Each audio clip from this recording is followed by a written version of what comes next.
Okay.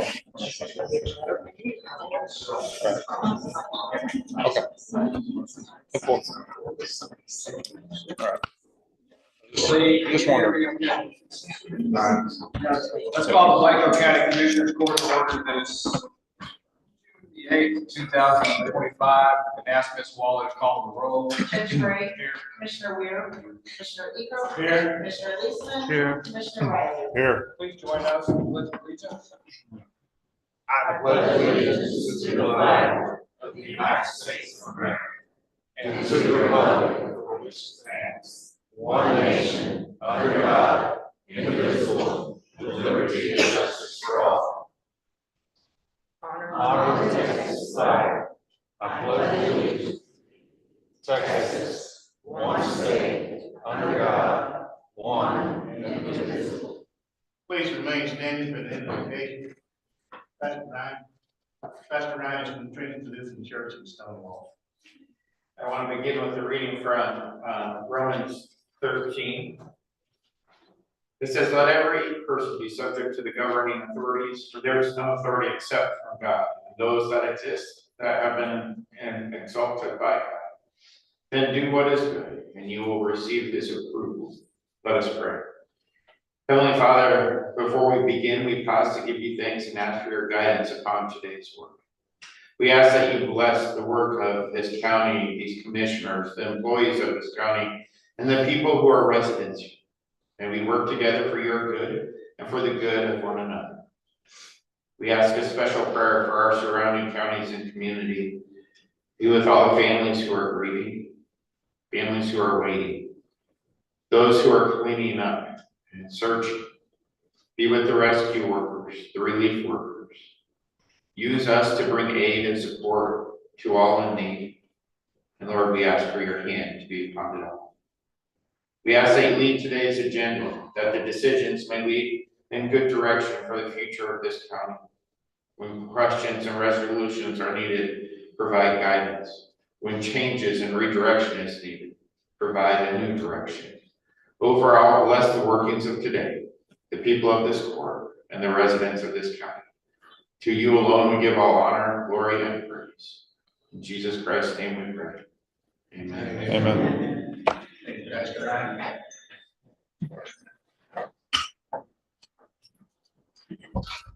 Thank you for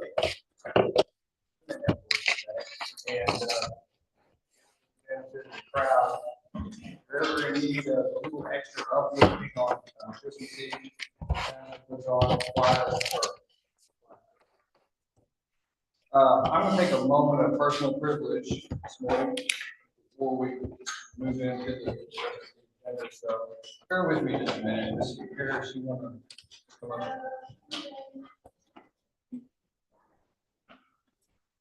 Waco County has currently lost yet another treasurer, and it's kind of hard to notice with all the death and destruction that's been going around us this week. But I wanted to take an opportunity, take a moment to recognized that fact. She left pretty strict instructions with her family that there was not to be any kind of pass or fuss made about her passing. And they reluctantly are honoring that request. But I'm not part of her family. And she left me no such instructions. I'm gonna go ahead and risk the thought that I might get a lightning bolt thrown my way and make a comment or two.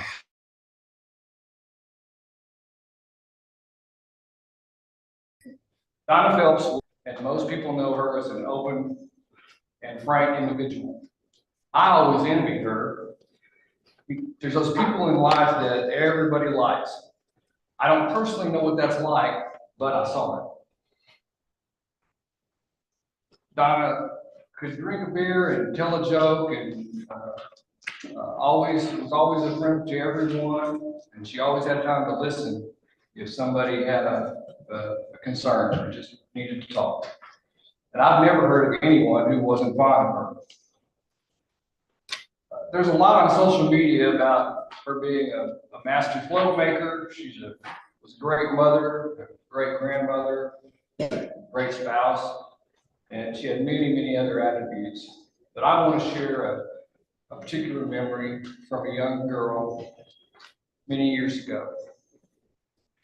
Donna and Thomas owned a Western wear store here called T&D Western Wear.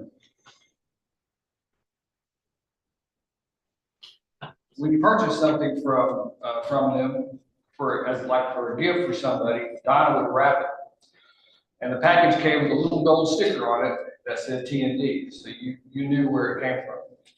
And Donna was a perfectionist. When it came to preparing gifts from the store, she even would wrap the box lid separately so you could repurpose the box. Every seam and every corner was perfectly tailored and straight, and it was made for the person, specifically for the person getting the gift. By the way, bows weren't something you took out of a bag that was made by a machine in China. They were handmade bows by Donna with love and care. And why did I pick this story? I picked this story out of thousands of stories that could have been shared with you today, because I don't think all of you in the room knew Donna back then. And mostly I wanted to pick it as an example of someone who lovingly shared her gifts and talents with the community, and who left an indelible impression on a young girl more than 50 years ago that is just as vivid today. That girl saw an example of someone who took pride in her work and cared for others. Donna was a true icon of Blanco County. She was a Blanco County country gal and a Texas Ranger woman. So for that reason, I just want to take this moment to recognize our loss and ask Ms. Harris to offer a special blessing for Donna, her family, and all of her friends in the community. Heavenly Father, we thank you for the blessing of having Mrs. Phelps in this community, for the lives that she touched, the lives that she made a difference in. She let the light of your love shine through her towards others. There's no telling how many lives she touched, how many lives she changed. But we thank you that Blanco County and its community residents were blessed with knowing her, anyone that crossed her path. Father, we ask that you give her family and her friends the time that they need to grieve her passing. We're never ready to let go, but you are the one that knows when the time is right. Father, please keep all of her family and friends in your arms. Hug them tight, let them know Mrs. Phelps is safe and she is very well. Father, we thank you for everything you do in our lives. We thank you and pray this in your son Jesus' name. Amen. Thank you, Christina. Item 1 on your agenda is consideration of May 24th minutes.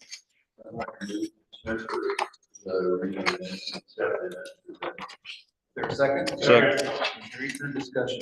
All in favor say aye. Aye. Opposed? Item 2, payroll. I make a motion to approve the July estimated payroll in the amount of $631,703.07. Second. Mr. Riley, discussion. All in favor, say aye. Aye. All opposed. Motion carries. Item three, all of the official reports are in and ready to be approved. I move that we approve the official reports for June 2025. Is there a second? Mr. Eager, discussion. All in favor, say aye. Aye. Opposed, motion carries. Item four, line item transfers, there's a couple for your ratification. I make a motion to ratify the line item transfers as presented. Second, Mr. Eager, discussion. All in favor, say aye. Aye. Opposed, motion carries. Item five, bills. So I'd like to make a motion. We've got three sets here. I'd like to make a motion to ratify the bills in the amount of $7,278.21 and also $5,026.97 and approve the amount of $1,167,099.82. Is there a second? Second. Commissioner Weir first, discussion. All in favor, say aye. Aye. And opposed, motion carries. And now, item six. Kayla Carroll.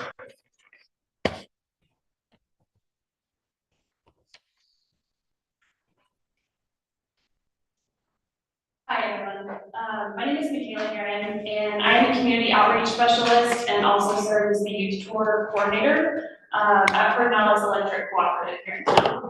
I'm here today to recognize Addison Allen for serving as a PEC delegate representing Blanco County and Texas as part of the Government in Action Youth Tour experience that took place June 15th through the 22nd.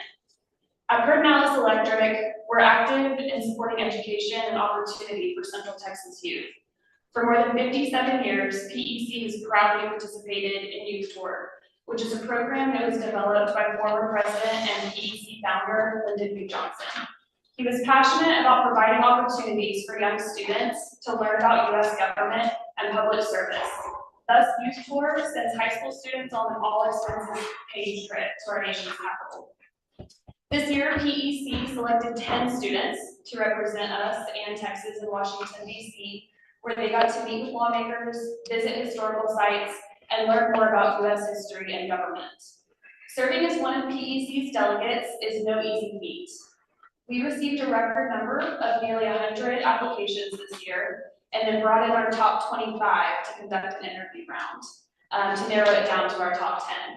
And so among those students was Addison Allen, who is a recent graduate of LBJ High School, and she will be attending Austin College in the fall. So I just wanted to turn over to her for just a second to share a little bit about her experiences.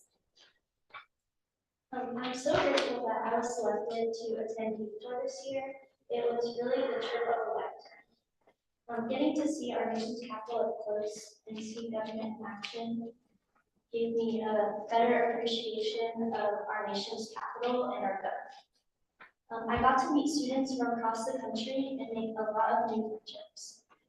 While I was in DC, I had the opportunity to meet with my congressman staff, which gave me a better understanding of our government and policy and legislation and how it's shaped at the national level. This experience meant a lot to me personally because I'll be starting college this fall as a political science major. It has inspired me and helped me learn that I'm right now. Thank you for helping us recognize Addison today, and thank you for all of your time. So, hang on a minute. So you brought your mom. Reason you're being got here, right? A lot of support and help. Not your dad so much. What was your favorite thing in DC? I would have to say my favorite thing was getting to see the Capitol. It was like so amazing to see that in person and know all the history that went down there. It was like such a cool experience and it really meant a lot to me. Did they take you to the Hall of Statues? Yes. We have No, who do we have there? Sam Houston. Sam Houston, and we have one other.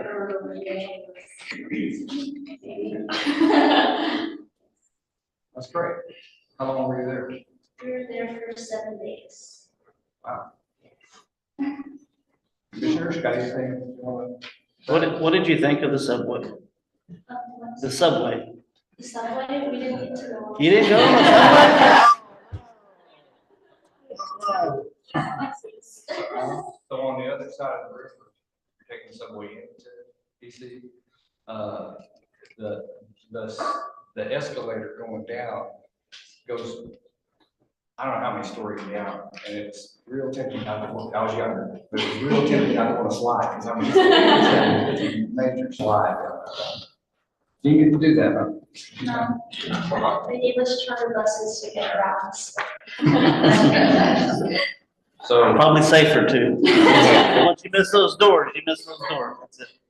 You may not be staying around, but by the end of the day, we will all sign the certificate recognizing you for your achievement.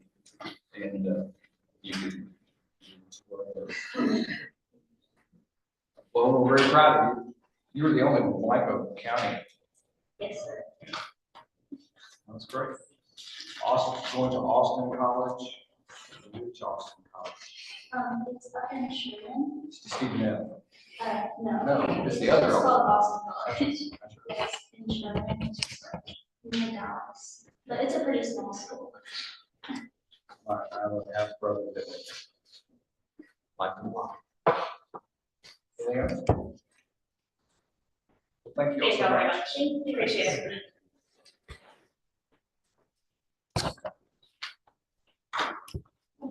Will take us to item 7.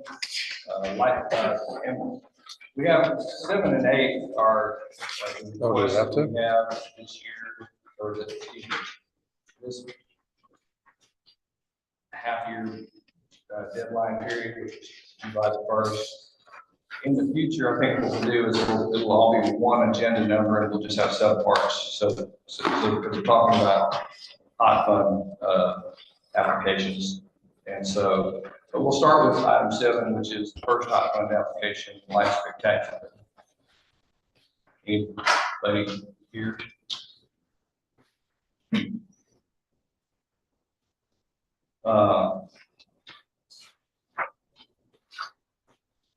Well, the written form is here. Mayor is here who is spectacular, but she may have to wind up speaking for them. You see in 2024, we authorized them 12,500 out of the fund. And this year they're asking for 50,000. And you know why? All you have to do is look across the street at the disruption of things. And there are some breakdowns with advertising, newspaper review, et cetera. And if you're not comfortable, you put it off to the next meeting and make sure we have representation here, or if you are comfortable with them going ahead and approve it, the funds are available. Or perhaps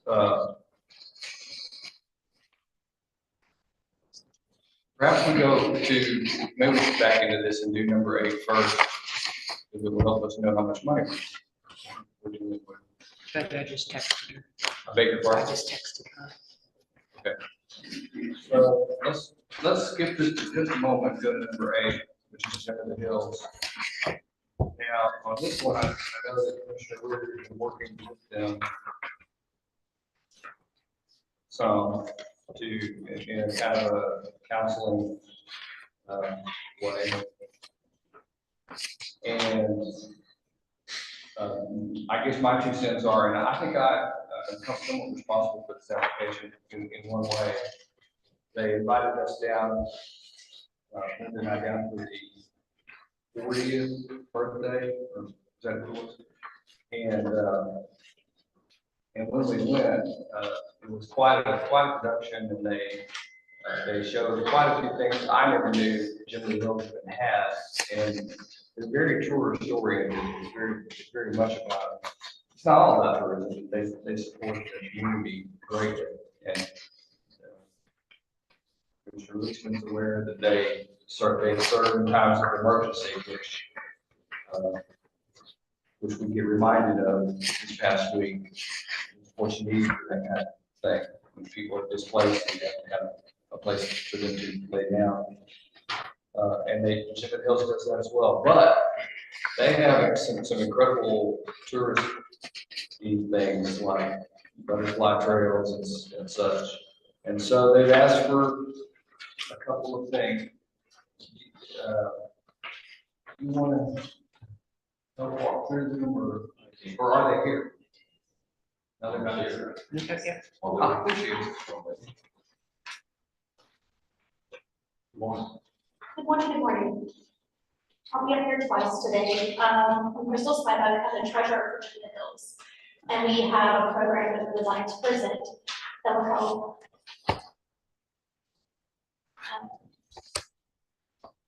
bring in music and education, and that's that music workshop.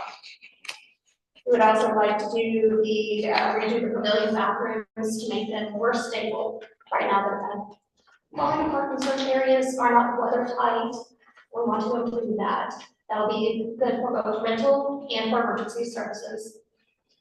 And we are building a climate-controlled shelter storage building that will host both program supplies as well as emergency supplies.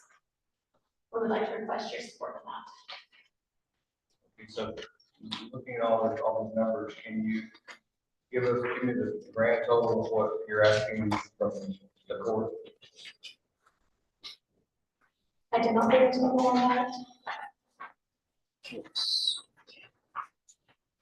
We understood that potentially you may not support one portion of it, so it was broken up into the three. Right. I know there's like 3 projects. Yes. You're close to 5,000.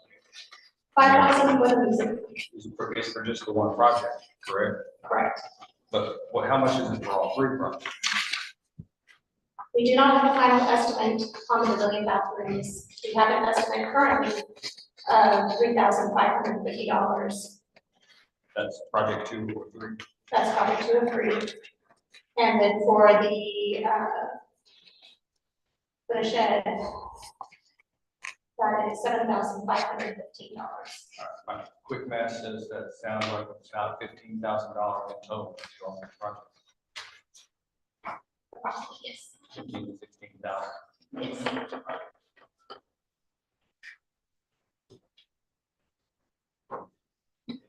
She's all prayer this year.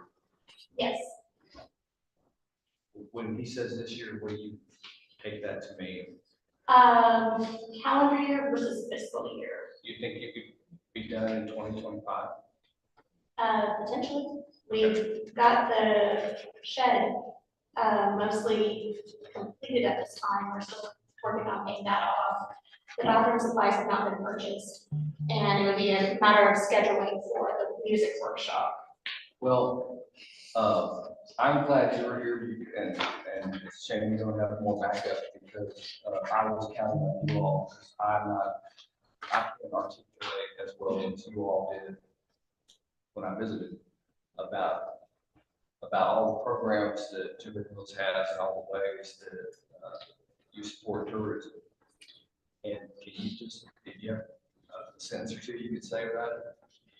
Well, we do rent out our facilities for family reunions, quinceañeras. We also do have the trails, and we're working on advertising to different Airbnbs, the local motels, hotels, to let them know that we have this available to them. And we also have health services, self-help programs, and education services in the gym. On the gym part, Yes. there's a rumor floating around that if I stay in one of the hotels or motels down there, or maybe you get breakfast, that I get to use your gym. Is that true? We're working on making that happen. What about the hiking trails and all that? Are they welcome to come there and use, I know you have, what, 5 acres there, and I mean, it's really, I'm impressed how much y'all have as far as the trails. You've got your, pavilions remodeled, Yes. and the bathrooms are in the pavilion part, and I can see where they need improvement. And that would help with emergency services or everything in the future. But,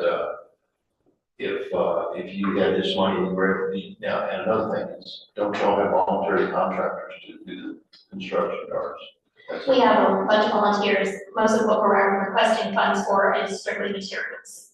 So, you're gonna get a bigger bang out of it than just, $3,500 including labor. That's for materials only, so they're gonna do quite a bit more work than that, it sounds like. We're always working on improving the facilities, that's our facilities. And you've done a really nice job.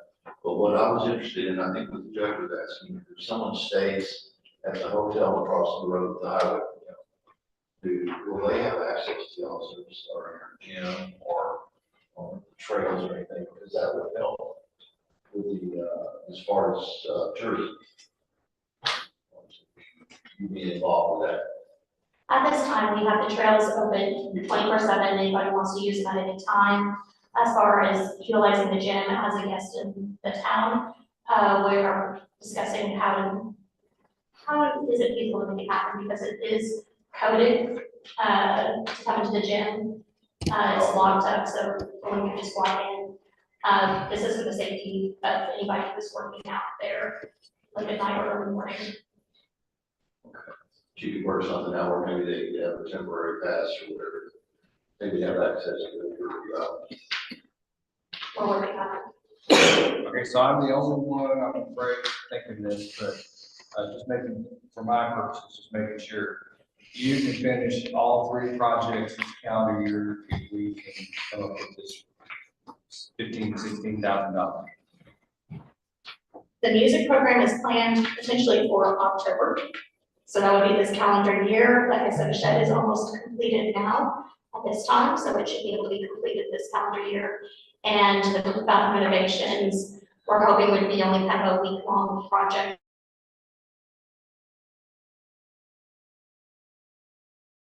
We have the funds and materials and the volunteers. Right, now for all 3. Correct. Okay. Let's see if anybody has any motions. So Judge, does this meet all the requirements for the hot funds, these 3 applicants? They met all the application requirements and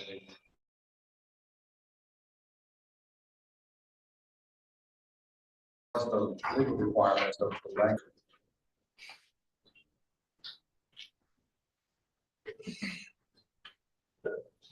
Can we alter what they're asking for? Can you what? Can we alter what they're asking for? You can do, it's your money, it's the county's money, but you're in control of it, so you can do whatever you want.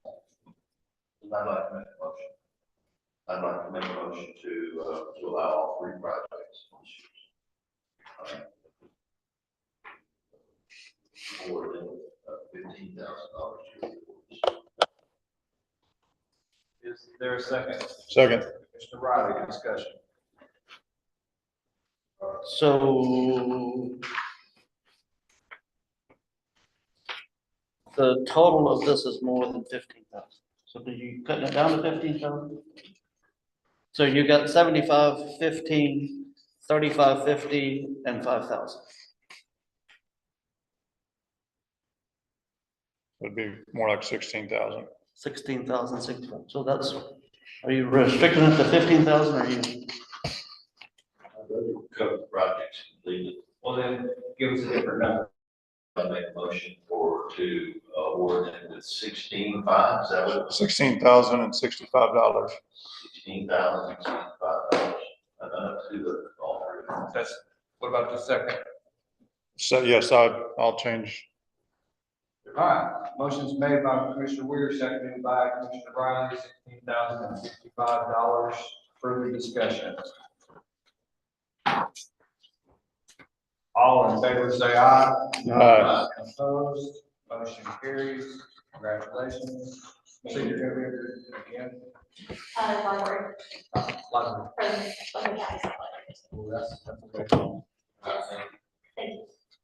We appreciate your support. This is very important to us and important to the community. Yeah, moving back to the light spectacular, did you have any luck? No response. Okay. So what can we tell the board about this, other than they're thinking they've got a lot of expenses to cover because they don't have the courthouse to light up and and they have to purchase other stuff to compensate. Correct.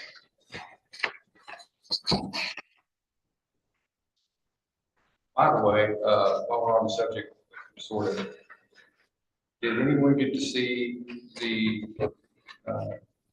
commercial production that you all approved money for? I saw It's very well done. It was. I don't care for it that much as the DWI court, but it was very well done. So Judge, the only question, well, the question that I have on the light spectacular budget is they're going from the 12.5 to the 50,000. And then when you look at their proposed budget, on the last page, which will be a net income of almost 17,000, so. Is there any reluctant to, for them to have a net income of 17,000 or is that? And I don't know what they typically do for, you know, having cash in hand for the next years.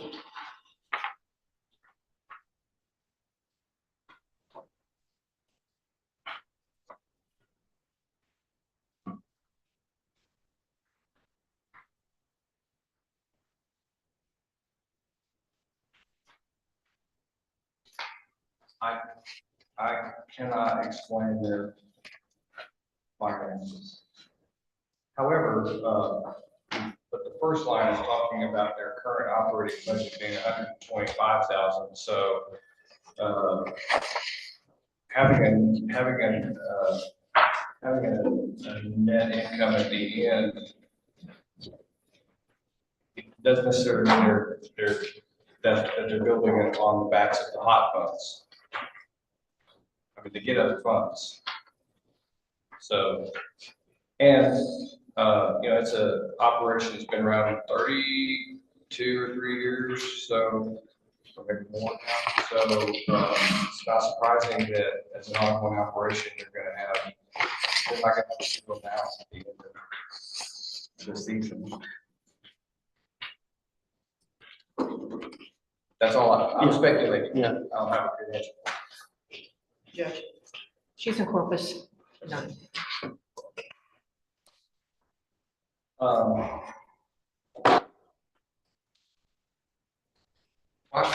Why was it, I'm trying to remember if there's urgency.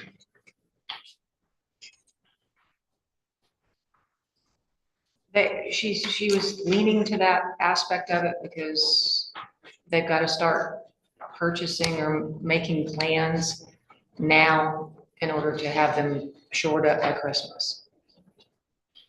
But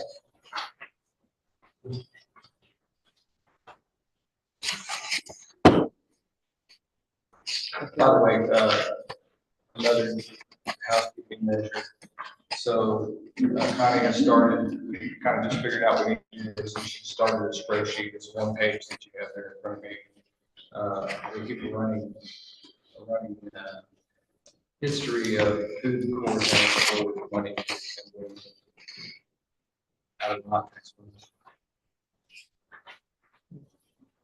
she can be here next meeting if we wanted to push it off. Well, I think we should. I suggest we do. I agree. Everybody seems comfortable with that idea, so let's put it on. Take that one time. And move on to item 9, election security subplan. There she is.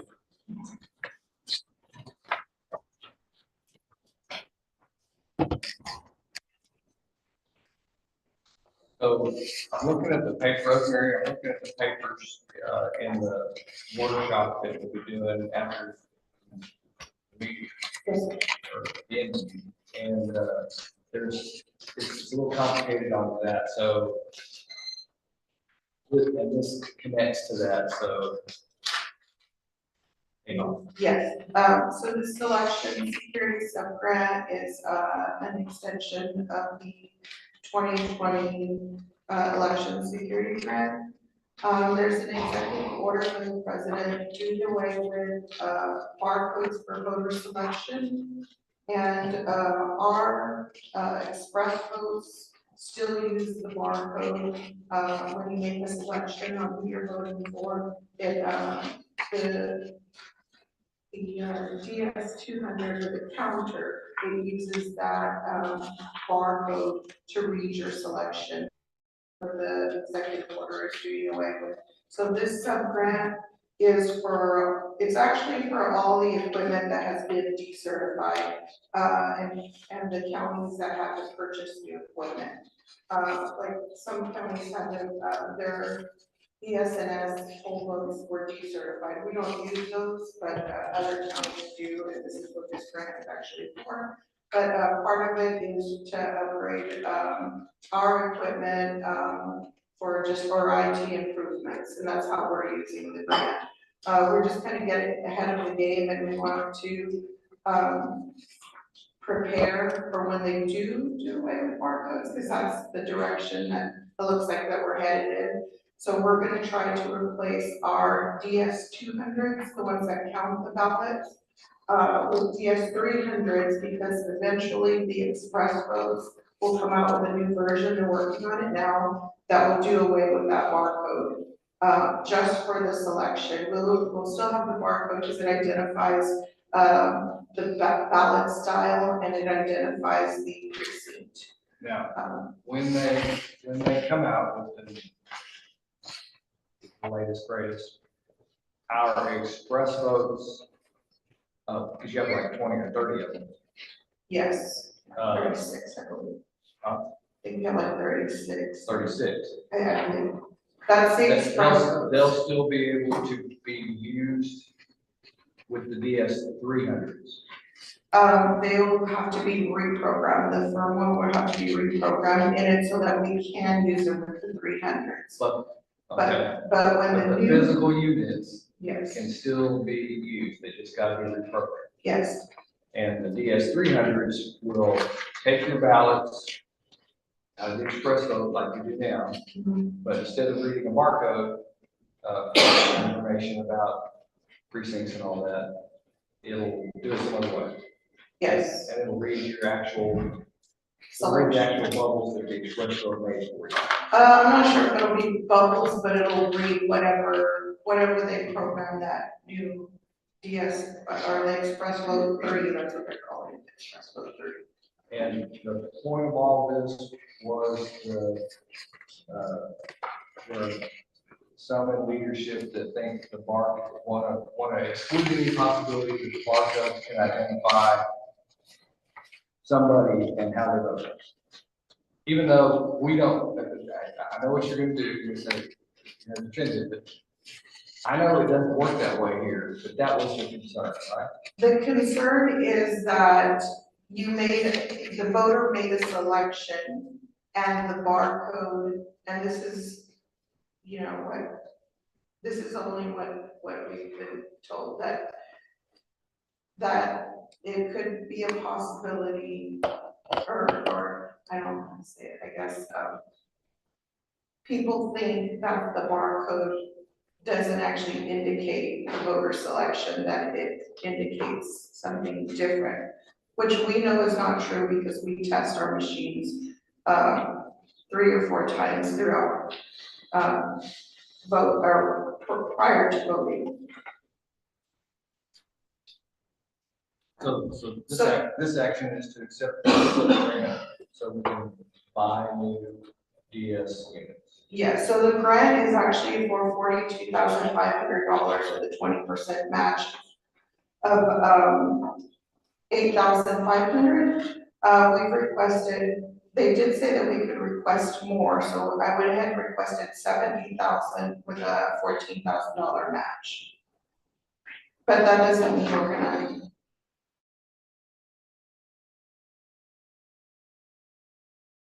get it, they'll review it and decide, or have priority for this. Well, so can commissioners approve it either way, so Yes. you don't have to come back? Yes, sir, yes, We at least get 42.5. Yes. We might get more. yes. So I'll make a motion to accept the 2025 election security sub-grant for the purpose of improvements to the administration of elections. Is there a second? Second. Commissioner Wright, discussion? All in favor, say aye. Opposed? Motion carries. Judge Farley, I just wanted to let you know, because she was up here earlier, but Addison, she has worked elections, with us under the student election program, since 2023. And this May, she did her last election, where she's working with us, but I just wanted to say thank you to her for, working, with us and, being there every day that we needed her. And hopefully she learned something about elections from working. Well, I'm gonna make this a double thank you, because thank you, Addison, for doing that. It's important. It's leading by example. I want to thank you because when we hired you, that was one of the things you talked about was engaging the high schools. Yes. And there's an example of it. Yes, So, thanks. thank you. Thank you.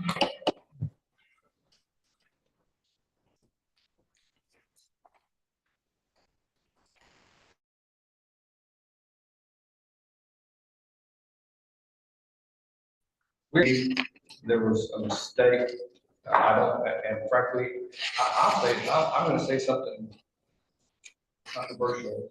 I think I know better than the study knows of how dispatchers should be classified. And so item 10 on this agenda is asking the court to consider reclassifying our telecommunicators to a higher level. I honestly think it should be a 108, but I'm asking for a 107, which is commensurate with jailers.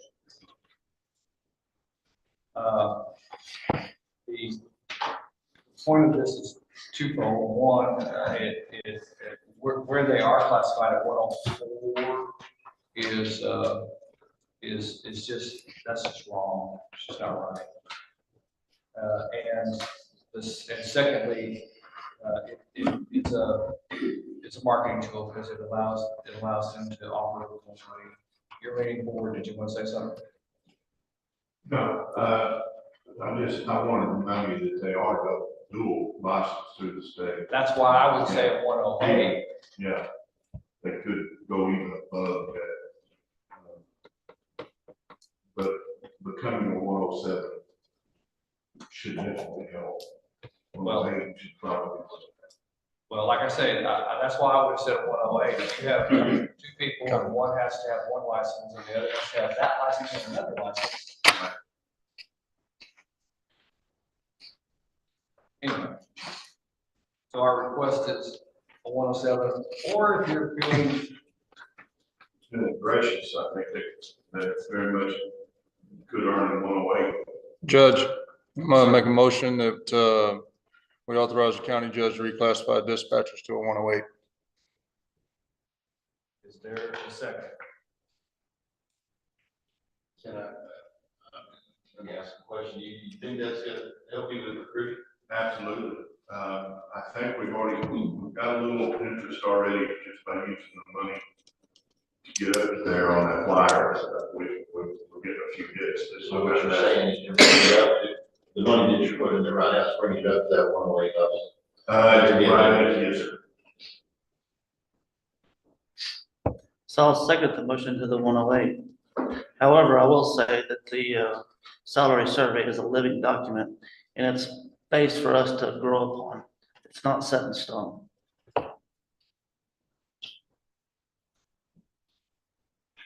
fair enough, but it was wrong when it said 104, it just was wrong.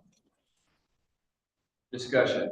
So the discussion that we've had is that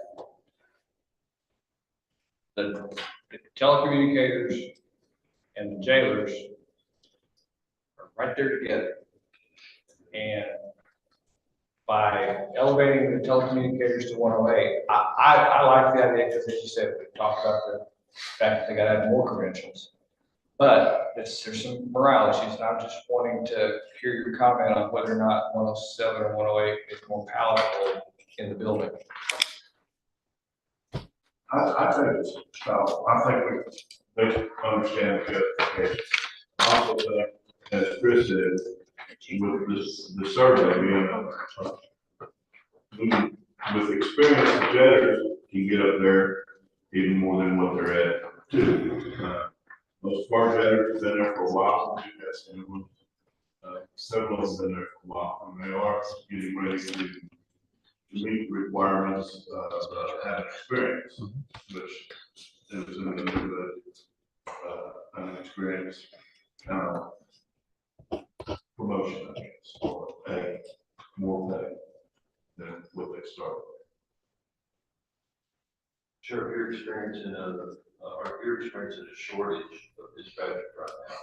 An extreme shortage. Matter of fact, we're farming out, I don't know how else to say it, farming out to Hill Country, which used to be Marble Falls dispatch, from 6 P to 6 A every night. And we're having to pay jailers overtime to come in and work boards at night. It's been extremely tough. So today, when you hire for experience, the formula, as you explained it to me, is this. You take the median and the starting salaries, and you take that difference and you divide by 5, and for every year up to 5 years Yes, of experience, that's where you would hire somebody in at. absolutely. And for deputies. Deputies, dispatchers, and jailers. Okay, so you do it for all 3. That's what I plan on, that's what we're asking for. Have you, well, but you've been administering it. Is that what To you've the been deputies, doing? yes, I have. During the shortage of our deputies, that's how we were able to hire and fill our positions, is to get that money up there. So it was used for deputies. The median plus, Correct, for experience. yes, It was used for deputies because, as we have heard for years, deputies are a difficult thing to hire. very different. So, and that's why we do that, right? That's why we add experience. Yes. And now we know that dispatchers are a difficult thing to hire. Yes, So we want to try to do the experience thing for them as well. absolutely. And I didn't realize are jailers hard to hire? It can be extremely hard. We've been very fortunate. The ones we've hired have stayed. Here again, a lot of them want to become a deputy, so we have that part, it's a stepping stone. And we've had some great deputies from jail. Most of them end up leaving after they spend time with us. Okay. Some things are not so hard to hire. There's a workforce pool for it. But in addition to deputies, I've just said I'm laying some foundation for a later conversation this morning. But if deputies and dispatchers and jailers are hard to hire, and we want to use experience levels to try to attract them. If county road hands are difficult to hire, the same or some similar formula could be used, could it not? Absolutely. For the same principle. Yes, sir.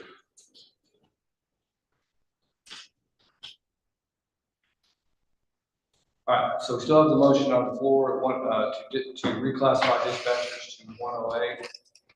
Further discussion? All in favor, say aye. Aye. Opposed, motion carries. The next item is, Judge, when will that go into effect? that's ASAP. Okay. The next item is, a contract to get telecommunicator service temps in. We need them. It's not really helping us right now with this problem because it takes a while to ramp up under that contract, and by a while, I mean 4 or 5 weeks maybe. But it's a good tool to get in the toolbox for later down the road maybe. It's kind of like the same, I liken it to the fact that we have interlocals with Vernon and Kerrville and other places for their jails and things like that. So. anyone?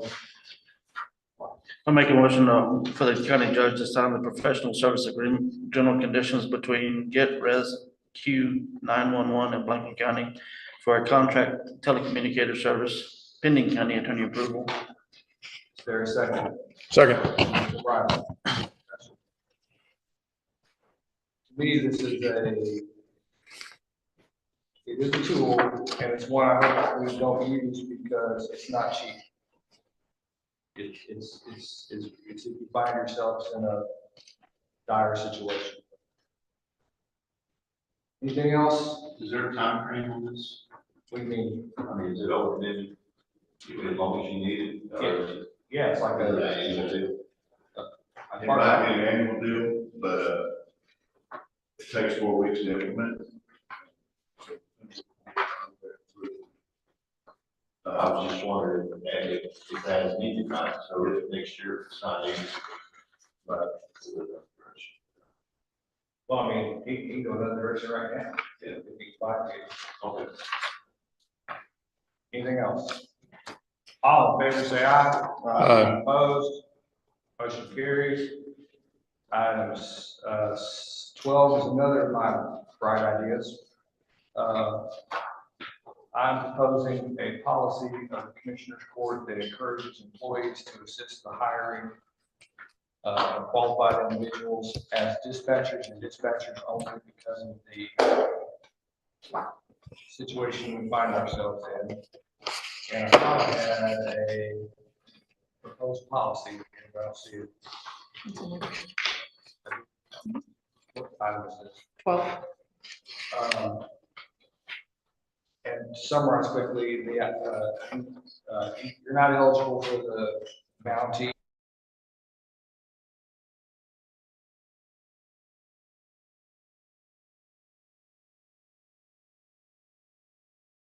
Successful worker for 180 days before you get your money. Yes. And if all of those things happen, then, and you have, and by the way, the person you're attracting has to come from out of county. They have to not be in Blanco County.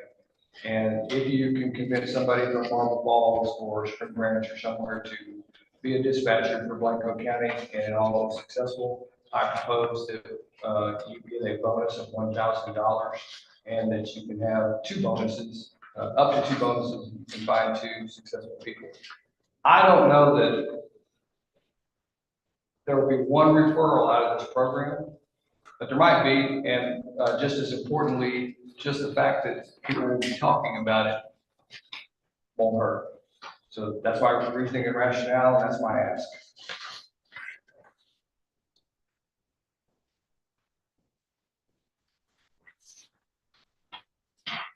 Is it time to read, or does the silence mean that I can move on? Time. Yeah.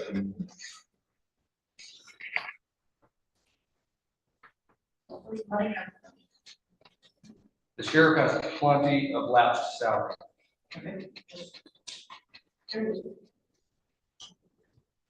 think some of the other drivers want to see the work. Is there any, TAC bounce back on that? I don't know if. I don't know what bounce back means. Have you reached out to TAC to see if this is I don't legit? reach out to TAC every time I do something, and it is legit. Lots of entities that do bonus programs for recruiting. Government entity. Yes. Okay, and that's my question. Well, I'm going to approve and implement, Michael County Employee Referral Program policy to encourage employees to assist in the hiring of qualified individuals for the dispatcher position at the LEC. Is there a second? I'll second that. Mr. Riley, any more discussion? What is the current status of, I mean, what are we trying to do right now? What advertisements, Talking to the wrong person, I'm not advertising, they are. Let me ask Sheriff a question. How many dispatchers do you have right now? Three. How many do you, normal run with? 11. You don't So actually have three. But no, I actually have one dispatcher, one sergeant, and one lieutenant. So I see you're 10 now, right? And is it 11 of them? 11 total with the sergeants. You have nine dispatchers, one sergeant, one lieutenant. Right. And today you have maybe, Yeah, well, I have a new one starting, so, Okay, right, or whatever, 8, yes. but I think something's worth trying to fill the seats in. Yes, you need to fill 8 seats. yes, This position is 24/7, 365, right? yes, holidays and.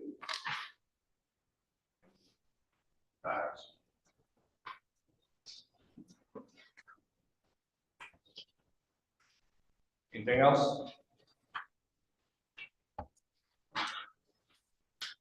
All in favor, say aye. And opposed? Item 13, bids for concrete. I haven't. These are Commissioner Easter's. Yes.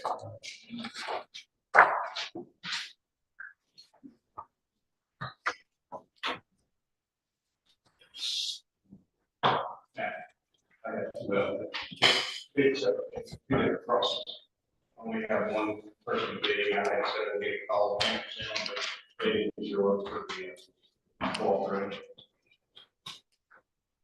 This one is for Tollgate Crossing. The price of cover concrete, rebar, labor, and equipment. This price is good for 30 days. The price of rebar, concrete goes up, the price will change. Total price on Tollgate Crossing would be $38,474.05. Who was the bidder? Bidder was Ruiz Construction. This one's also from Ruiz Construction on the Cliff Crossing. Reads the same as concrete, rebar, labor, and equipment. And the price will go up if it rebar goes up. Total price $32,391.04. And as I have figured it out here, I have the money in pocket to go ahead and do those because our road materials and paving, I had $190,000. Stanton Road is gonna cost me a little over $30,000. And the Clint Crossing, 35, I figured 35, Clint was 32, and I had estimated 40 on Towhead. So I'd like to make a motion to award these bids to Rose Construction. Is there a second? I'll say. Discussion.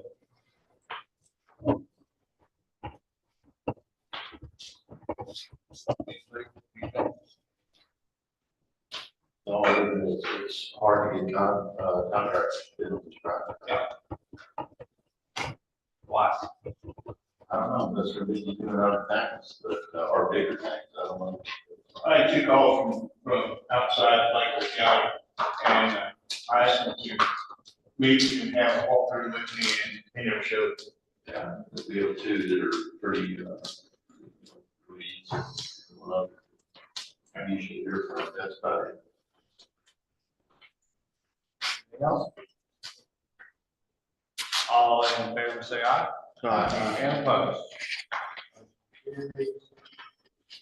Mr. Riley has completed 4 hours of continuing education in emergency management from the E.G. Young Institute. He's got, should be 17 hours total, Judge.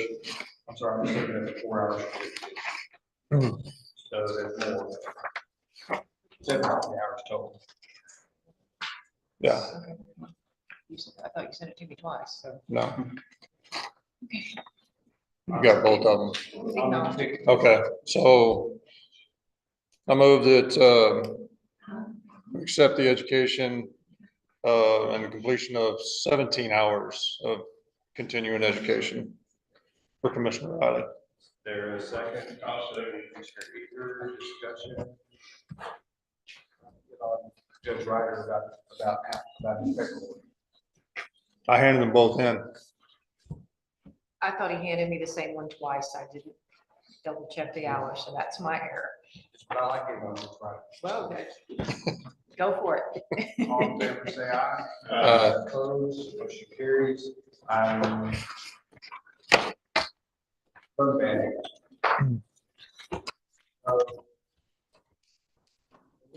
Just explain it to me. Why you might need a burn ban.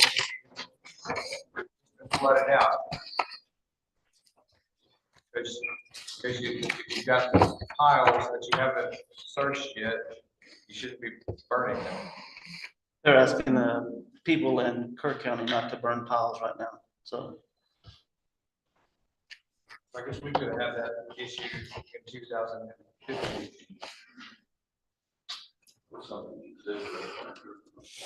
But with no action, burn ban, we will pass that one and move to the budget workshop, but it does say a 10-minute recess, so if we would like to stop and stretch your legs. And let's start at 10:10.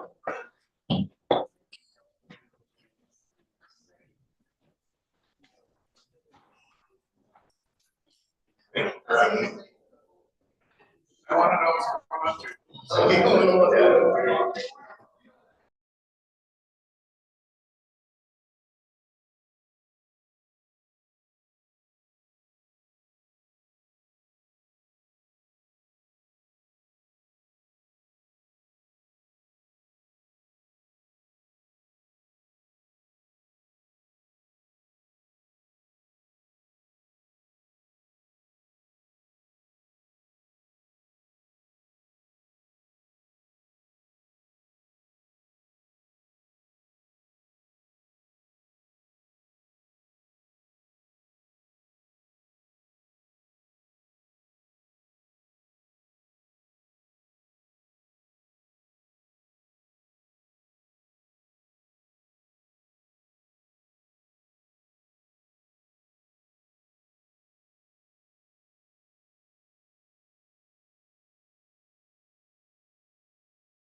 But to get back to that, I don't know where that. Yeah, I don't know where they're proposing to even put it. This is yours. No, that's, maintenance. Oh, this is, Yeah. Melinda. Yeah, Okay. So. Name yard? so I do have some different numbers for mine, but it's not. I didn't even, I'm not sure if there's anything even in here in reference to that. Okay. So that's why. You know,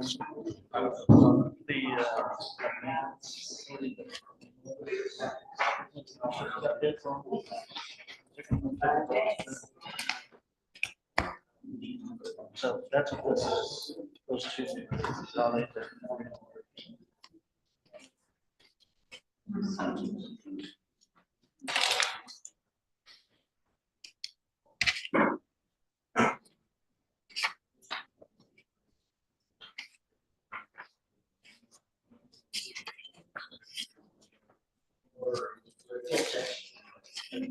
All right, let's resume and go into county 25-26 fiscal year workshop. The first one is maybe more than one. And we can go page by page like we usually do, but we do have some folks here from the community services functions. So I think everybody agrees we want to take them first, so that they can go on with their day. And then if there's anybody else in here with a scheduling issue, let us know and see if we can accommodate you as well. I'm thinking along the lines of Perry Thomas and some of those folks, but I don't see them in the room. So if they show, we may take them out of order as well. So who is here from, what page is that? 29.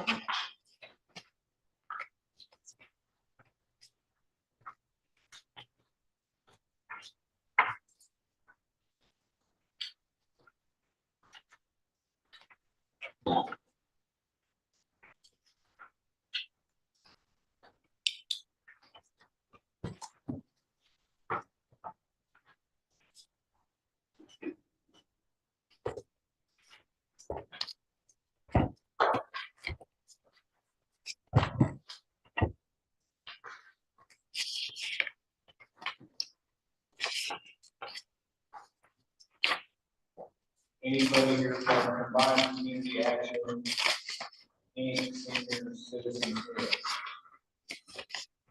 Anybody here from the Johnson City Library? Anybody here from the Whiteville Library?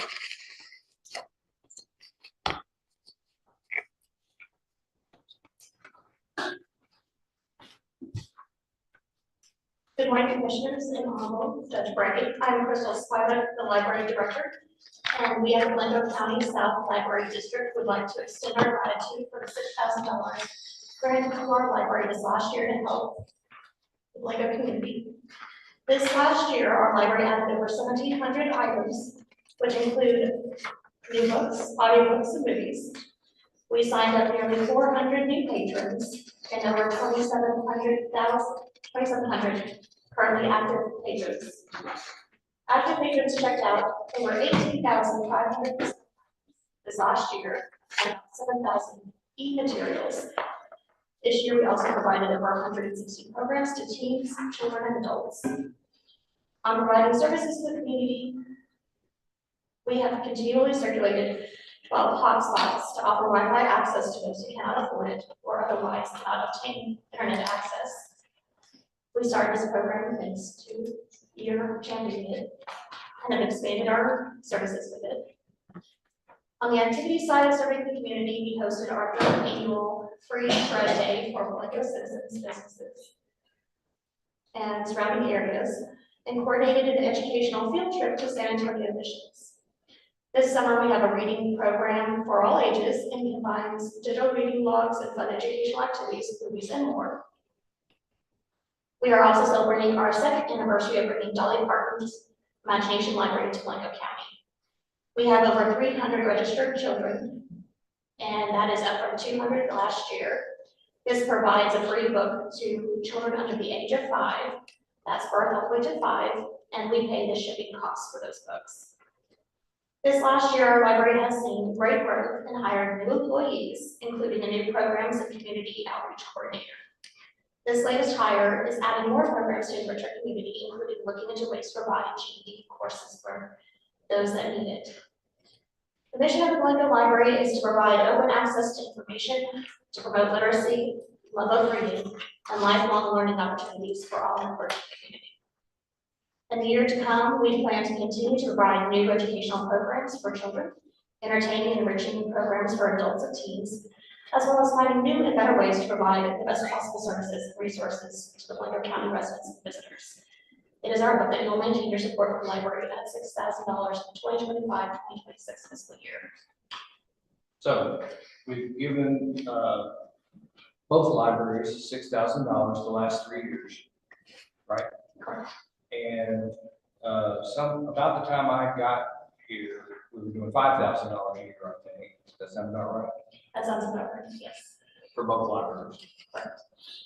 And the county, kind of similar to ours out in West Texas with Andrews, I think it cost them about $600,000 a year to run a library, county library. It costs almost that much for Llano County to run their county library. So $12,000 a year for 2 libraries, pretty good deal. Considering all the benefits that return to the community, absolutely. Do you know what your overall operating budget is? Our overall operating budget, we just completed our end of fiscal year and started our new fiscal year. And I want to say it's right at 280,000. This just supplements additional services. And probably Johnson City, probably not much different. Right. And you both have really nice facilities and you serve the community. I'm just pre-thinking here out loud that for me, this is one of the best deals we have in practice. I would give you an increase this year, but we are where we are, so I'd like to, we'll see if the others have questions.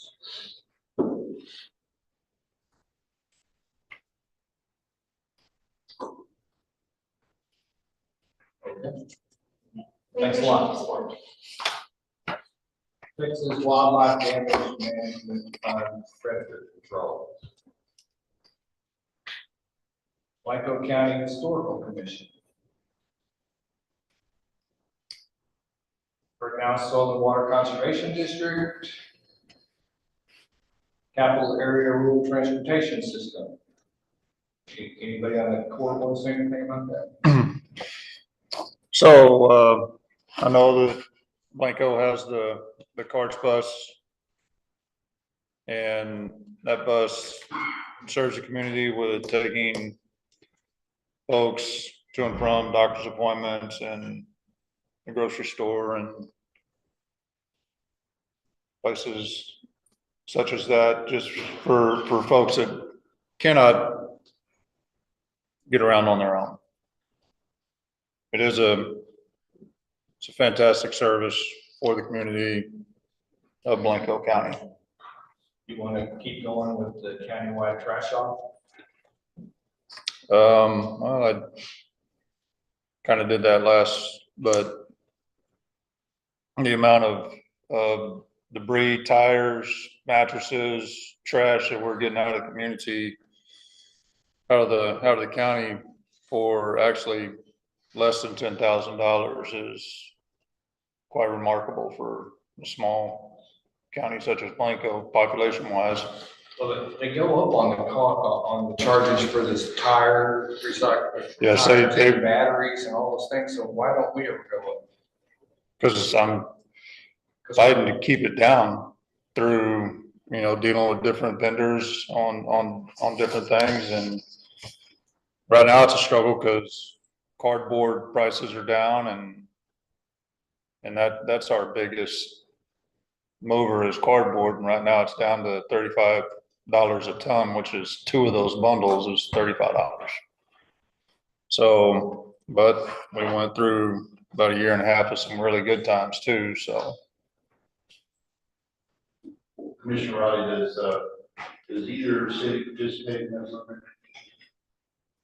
So the city has their own trash off, but as far as donating any funds to the recycle center or to either one of the trash offs, either the county trash off or the hazardous household waste, no, they do not.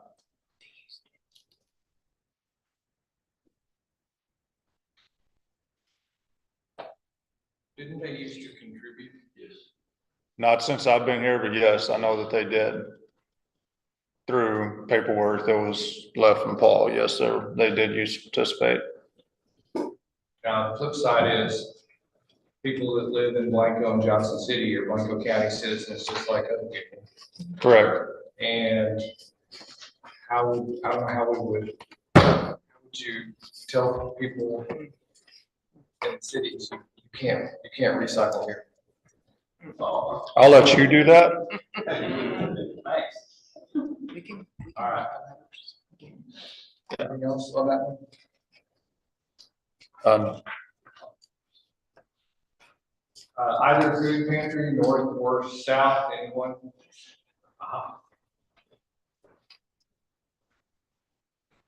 Good morning. I'm Dawn Allen, I'm the operations manager for the Johnson City Christian Food Pantry. And I just want to say thank you very much to the commissioners, Judge Bray, for all that you do for us and for keeping us on the budget. We're very blessed to live in this community, in this city, in this county. We have very generous business donors, church donors, private donors that provide monetarily, they provide food, and they provide goods. We reviewed the last 24 months. We did a 12-month to 12-month comparison. And our average number of individuals served monthly rose 15.6% over these last 2 12-month periods. Most of our home clients, they come in weekly to our food pantry. Some come in monthly, but most come in weekly. We are open 2 days a week, Tuesdays and Wednesdays, and to speak to carts. Thank you for doing carts. We moved from a Monday open day to Tuesday, so we could accommodate people to ride carts, and we have had people ride carts and come to the food pantry also. So we're very grateful for that. Our pounds of food donation that we purchase and distribute rose 18% over the 12-month to 12-month comparison.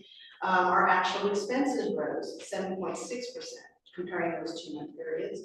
And our most recent fiscal year expenses were about $31,000. Donations that we received were $32,000. So when I say we're blessed, we're very blessed. The $5,000 that you all give us every year in the budget helps us immensely, but as you can see, we get a lot from donations from people in our community, and that's huge. So to stay in the black, we eked through the $1,000 this last year. Again, we're very grateful for all the support we receive from everyone in our community. We want to say thank you again for your assistance in the $5,000 we received from you. We would obviously appreciate any increase in that if there's funds to increase it, but if not, we will. 5,000 is wonderful. Just one example, last month, our cooler and our freezer both went down, and that cost us $5,800 just to fix that. So that was an expense we didn't know we were going to have, and that cost us. But any questions? I personally have worked pretty hard on this, but as far as you know, any transitioning of the CRC, y'all are good, you're there, you're staying, right?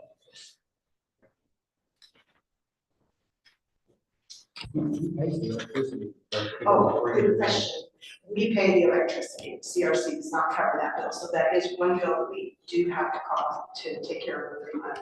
And we run about $224 a month on our electricity bill.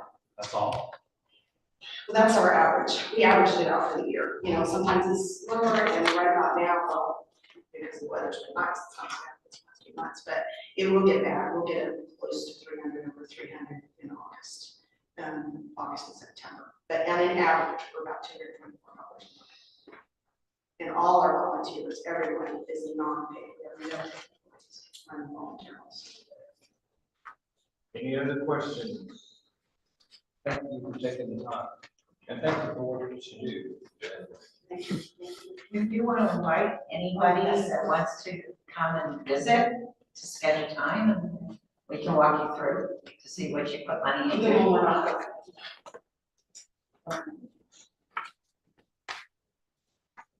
Anybody from the Black Oak Food Pantry? Hill Country Area Crime Stoppers. Community Resource Center. We don't. Oh, sorry. Light Spectaculars blank, as we're dealing with that in another form. School Resource Officers, we're dealing in another form. American Legion, they've asked for $1,000, they want $500 per, for a girl and a boy to go to, called something, girl state and boy state, I think. And honestly, I think that's, I don't know how they have this stuff, but, that's what they've asked for, so. I'll support that one with like, commend to you that one. And then the paramedic program, Wes, we have an opportunity, you wanna talk about it? Sure, so we have an opportunity to change over to a new charting system that we are looking to change over to the community paramedic program. The charting program has a starting fee of, I think it's $6,800. That is the setup for them to tailor it to our county. Once they have tailored it to our county, we will, the EMS will be paying a monthly subscription to the program that will be maintained. So my request right now is the $1,600 to help with the initial funding and set up this program of this charting system. Charting system comes with flow charts that are built into it. It's specifically for the community paramedic program. It is a program that's specifically how we have ESO specifically for EMS and ESO fire specifically for fire. This program specifically meets the requirements of the community paramedic program with flow charts and other things. So it'll help with just monitoring and following the community. It interlines with ESO, so ESO charts when EMS puts in a referral or when the jail notifies me of the patient there having a mental health crisis evaluation, it will pull all that info into the system for us to help us be able to respond quicker to help the sheriff and help the jail out with if this patient is to be out of the jail, we'll get them out of the jail and help them. So the very last thing you said, aside from being a community service and providing better assistance by you and Make it has the potential of saving us money in days in jail. Yes, we have one now that failed jail with the shield. But for the most part, we respond to the jail immediately. The sheriff or chief wizard or jailers or anybody notifies us of a mental health case that needs to be out of jail, not in the jail, we immediately respond. Now that we have the QHMP, the Qualified Mental Health Professionals embedded in our program, we're able to respond even faster to work with the magistrates and things of that such to get mental health bond conditions and new PR bonds to get patients out under emergency detentions for direct placement for mental health treatment. Yeah, but what's this do? It just helps, it gives us more of a straight line of communication. It makes it to where the assessments are a lot more straight line. It makes it easier for us to transmit the data over to the facilities. It just speeds up the process. Anyone? Questions? Thank you, sir. That's all the community service ones that we have.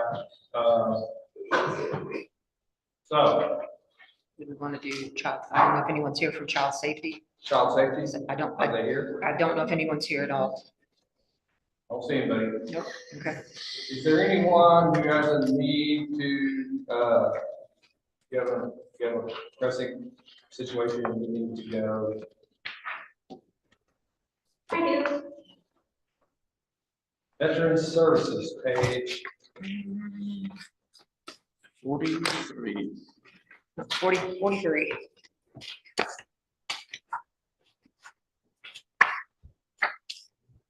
I didn't have any new requests or anything like that this year. The needs were the same. But.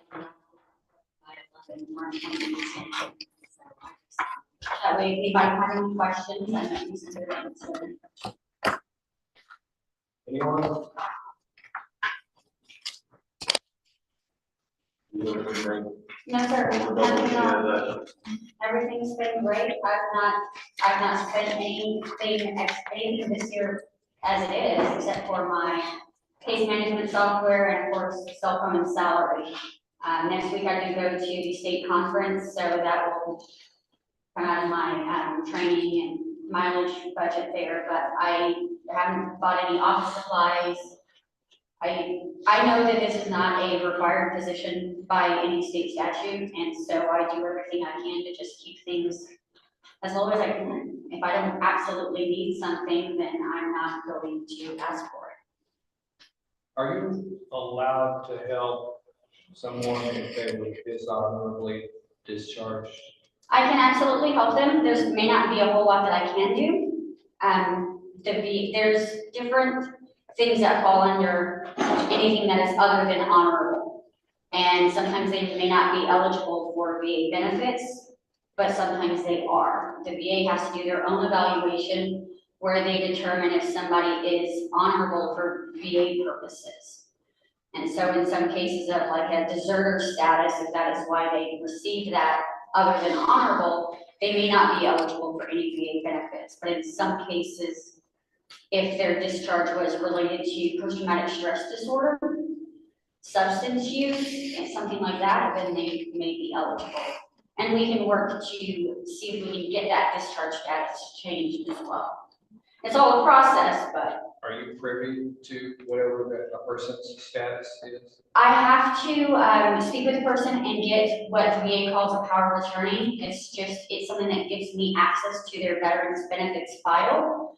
If there is not already a discharge document there, then we can request it. It's a little bit of a process, but usually that part of it only takes a day or two, and then we can get that information. So an average person can't just go research that? No. Veteran status as just that, is when you're a veteran, you can't find that information out. I have to give that information. What if a news reporter wanted to, could you do a Freedom of Information Act? No, sir. You cannot. It's very much private information. Even if the veteran is deceased, that information cannot be shared. It has to be next of kin in that sort of case. Want to say, Antonio? Yes, sir. Absolutely. Anyone else? Thank you, guys.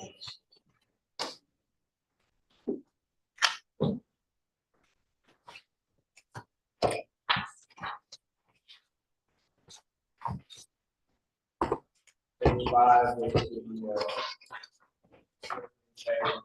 how much you used to say about it, point other than number, which is line 171 is, it will change. We could be zero, or it could be the number depending on what we do during the budget process. Also, also the number at the bottom.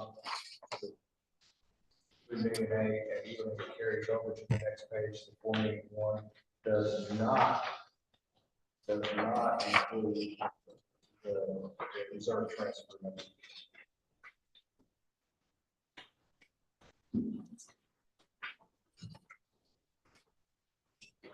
Road and bridge revenue, analysis, while it fluctuates a little bit, those numbers still stay to be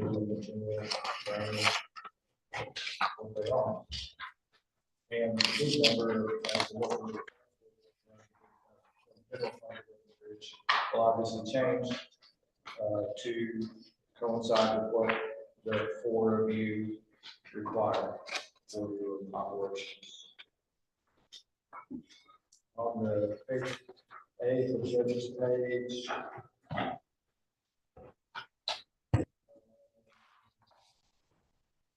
Don't have any changes. It's gone down some partly because the fire marshal has his own page now.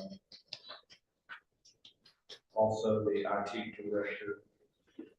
We can talk about that more when we get to that page. We're just about to get to that page. That's the next page. So there's a study going on. Study, I was call it work group, whatever. And I suppose there'll be some results that come out of that at some point. So this document is just for purposes of discussion. It will probably look nothing like this in the end.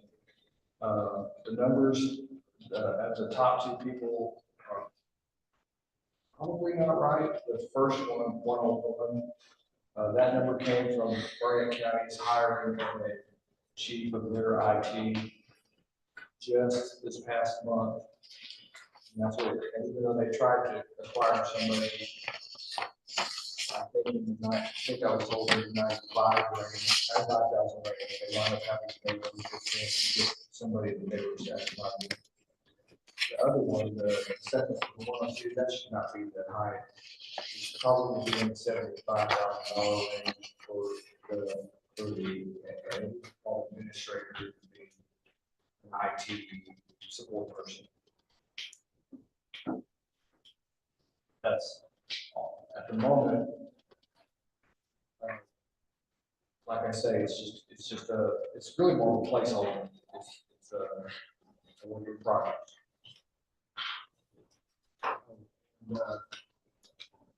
Ms.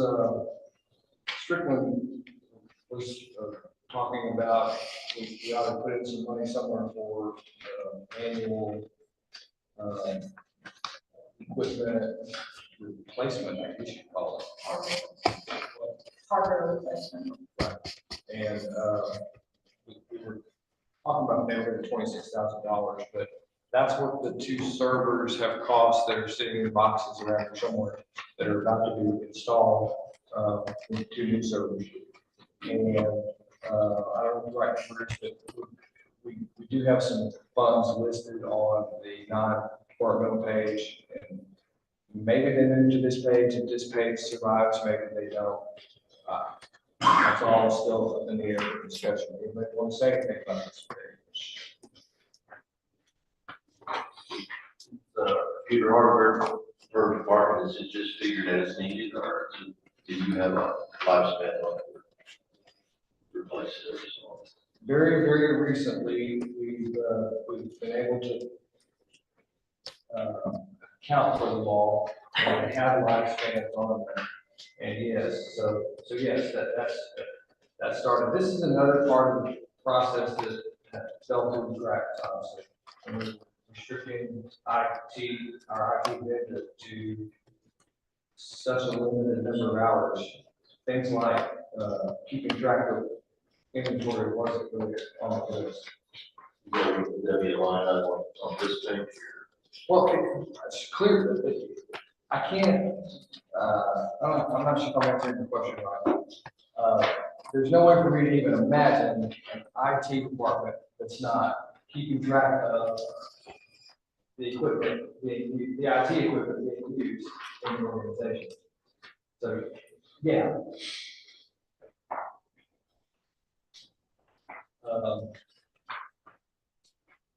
Ms. Speeds has a request, and we'll do that pretty shortly, but, kind of in that regard, so something to think about. Do we include the hardware and the lights and everything to run the hardware?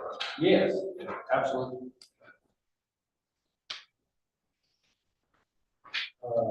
One of the, couple of backup pages are notes from Connie and from others. In fact, that answers part of your question that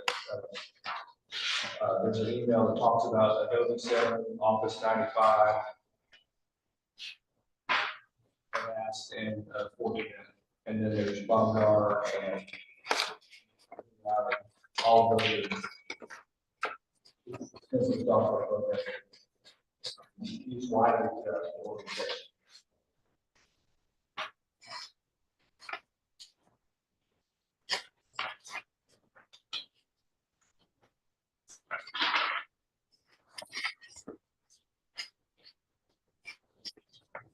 Does that take us to page 10? Yes.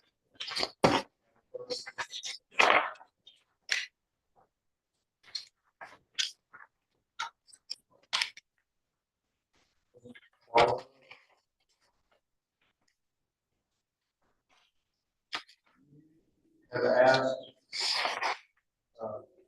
for a salary increase for one of their employees and even suggested taking it out of the archive fund.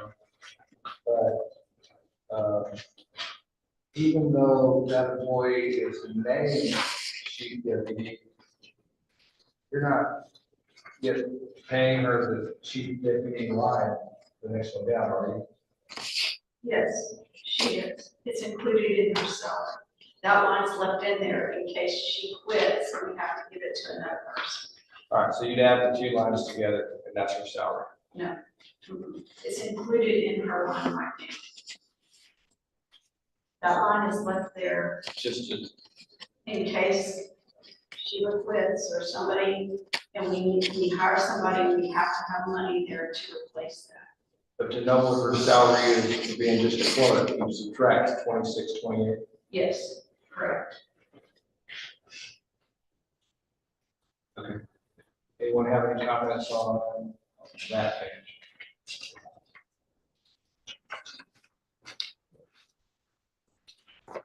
Eleven.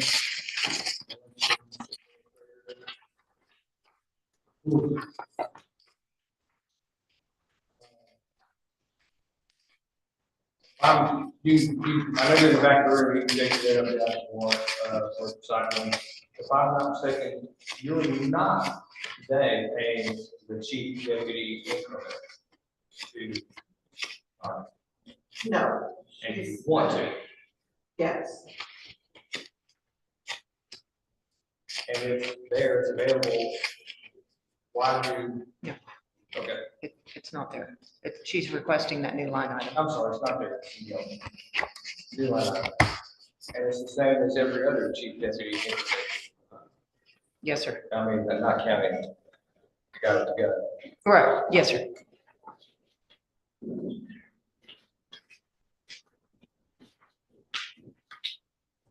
And Rosemary, is there more you want to say on the, when we talked about the grant and the pending, moving, expenditures for elections, and part of that is over in the capital equipment. But,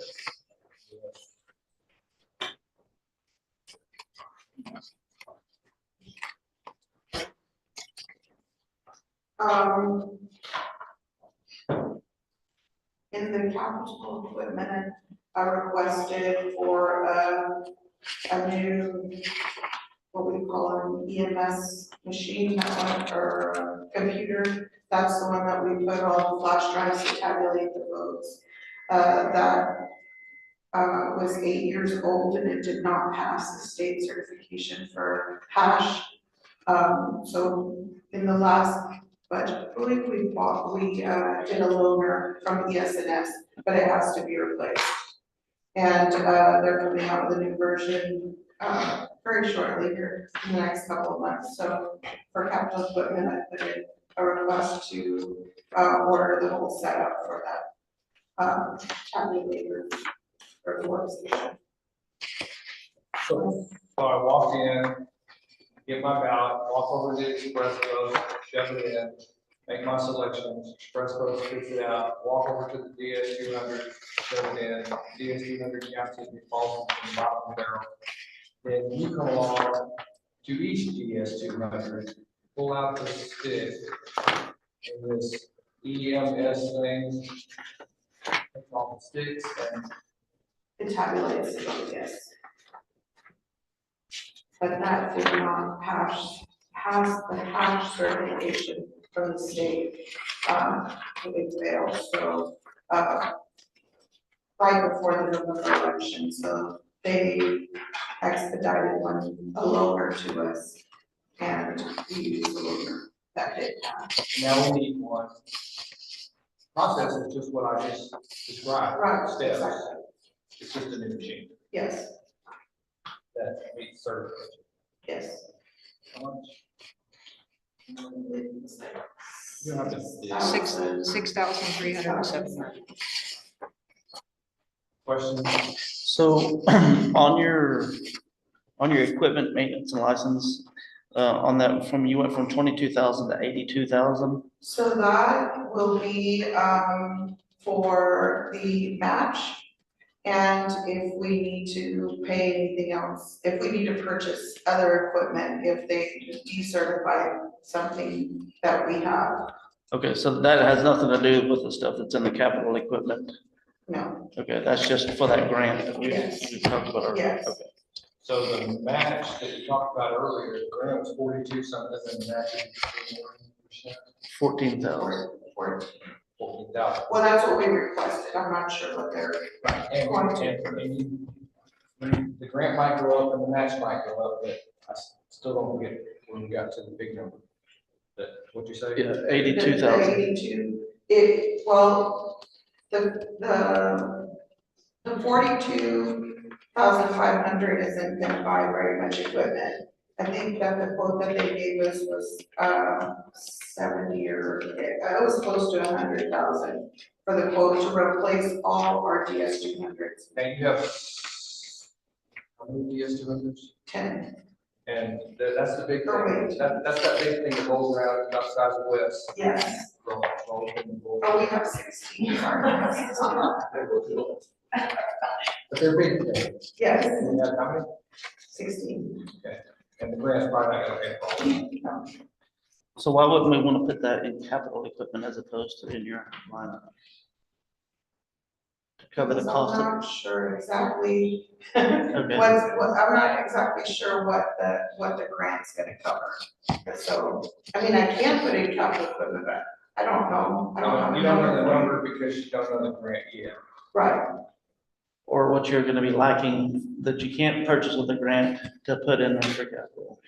Well, and we're planning, there's a capital page, but we're planning on moving some things to the actual, once we figure it all out, after all of this process, moving some things that are capital purchases to their various pages, Okay. including hers. I couldn't, to put it in capital equipment, I couldn't give you exact Exact number. number, yeah. Okay, Some things. yeah. I don't think. So they're not, No, but last year we did, if it was under 10,000, we put it on the individual pages. this one. This one will qualify for that. Okay. Then also ask for more money in education. You wanna Yes, because I'm currently, there's a series of 3 or 4. There's 12 courses altogether. There's 3 or 4 in each series, but it's an election administration certification that election center does. Right now, they're offering the actual cost of the classes. They're offering scholarships at no cost to anyone in Texas. So I did take advantage of the first series of courses in Phoenix. And, all it costs, well, not all it costs, but it cost, just the travel expenses. But, each class is $900 and I took 4 classes at no cost. So, they'll be offering classes again in Albany and then they're moving them over to Texas. So, the cities that they've selected is the Dallas-Fort Worth area, Austin, and San Antonio. So hopefully I'll continue and finish off the education. It takes about 3 years to finish it, but depending on how many classes you take, or how many classes you take will depend on when the graduation will be. When will you know that if you receive that grant or not, and how much of that grant you'll receive? We're already guaranteed 42. 4,000 or 42,500. I don't know that I'll know. You might not even know before we're I done might and not. approve the budget. Okay, Right, that was my question. but I mean, they send me the notification, I'll come back and give you a definite answer as to how much they're gonna give us. So when we went to that class, it was a hard class, one that they made you actually work. Oh, yes, it was a full-blown college course with demonstrations or presentations that we had to do, yes. And weren't you pretty popular for some reason? I mean, by that, I mean, people were very interested in your Texas function. Yes, they are, I mean, apparently they are always just curious as to the way Texas does elections, but I was talking to Judge about it, but I did talk to him specifically about our incorporation election and how that was an example of one of the well, the course was it was the history of elections and specifically talking about Machiavelli and the way he did government and how he was like the king and there was anyway, how an election could fail when there was a king and the king was on the ballot and it would fail. Anyway, I kind of use that example for the incorporation election and how that worked. And it was a pretty good example. So this school made you study Machiavelli, Socrates. Yes, All. yes, All 50. yes. That was 2 courses, but yes. Interesting course. Are we waiting, I know that time is about to do something, we want to play. Yes, she's got one more set of courses to do, and that'll be in the mid-winter conference, that we'll have over at College Station. And at that point, she'll graduate her certification. And that's one of the reasons that I was asking for the chief deputy for her and the increase in salary for her.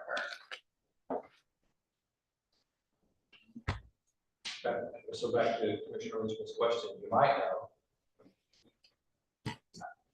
I hope to know before the budget is over, but I'm not sure. They did not give us a definite answers when they would let us know. Okay. I can continue to check back with the election funds management. That works. Anything else? I increased on, election workers.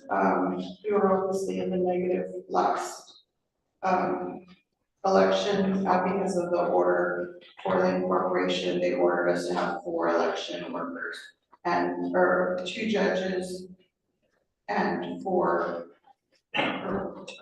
judges and 2 clerks at every election, which we normally don't have on a minor election like cities and schools. But I did increase that because we'll have more elections and this is a midterm election.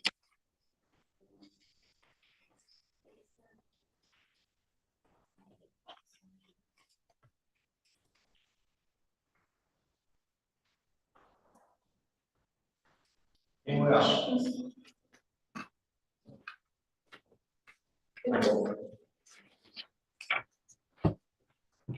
13, Michael County Attorney. I don't, this early. Skip district clerk. 12 district clerk, you skipped. I did, Yes, sir. I'm sorry. District Clerk, page 12, my question was about net data maintenance and support. Budgeted 1 year, and we didn't budget it, now we're back to budgeting, what's?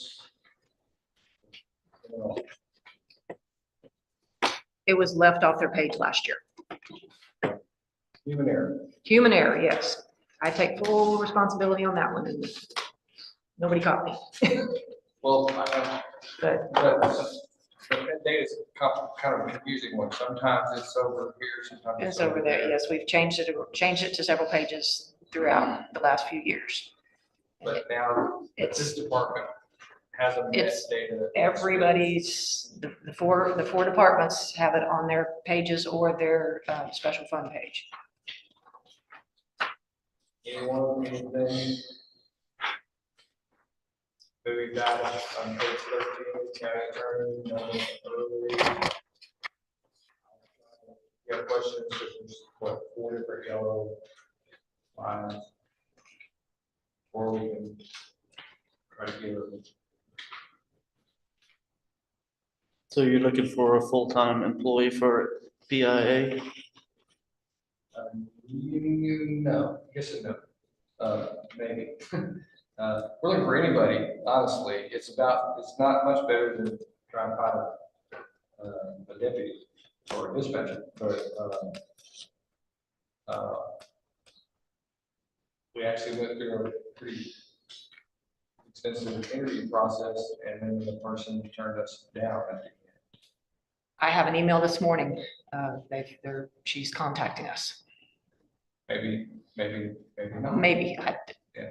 I'm not sure. It does not elaborate on the email. Our intention, when we thought we were hiring somebody this month, was to use lapsed salary out of one of the other lines, specifically 107. No. 108, to pay her through the fiscal year with the intention of getting a full-time salary out of the commission for, but yes, so that's why it's in there now, because we want to have the ability to be able to hire that person full-time. And then And actually, the one that we're looking at has a paralegal certificate, so if there is any time left over, there are some other things to employ them to do. so what about assistant county, number 3? What, the 36, is that like a part-time? It is part-time because 105 may shift to a part-time later in the fiscal year. I'm trying to get Debbie over here. She just got back. Okay. Well, why don't you move it, That was no more questions? That was the only question. Why don't we move it, if we come back to it, then when she gets here, we'll come back to it. Takes us to page 14 of the county tax assessment.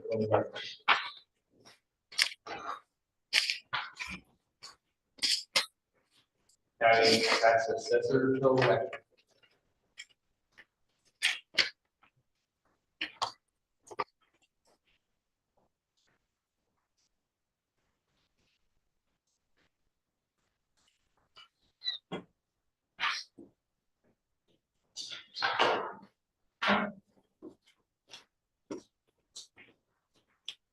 I don't know if I should be asking you or Ms. Swift.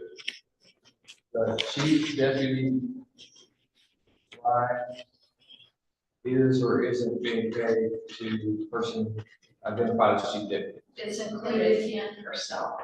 Oh, today. Yes. Okay.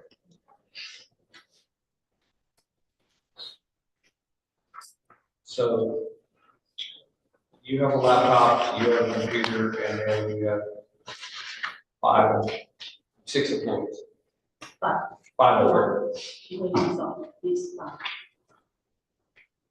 four of the employees, and then okay, and they have a computer, and then you have a computer and a laptop, that's 6. But they can hear you ask for 8.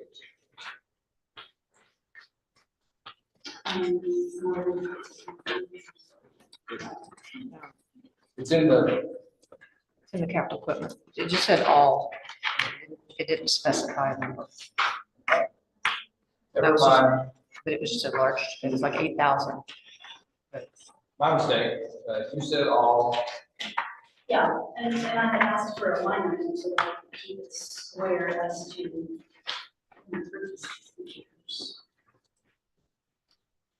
so two of them, 4 of them look to be old, and 2 of them look to have life until 2027.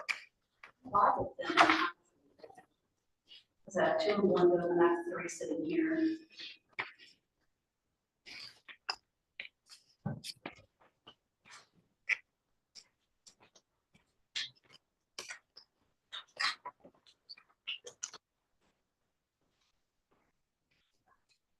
I didn't do a capital.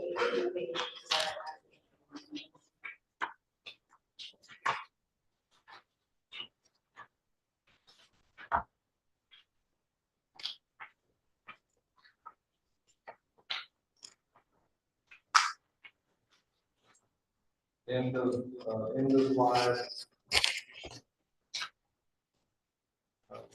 April 2025, July 2027, February 2023, April 2025, April 2024, and April 2029.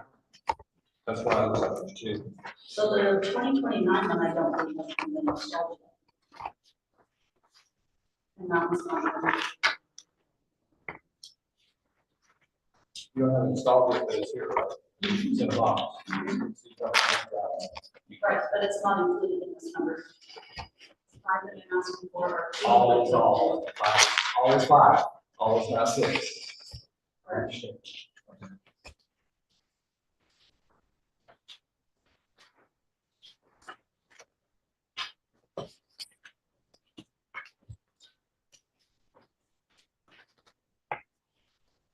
You want to ask anything?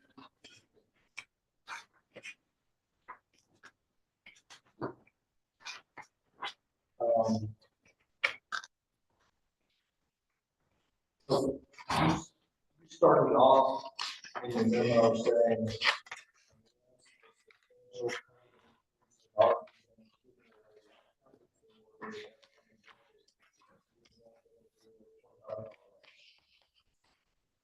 On top of whatever the amount. I think that unless the capital board.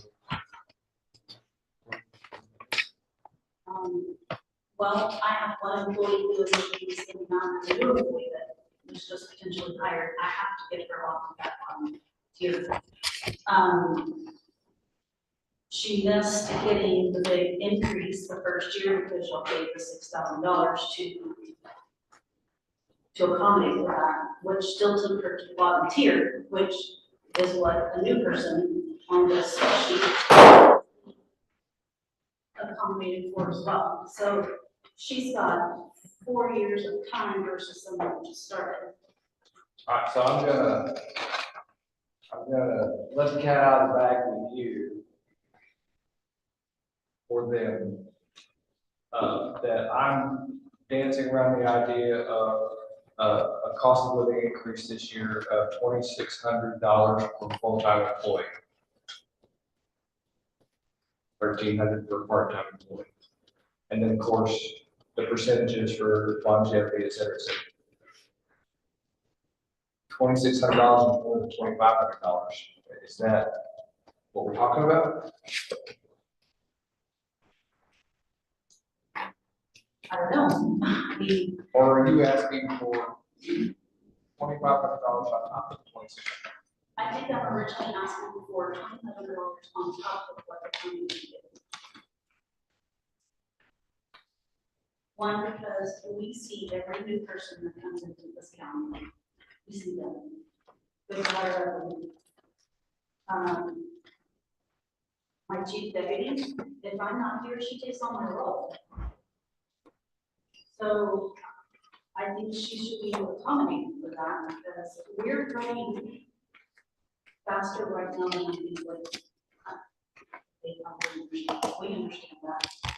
Just since January alone, we have done, I think I told you that they've done almost 1,000 more transactions than we did last year. So we're quickly growing. I think I'm getting to the point, and I know that she's probably feeling painful to people while I'm dragging this out, but, let's just take a deputy, Ms. Cass. She's currently basically at the bottom, correct?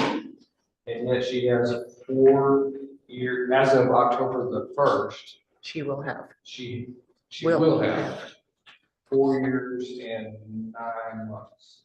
6 months. 6 months. She just started her fourth year. But she's at the bottom. And someone that was just hired by this could be making the same thing she's making. So under the sheriff's department guidelines, she'd be making 4/5 of the way between the bottom and the median. Why I asked for these two individuals to have a little bump. For one, to get her off the bottom. And I'm grateful she comes into work every day, puts on a smile. Yep. Feels public. 2%. And I think this is some growing pains that we're gonna have countywide. We did, we put out the salary survey, we got increases, we limited it to 6,000 a year. Got everybody up to the minimum. Now we have to figure out how to adjust and get those people segregation from the people that's been here for 4 years or the time experience, even if you hire, let's just say your new hire might have 4 years experience, you need that little fluctuation in that hiring process.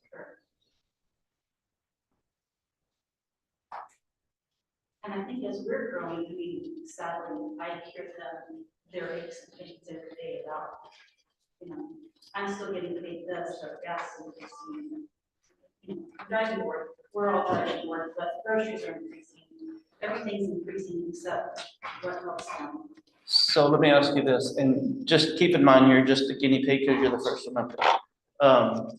So if you was to hire, I don't know this new person that you're hiring, but if you was to hire that new person and they came from another tax office and they had 4 years experience, your employee has 4 years experience, and they made the same at that time, would there be a conflict? Maybe not. I mean, if that other person came from a larger county, who knows, they've seen a lot more than what we've seen. But trying to calculate that year's experience, and I understand what Dawn's trying to do, Right. trying to calculate that year's experience built into your, to the salaries, that at least we got our minimums up to a decent level. So, trying to accommodate those years of experience is the challenge that this court is faced with.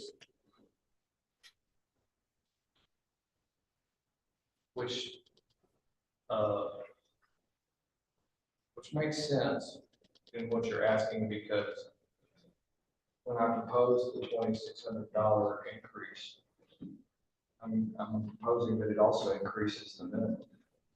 So they'd be at the bottom still, and you don't want them at the bottom anymore with 4 years and 6 months experience. Correct. I mean, we have a big bill that just went into place July 1st, and it's only going to, I don't know what it'll do to us, because we don't have many dealers, 3 that I know of. But anybody that moves in, if they're a car dealer, they have to follow this law, which is going to change how we process the paperwork. So if you want this $2,500 on top of the 4 years experience bump that she's gonna get this year, and on top of the $2,600 that's gonna be proposed. Longevity. What do you mean on top of the 4 years? It's the longevity. on longevity pay, should you get that, the 2% for the 4 years of longevity pay? Yes, sir. So that's, let's even numbers, it's $1,000. So she's got the potential to be a little over $6,000, or right around $6,000. So the Is answer- that what- The answer is yes, but and if I can speak in defense of that, that's nowhere near what we have been doing in the last few years. So it's not uncommon. I'm just making it clear. Yes, sir. I mean, I came up with the $2,500 number by taking what she missed in her first longevity increase. The year y'all did the $6,000 increase, that's where I got that number from. So if she had had that increase, probably what she would have gotten 6,000 a year, we would be having this conversation, but she wouldn't be on the bottom. Because anybody else from here on out that wasn't in that 1 year is going to get that percentage, being however long that is. 3 years, 2 years, Got a 2-year, a 4-year, and a 6. so she missed that first 2 months. And again, I think that's the challenge across the entire county, not just your department, but yeah, I think that's, Yeah, you're just catching the brunt of it right now because you were the first one up. but we had to talk about it, so it's okay. Get it out. There you go.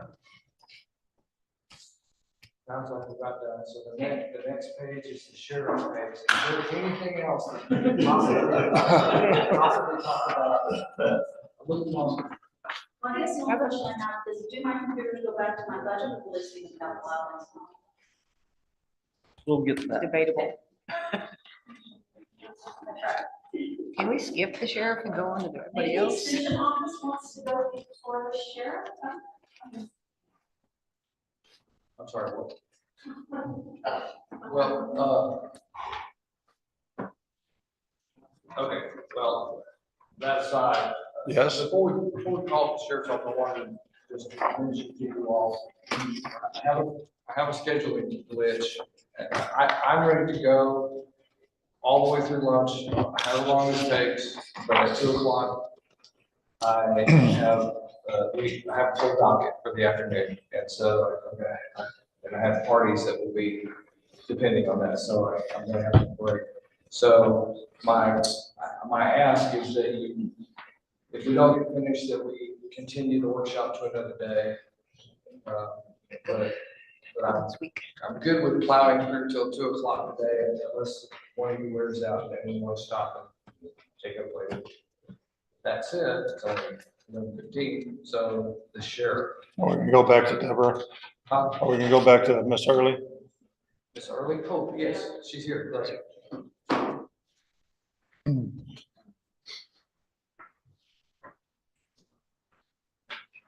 So I don't have to get up every time. I have waited for those pages in here, so you can just go to the page.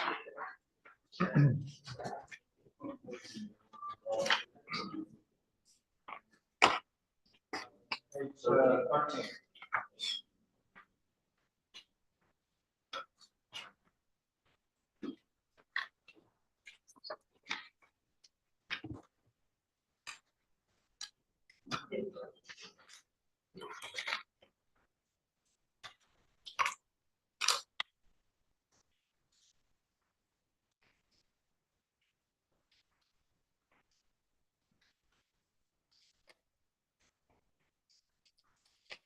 Did you want the one you wrote on? Do you want the one you wrote on? Yes.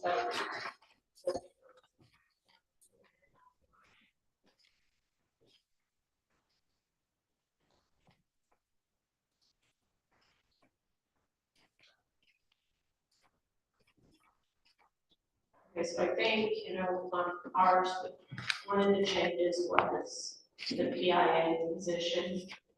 I think the decision or the discussion has been to keep that position under my budget, because as the attorneys, we're ultimately still responsible for sending discovery requests to the Attorney General's office, and then, of course, there's legal questions with regard to PIA. But that position has turned into a part-time to full-time position under PIA. with the workload, and so that is going to need to be a separate individual who is hired to do that. And so that is the reason for that change as far as the PIA. There is an addition on ours, 2 additions. I do want to just mention the litigation expenses. We've just never had a line for that. It's come up in a couple of situations where we had expenses and we would need to find a spot to pull that from in regards to any kind of litigation that we really have some minor involvement in with regard to the county. But the, let's say the biggest addition was going to be the assistant county attorney number 3 salary. So that's in the top part. Ms. Ashby has indicated a desire to cut back her hours, just due to age of benefits and maybe cutting back, but remaining full-time, but potentially cutting back to 32 hours after January 1st. And Jack Bacon, who is currently Assistant County Attorney 2, may be looking at cutting back as well. And so that would leave me with the need to have someone to fill, I say that void where I had 2 employees cutting back. And so my thought was an assistant who would be part-time without full-time benefits. And so that is the reason for that number. I have to have a line item for that instead of just filling another spot, because there may be some overlap before individuals like Ms. Ashby and Mr. Bacon either cut back or decide that maybe they don't want to do that position any longer. So that was the reason for that amount. I don't really anticipate using that entire amount, but in the event if we have a qualified candidate that is ready to come to work, if we still have Ms. Ashby as just employed in my office, I need to have a salary line item. Our workload is not decreasing. I would say it's increasing like everyone else in the county with the growth going on. I don't see the need for another full-time individual. But the workload is not decreasing by any means, to the point that if one of my attorneys cut back their hours, that we can just make do less. So that's the reason for that. I can answer any questions about that.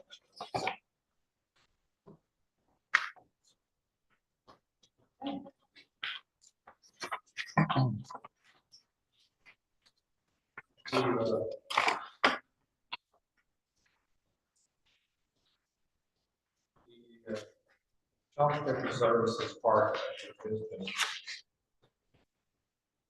is almost consuming you. Isn't it? That in juvenile, I would say. CPS, with the change in the legislation over the past couple of years, has made removals in court cases more difficult. And what I mean by that is there may be fewer children being removed and put into the state's conservatorship. But that also means that when we do get removals, they're very complex cases that are demanding a tremendous amount of time. And doesn't Gillespie County owe us some favors because of what you're doing? Yes, so I am one of 5 attorneys that is helping out over there in Gillespie County as pro temp on adult misdemeanor cases and juvenile matters. When the primary election took place, the incumbent was uprooted. And so the new county attorney that has come into office was one of their most well-known defense attorneys in Gillespie County, and was conflicted out of 52 cases immediately and has since been conflicted out of 10 more. And so the way that the statute is written, you cannot have a retired prosecutor come in and handle cases when there's a conflict. It has to be a current prosecutor in a county in Texas that steps in. They don't get any additional pay Expenses may be covered, such as gas or mileage or litigation, some type of litigation expert expenses, but otherwise, there are several of us, including the Attorney General's office, who has been asked, because we're nearby, touching Gillespie County, to assist in handling some of those matters. And so I have gone over there probably 3 or 4 times and handled some cases by Zoom, but yes, I have been one of the ones that was asked to help with that. And in Blanco County, we've had Vernon and Lano help us on a couple of cases we've had conflicts with, but I know that Gillespie County will be available to return the favor when it does come up here, but I still have probably 3 or 4 cases over there that are wrapping up. So. Maybe they ought to give us a dispatch. All right, hey, do you have anything else? Anyone, questions? That's it. Thank you. Sure.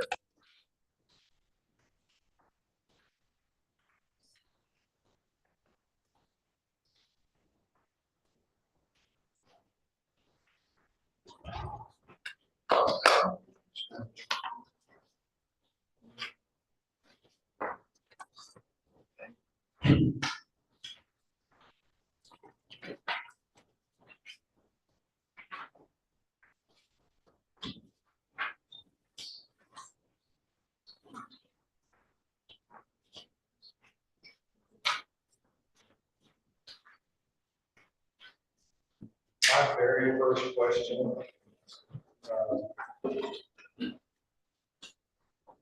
Before we get into it deeply, is on 107, the line 107. It says we have somebody that's both a lieutenant and a sergeant. And I can't figure out which it is. Close. Okay, so lieutenant just got. Which makes sense, because that means you have 2 sergeants, 1 lieutenant, and 11 deputies. In patrol. In patrol. I have 2 sergeants in patrol. Oh, I think I got the other, I'm talking about just Yeah. patrol. So he's one of the 2 sergeants. Yes. And you have 1 lieutenant, that's the box. Yes, sir. And you have 11 deputies. Right. Just if you want to properly control. Okay.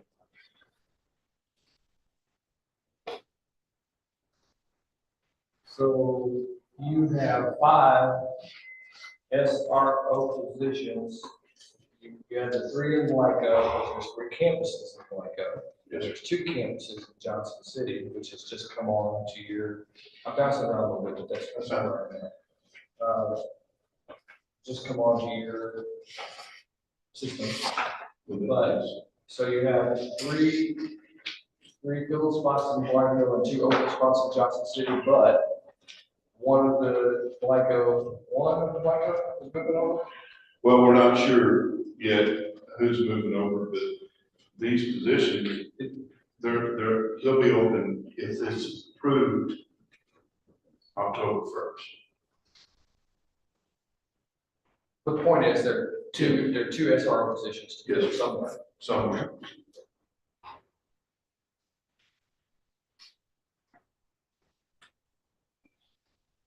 Honestly, that's not even much of a choice, really. I mean, No, I think it's the right thing.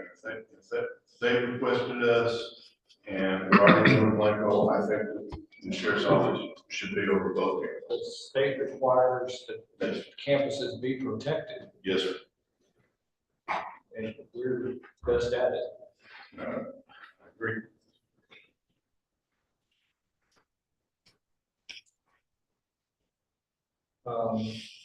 I'm hoping somebody else will get there, but, because I don't really want to do it, but I got all kinds of problems with the on-call supervisor stuff.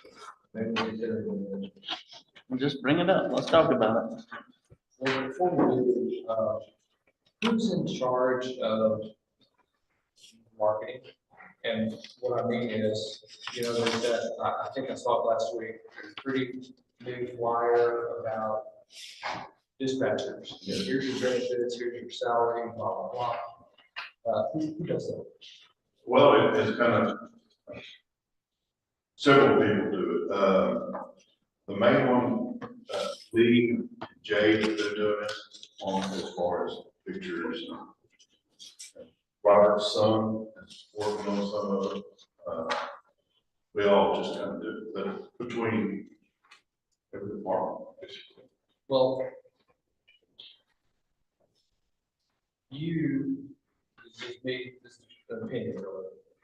You could all have to do a better job because today, right now, on the Blanco County overall website, it lists an opening for dispatchers and it lists the starting salary that hadn't been the starting salary in a long time. And probably people don't look, that may not be where people go to look for jobs, I don't know. But it's contradictory to what we're doing elsewhere, and it could possibly turn some people off, so. Well, that was supposed to be done. Actually, I think that one's done, but I believe the other two positions, the jailer and the deputies ads are incorrect. We did put the flyer on. We have to depend on you all to make sure that whatever's on that website is correct, so. Right. Y'all just need to be paying attention to it. So that all your marketing schemes match. So question on that, where all, obviously I have not seen it on the website, I haven't looked on the website lately, but where all are we pushing this flyer? Should be through the county website, Indeed, TAC, Sheriff's Association, Tico, Capcom, it's in all the places. Is there? So if I'm an average Joe, I'm not seeing it. If I live here in Blanco County, unless I'm looking in that specific range. Well, that's a lot of soldiers to be looking for a job. What about the workforce commission? That would be about that work. And what about Facebook? I don't have any idea. Oh, we do have it on our Facebook, On the sheriff's. Sheriff's Office Facebook. I visited with Llano County and they had it, I seen theirs on, obviously it's posted on Hill Country Scanner. I visited with the dispatch supervisor over there and she said within 1 week she had 6 applicants. They already hired one. So it was on Facebook, yeah. So anyway. I'd say that, we don't need to be compared with them, but, and I agree. They have dispatchers, we don't, so. They don't either, they're pretty damn low. Sure don't have that, don't have control. Yeah. And we are on Facebook, so. When we start talking about salaries, and you all did a comparison, you used the 7 counties that touch Blanco County on it. And I've been guilty of doing that many times. I just don't think, I don't know that it makes a lot of difference because when you look at it, they're not that much different, but I just don't think that, we should even count Comal Hayes or Travis anymore, because I'm looking at their revenue streams. Comal's, 200 million a year, Hayes is almost 400 million a year, and Travis is 1.2 billion. There's just no comparison. They shouldn't even be. I realize they are next door, but I just don't see how in the world we should be factoring it in. The others. They are competitive. I understand the competitors, but it's like Johnson City or Blanco compete with the Cowboys. And you might, I'm just saying, that their resources and their money don't make them very comparable for us to be looking at. Our cost of living is the same.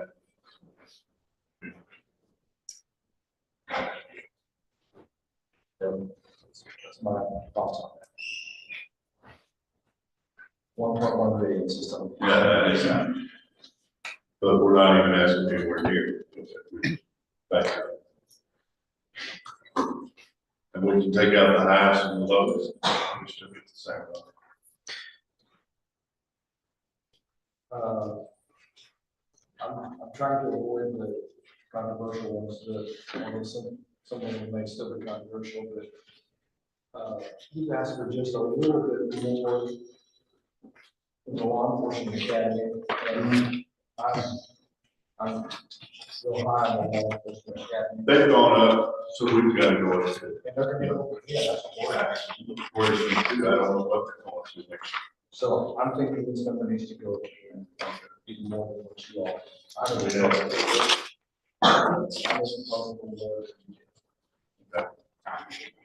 Just to keep up. Do we pay 100%? I'm sorry, Do we pay 100%? yes. Yes. Yeah, I'm sorry, I was on line 454. What is your thoughts on that? And how much? I don't know, I'll find out Wednesday, maybe.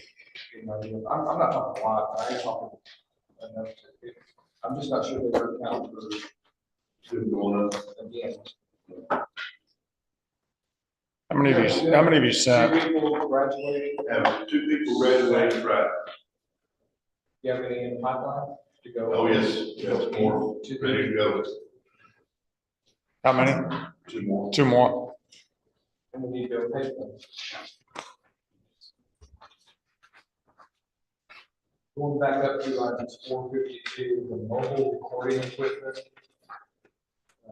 Neither Connie or I know, we spent 42,000 2 years ago, 45,000 last year, we're at 50,000.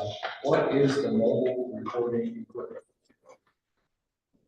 That's body cameras and vehicle cameras.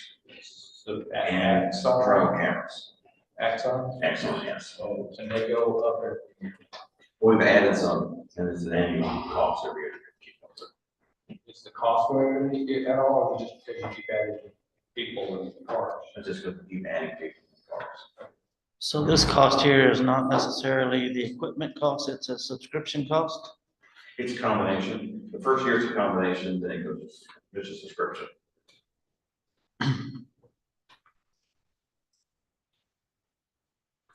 How long ago did we start that, I guess is my question then. 6 years ago. Are you answering the question as when did we go with Axon? When did we switch Axon body I cameras? think it was approximately 6 years ago. When you outfit a new car and you're retiring one, is that any of that equipment able to move over into the new unit? Yes. We've just caught up, outfitting all the cars. But the SROs, we had to add 2 additional cars, so those were 3 additional cameras. Once we catch up, then the equipment is reused. The only additional things we have to find is that if the cords in the installation, if the cords are kinked, then we have to patch the cords, and so that will cost like, last time we did one, it was like $450. It lasts 5 to 6 years. Before you have to buy a new camera? Okay. If there's a problem with the camera, that's replace it free of charge. Within that 5 or 6 years? As long as we continue to pay them, they will continue to do it. Okay. And that's the same for the body cameras? Yes. Questions asked. It's run over, it's replaced. Okay. No charge. Going back up to page 457, the DVR system, the DVR system. One is jumped a lot, but do we keep purchasing DVR systems, or what's the deal? I mean, it seems like you buy one and you have a DVR system. DVR is It's There's a blank. blank. That one's blank. You're looking at, it's taser replacement. Never mind. All right, I'll slide. Tasers are just, as I remember, tasers just run outside. They are, and then they keep coming out with new ones and, not supporting the old. That's kind of, we are able to use not the latest greatest model that we're going to putting in now in the detention area.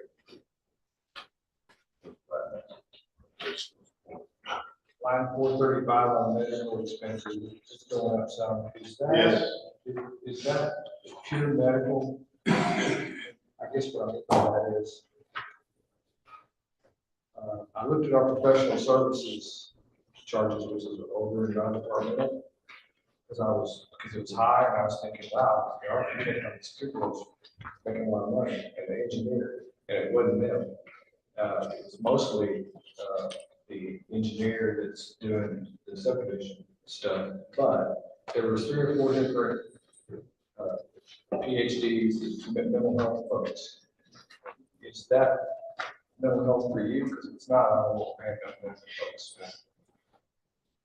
Well, That's like included in our contract with Southern Health. All the mental health that's in the jail is included in Southern Health contract. right, what I'm asking for is another day, another 8 hours for a nurse. And then, I think we increased on our average number of, that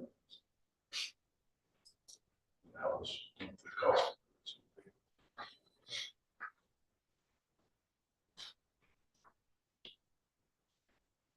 Yeah, I don't really have much about, education expenses and dues, they've gone up, but so have everything. On-call supervisor stipend. We wrote a very nice piece on it. New item. Oh.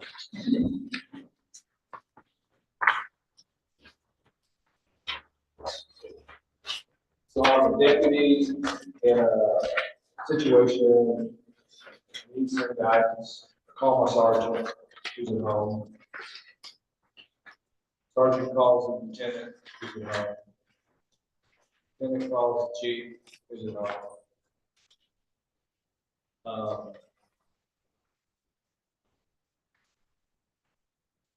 And you all, and to me, I don't know how to say this just bluntly, but it seems like if you take that job, that position of responsibility, compensation for it, whatever, it seems like that's part of the deal.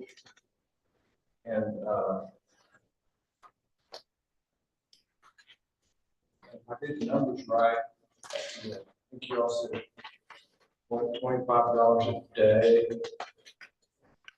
So 365 days is like 9,000. It's a little less than $10,000.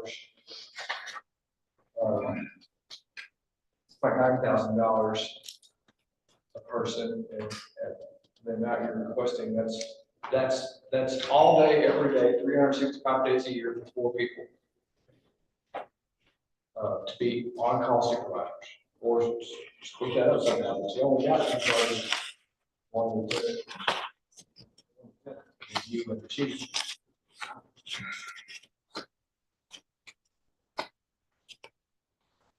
Can you, block the paper that's gonna get thrown at me? I don't understand why it's stuff, not overtime. I don't understand why we don't just call it overtime if you have to get woke up in the middle of the night and consult, as opposed to on-call.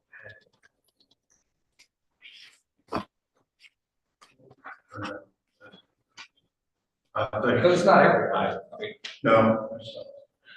But to be restrictive on someone and say you can't go out, you can't drive into Austin and you can't have beer, you go out to dinner because you're on call. We have to be restricted. You have to be available. We can't say you're going to be available, we're not going to be available. You can't do this, you can't do that, but we're still not going to pay you.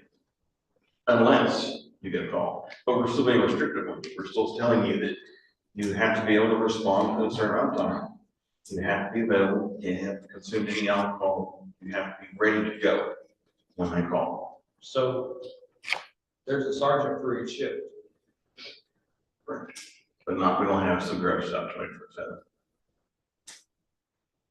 From midnight to 6 AM, there is no supervisors on the street.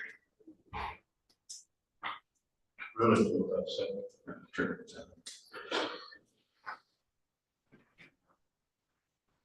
To do that, we have to have 4 patrol sergeants, we don't have 2. Say that again. Two. Yeah, we know, yeah, we have to have 4 patrol sergeants, we don't have 2 patrol sergeants. Or 4 jail sergeants, or 4 community sergeants, which you got.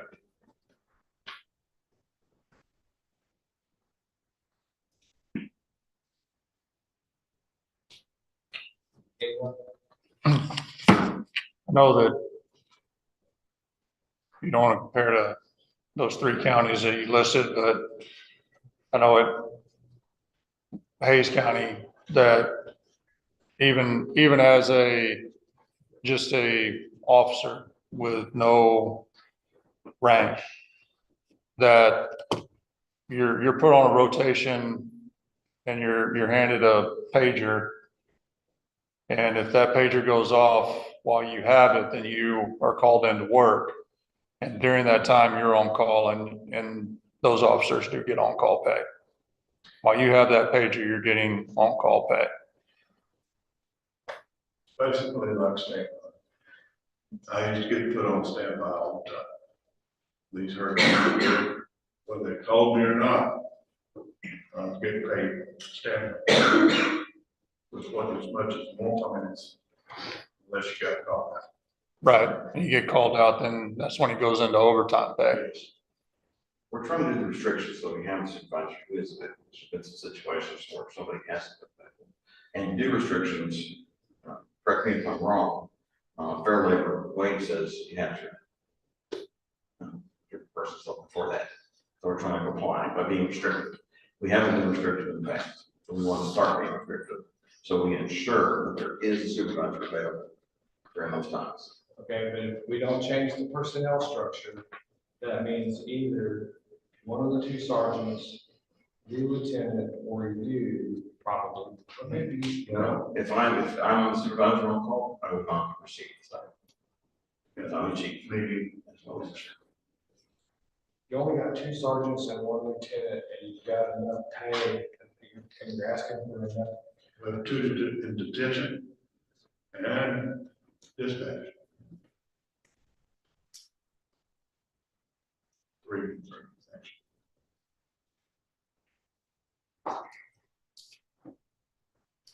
Well, do we have dispatch call supervisor on call? It's not there. You don't have anybody- Detention on call. You don't have anybody to call. Yeah. You're right.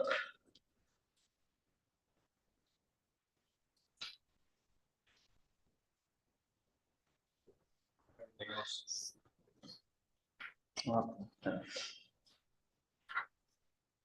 So explain to me, I guess, on a jailer. Give me a scenario where you're calling out that supervisor. We have a fight in the jail, somebody's injured, Suicide. suicide, Someone has to go to the hospital. somebody has to go to the hospital. Somebody brings in an inmate that's in the hospital. Drunk. Now we have to send a jailer to the hospital. And I'll also, place somebody in the jail. see if they need to, we'll accept it or not. We've had several refuse to not take them to the hospital. Other officers, Right. Okay. we won't accept them and they demand a supervisor. Or we have officers calling the supervisor, and who's your supervisor? Because they won't accept people.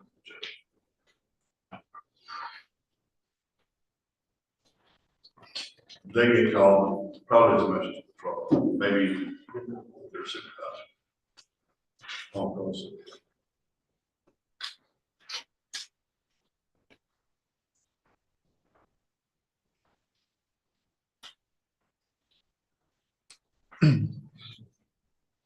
There's,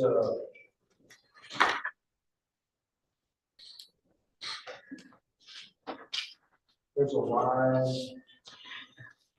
Somebody wrote, stuff with me for a long, can't find it. That says, to the effect,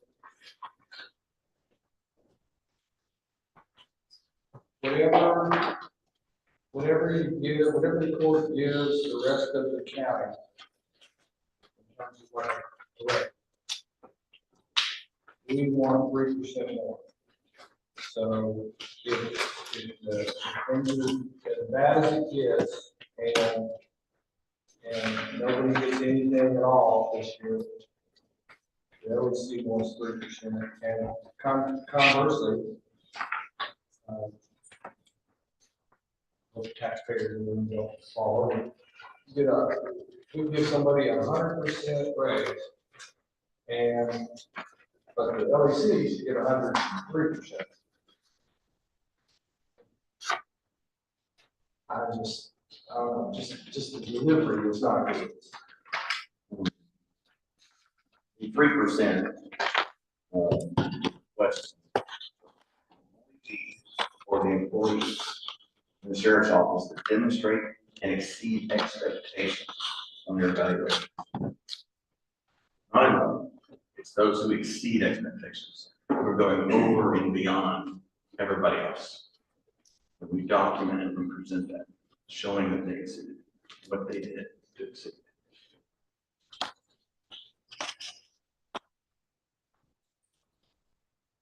I thought that's what the whole point of the salaries, that was one of the points made by the people delivering the salary study was, you got a minimum, median, maximum. And if a supervisor determines somebody's doing well, they can give them the equivalent in my state law of merit. Exactly correct. That's what this is. That's all exactly what this is. It's for those people who we stay within the range. But there has to be a number for that person who exceeds expectations. We're not going to jump from the minimum all the way to the medium. The next time, we all the way to max. There has to be a number. So this is the number we came up with. After reviewing some of the other candidates. Are you asking for this 3% above and beyond the medium right now? No, above and beyond, let's say you'll give a 2% COLA for a county, okay? And everybody in the sheriff's office gets the 2%. But there's two people in the sheriff's office who've gone over and beyond. Are you telling me you're only gonna give it to 2? Additional 3%. You don't think more than half of your people are going above and beyond? Well, so let me clarify. I think I understand what you're saying. So you're trying to clarify, how do you get from the minimum to the medium? That's basically all you're trying to do, right? And to get from the minimum to the medium, from the medium to the maximum. I mean, in the budget structure. I mean, yes, you have your employees that you think are, that they need to get, they're going above and beyond, and they need to go, yes, the court put in the budget the minimum amount. Yet how do I get this employee that's Superman to this next level? Right. And that's kind of where we were in the same conversation earlier about that years of employment. I've got 4 years versus the so it's all around the same scenario. No. Well, I think I discussed this with Mr. Riley or you, or maybe one way to do that really is to have the freedom as of right now, is to put every line item for every position at the max. Even though that's not what we pay, but the cost or the budget part would be astronomical to do it that way. Got it, won't get recommended, I tell you. Yeah, no, I know, but I mean, it would. So, but, okay, and here's another question that, I've talked to, we looked at evaluation, we looked at different things. And like, for instance, Williamson County gives a cost of living and a merit. Well, every department head says, oh, my guys are 100% gold. So everyone gets the full percent of the merit. So where is that, where's that justification? Where's that justification? And that's, I mean, we don't ask for promotions line item anymore, where we can just promote or I mean, pay extra on some, but it's not a. No. And it's not just like a check the box. This is wrong ones. It is 9 pages long. And it has descriptions, and the immediate supervisor goes in there and has to write several paragraphs on why this person exceeds expectations. Or if it's somebody who doesn't, where they need to work, what they need to work on. And so this is a letter that we will attach to say, okay, this employee exceeds expectations and here's why. And then you evaluate. That's where your supervisors are writing that letter, the evaluation, and that goes up to. Yeah. So who would have that, in your opinion, who would have that ultimate goal to say that they go from the minimum to the medium, or 3% halfway, or however it is? Who would have that say? Well, that's what they mean. So what you never, ever have had, or probably ever will have, 100% employment at any one time. There's always going to be a little salary lapsing somewhere. Right. So why is it that I persuade them to do something, to do some kind of COLA raise, we go on down the road, and October, November, you get a form that says so-and-so exceeds everything. Why is it you can't take some money from some that's not gonna get spent otherwise, and you decide 3% is your ideal, and you just decide to raise them 3%, and you notify the HR people, this is what we've done. My question to that is, what if it's a department that's fully staffed? That I just established, they'll never be fully staffed. I'm not talking about that department. Well, I am. That's what we're on, that's what we're talking about. I've been told we can't transfer money from one line to another in salaries. Everybody's in their separate line item. Am I that correct? Budgeted. That'd be one, that'd be two, or two items. You can go over on a specific line item budget, as long as you don't go over into the salary. So if that position's been full. Okay, but you can always change the line item in here. If you want to move, just move the line item to your, doesn't, that line item doesn't have to stay right there. If you're, say, Just not. you can't change the money. Right. So if you have somebody in that position, Well, they need that money for the rest of the year. Wait. Right. The year. To that specific line. We can always add one, which some of them Yeah, it's have. like Oh, goodness, in y'all's the department? dude money over there, like promotions like we had, is that for the money over? so just so you know, about half the room can't even hear the conversation. So, Judge, Number two, we're being left out, but number three, I heard enough of it to know there's two different things being said. You can't change the line item, because that's what was established by the budget and adopted by the commissioner's court, and it's supposed to go through the year. But, as another person said, you, and it happens in other places in the budget, you can go over, you can run in the red on that line item because it's another line item that's gonna be under, because it's lapsed, because there is no employee in that line. For the time being, I think is what she's saying. And so, as long as, and I She absolutely, we're all agree on this. As long as the bottom line for your department stays black, Not the bottom line, but the salary. salary line. So you're not actually changing line item 120 that's open to give line item 121. You're not doing the transfer, but line item 121 is going to run in the red because line item 120 has the money. Is that what? Okay. Or when we pay for something, we can pay them out of two different line items. Yes, because some people That have gets messy. 6 on their paycheck.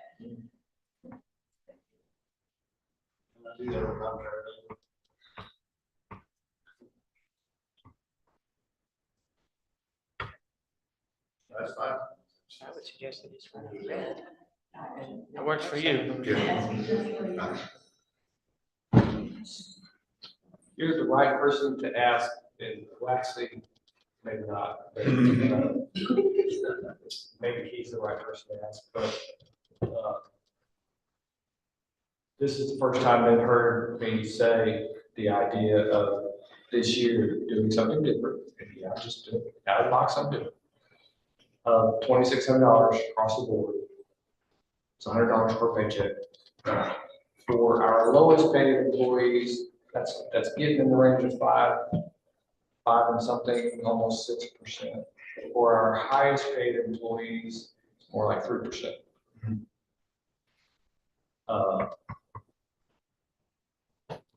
That's I'm good with it. I'm good with that because I think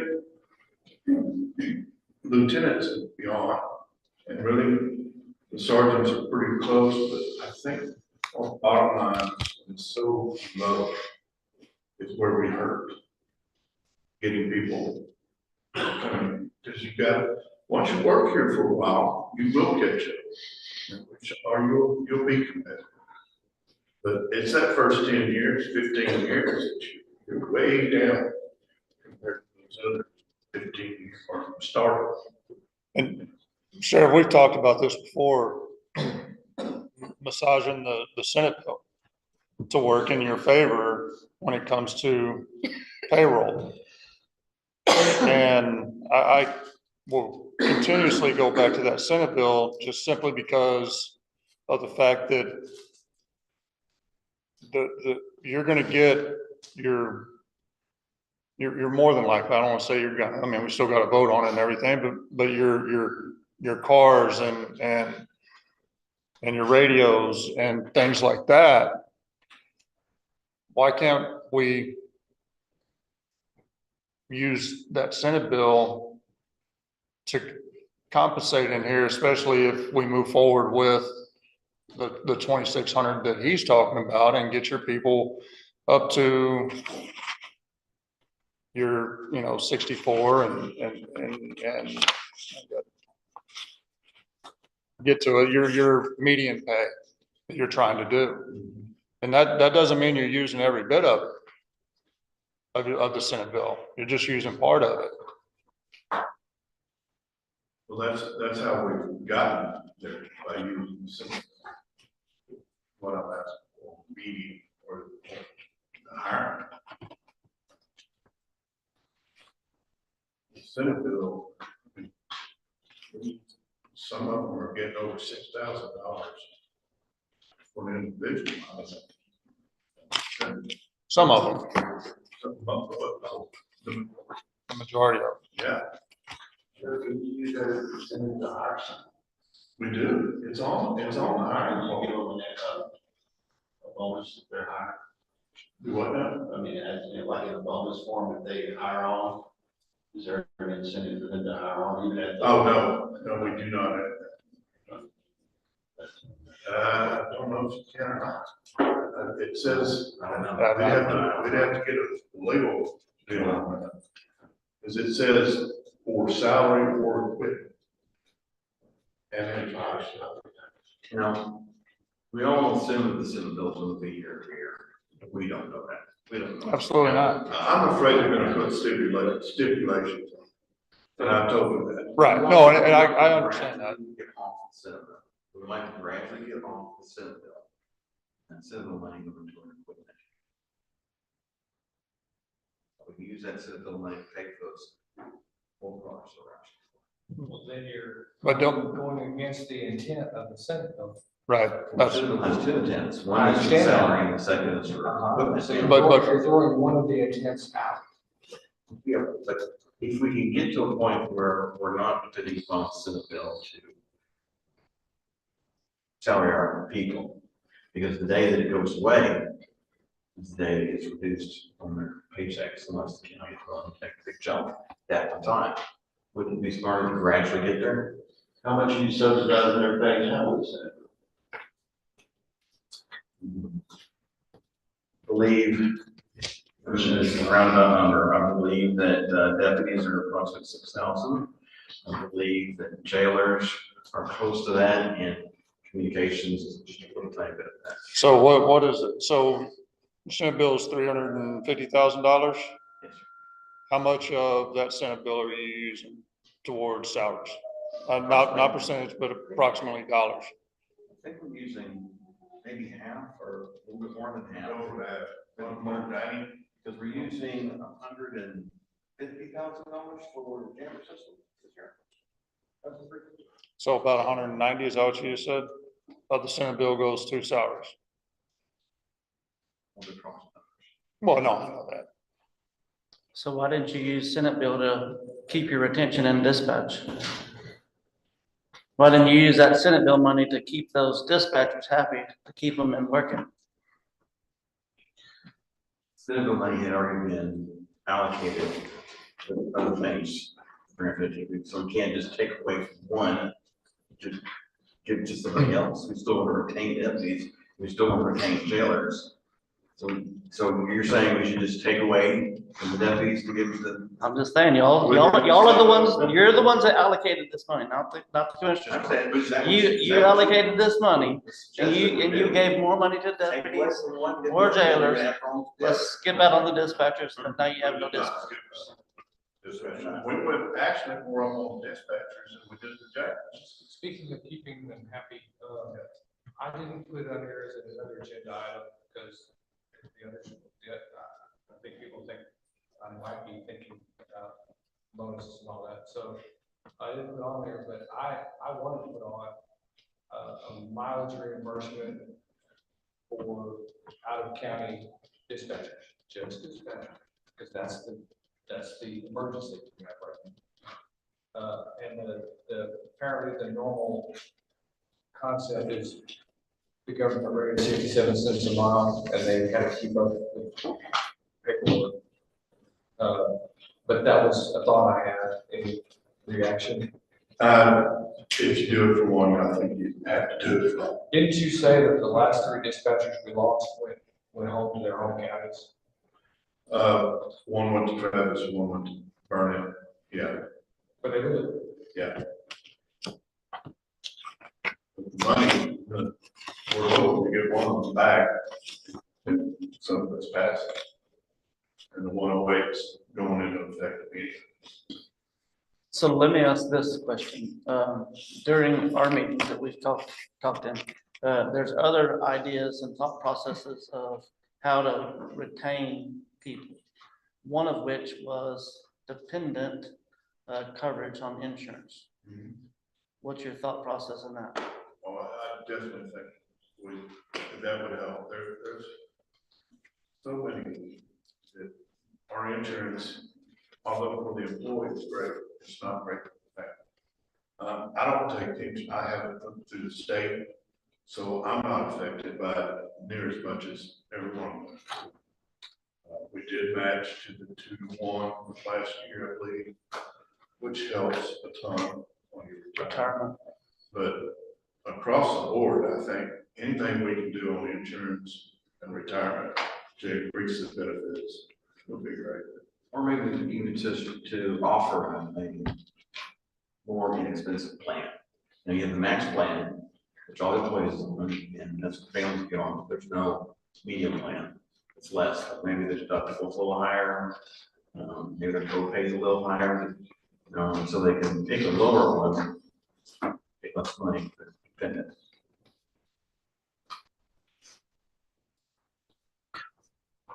I just thought about bringing it up while we're sitting in this conference meeting. $2.50 per $1 contribution rate system maximum, correct? Correct. And we're at $2, and we hear rumors about others, but $2 is not bad. If I was to, That's what we pay. suggest something slow, like $2.10 this year, is that hard to do? We can't afford that. I figured some of the going up a little bit after you. Well, and I think we talked about 2.25 maybe. I did not do.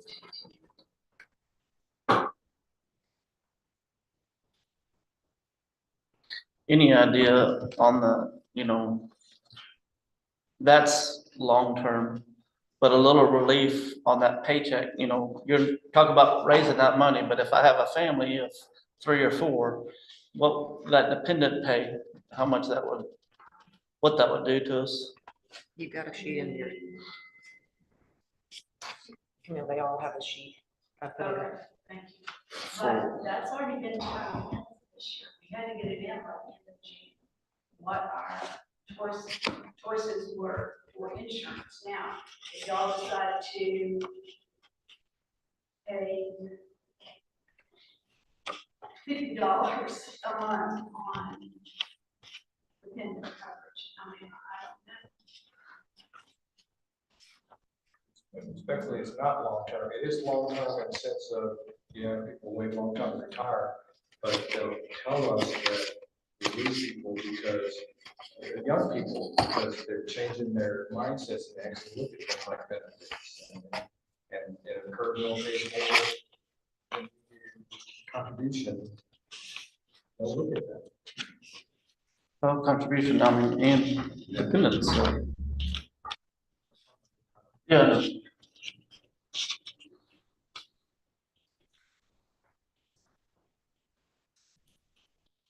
Anybody want to break?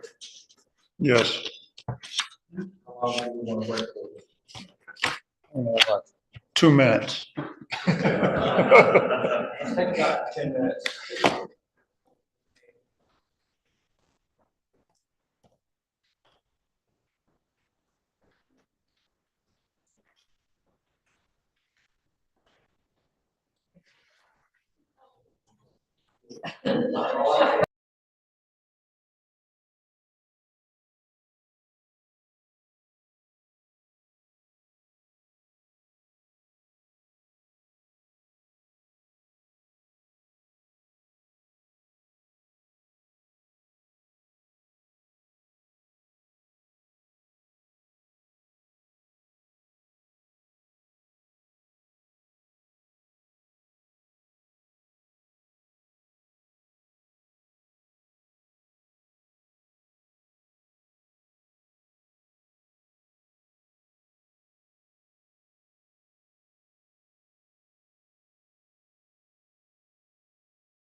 Yeah.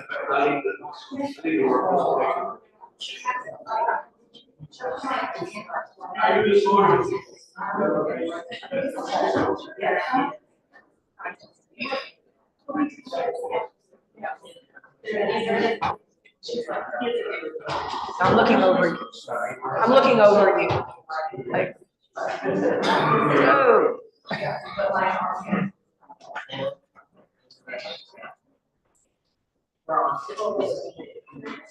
All right. Was there more with the sheriff? I know you have some, that lot.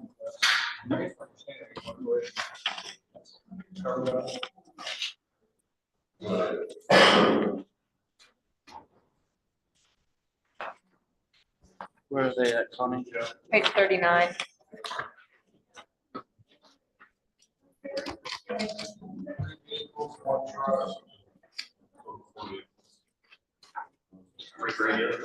Radios.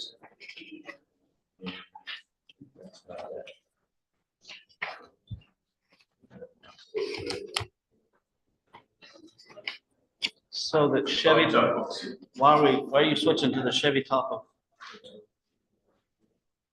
So, couple reasons.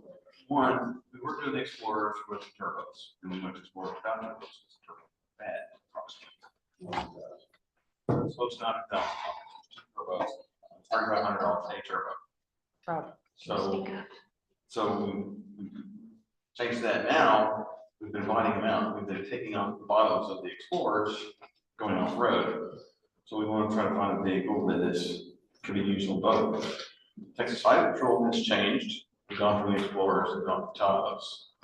There's been some extensive changes to Tahoes. The revamped transmissions was a concern we had before. And brakes, revamped that. Tahoe's have, DPS is very happy with them. Well, and it's the same price. Same price. Tahoe and the Explorer are the same price. Yeah.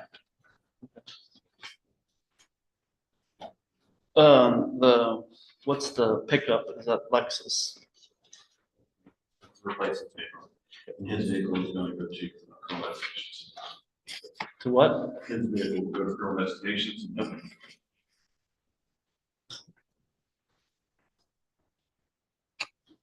Nothing else from titles, shooting range, $5,500. You start contracting with the use of shooting range, start investing some money in that shooting range. Need some typical care. So we're going to run out of things.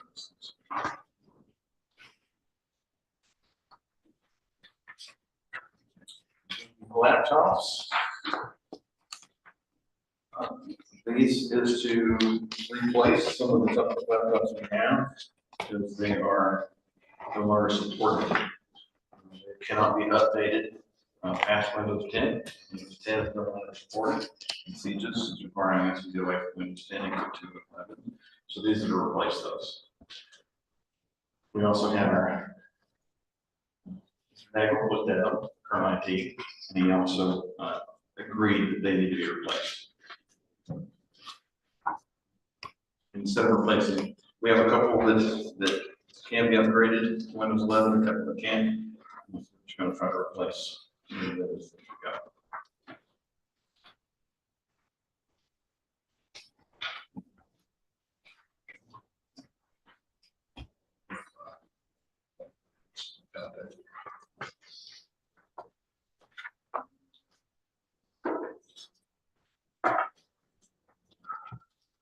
Of course, we kind of cover the SROs, but it's the same contract we have with Blanco, ISD.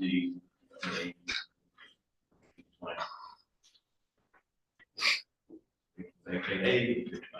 So on that, explain to me they're requesting only 2? Yes. So how is our campuses, elementary, the new middle school, right? And then the high school? How are you getting away with just 2? Tracks of land, there's only 2 campuses. Is that what it's Yeah. based on? The office will be in They're all. Is middle school and high school on the same piece of property? They will be. Yeah, they will be. The legality of it is pretty straightforward. The concerns are, it's pretty obvious that that's a lot to cover. But it is what it is. It is what it is. That's what they're being paid for, right? They might want another one next year. And you're running the same agreement with Johnson City, CR Blanco?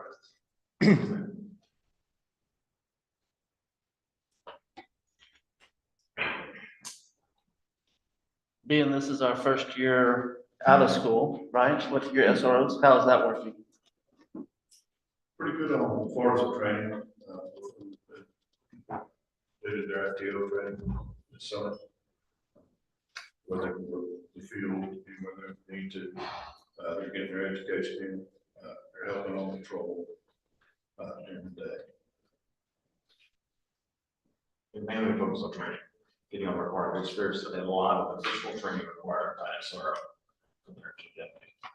So they have to maintain, but deputies get a plus on the other hand. We've been sending specialized schools to ensure that they need, some warlord training, some intermediate weapon training, going to some juvenile training. They've also, put on the junior academy for a week, first time in Blanco, which is great success. Everybody like to love it. We're looking to doing that in Johnson City next year. It's going to have a start there. Putting one in Blanco from Johnson City. So just for clarification on the SRO program, that's pretty much a unfunded mandate. I mean, are you getting any money other than Senate bill from the state on that? Nothing. Huh? No, yeah, the schools pay for part of it. I'm talking about the fact that, the state's not I don't. help pay for the officers. Money the state is supporting to the school. To the school district. Sheriff's office or PDs for this mandate. Okay. For all the additional summer training and stuff. If it's specialized training for the school's gonna pay for that, we're going to reimburse it for that. If it's their normal police officer stuff, then, patrol. Yeah.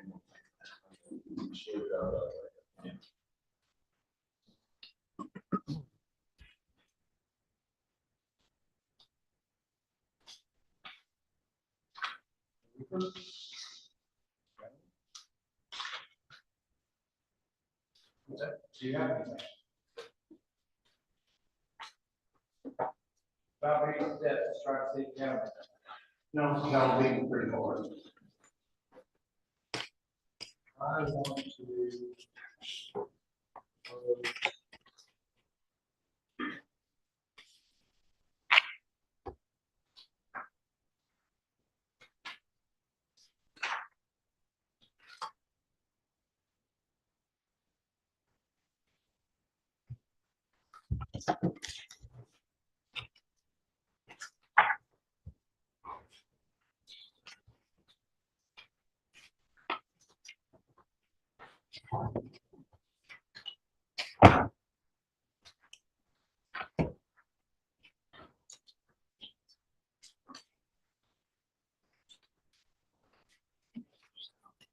One or two.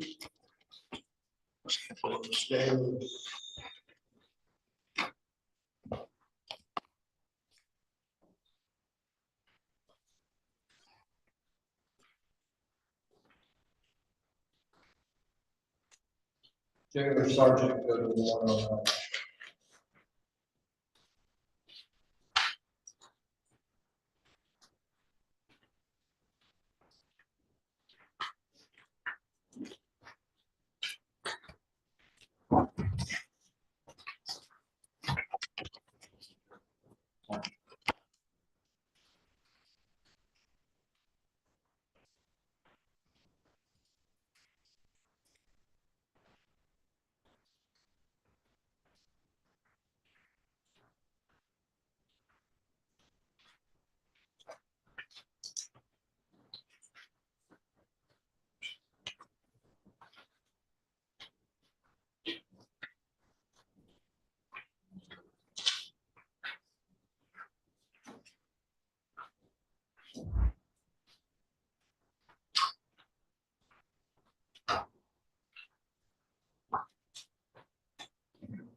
Reduce that sergeant to grade 1.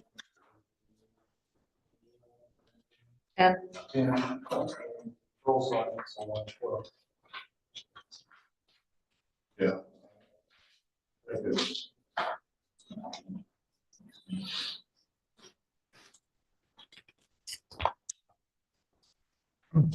were you suggesting moving, or you were just, I couldn't hear that. Were you suggesting moving them to the same, or were you just?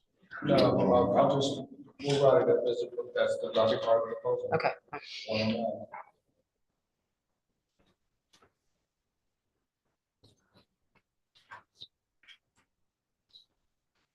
What was the other one, Judge? Or did you say the jail sergeant? Did you just say the jail sergeant from 108 to 109? Yes. And that was the only one you're talking about? Yeah. Either way, it's 109 is where we're moving. Okay.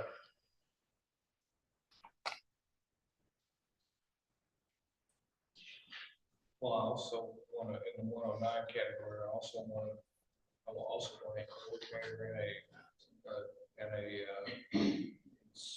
inspector, supervisor, inspector, whatever you call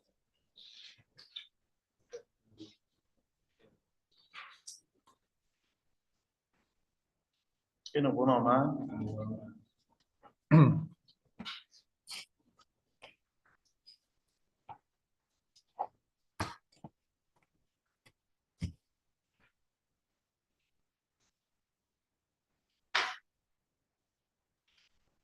The inspector head and what else?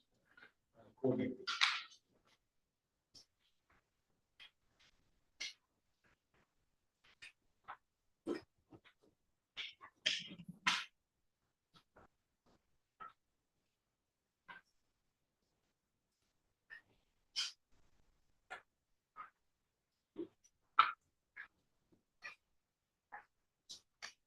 Do anything else on the sheriff's office?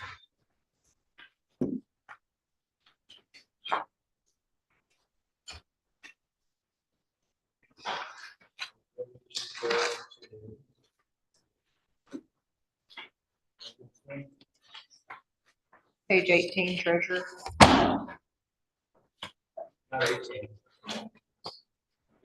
Yes, sir. Page 18.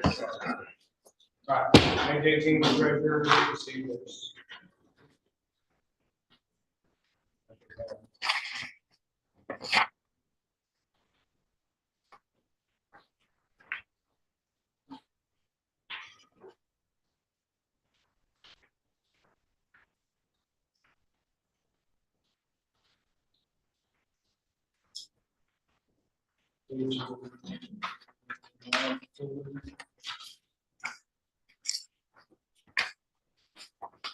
The only thing I made a note on that one, sir, is we had talked about the, Oh, page 19, I'm sorry, 19. Yeah. So this is another proposed page, it's a new page. It's not, has been it creates the human resources department.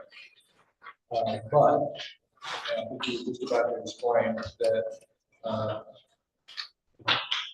while the department's there in place, it's really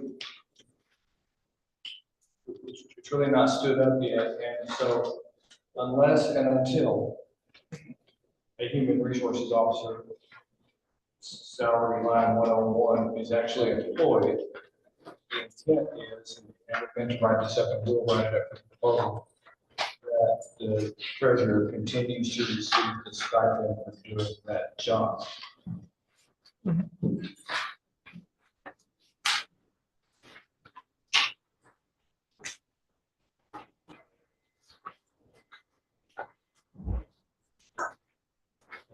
One auditor.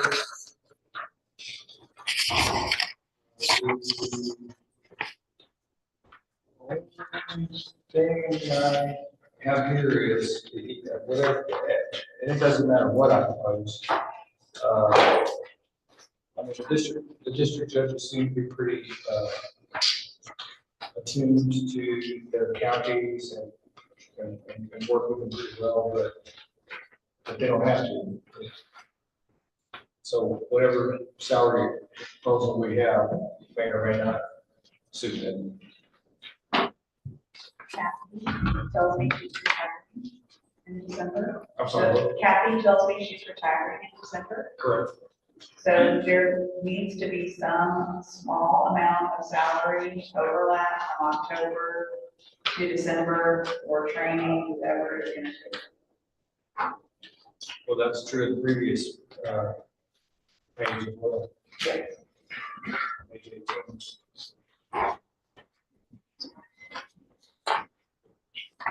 Okay. What about a 3-month overlap, 2-month overlap? Right, yeah, I mean, at most 3 months, it'll just be October, November, and December, Just one other line that has some overlap. so that we can, if we can find somebody to replace her. And I can. Still need to ask you questions about that.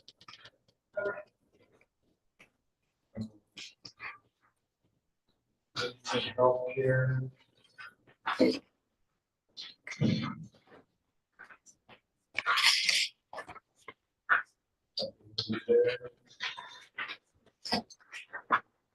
Page 22. Extension items.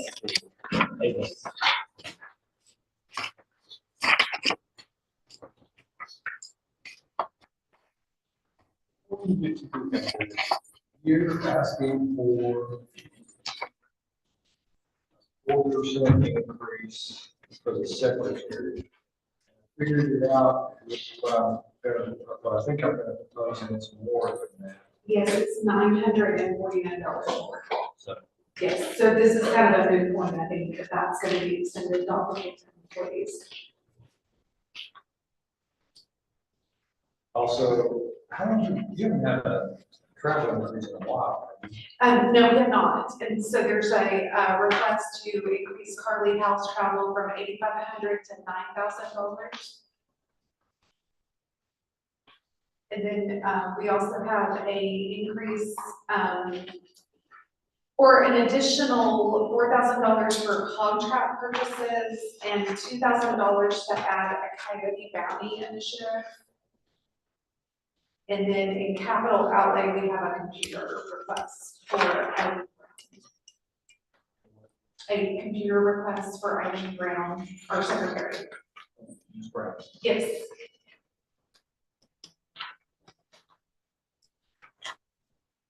Okay, all right, thank you.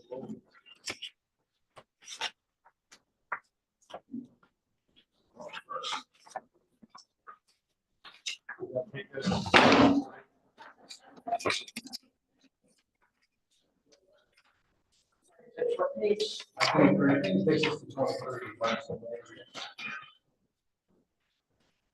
Yes.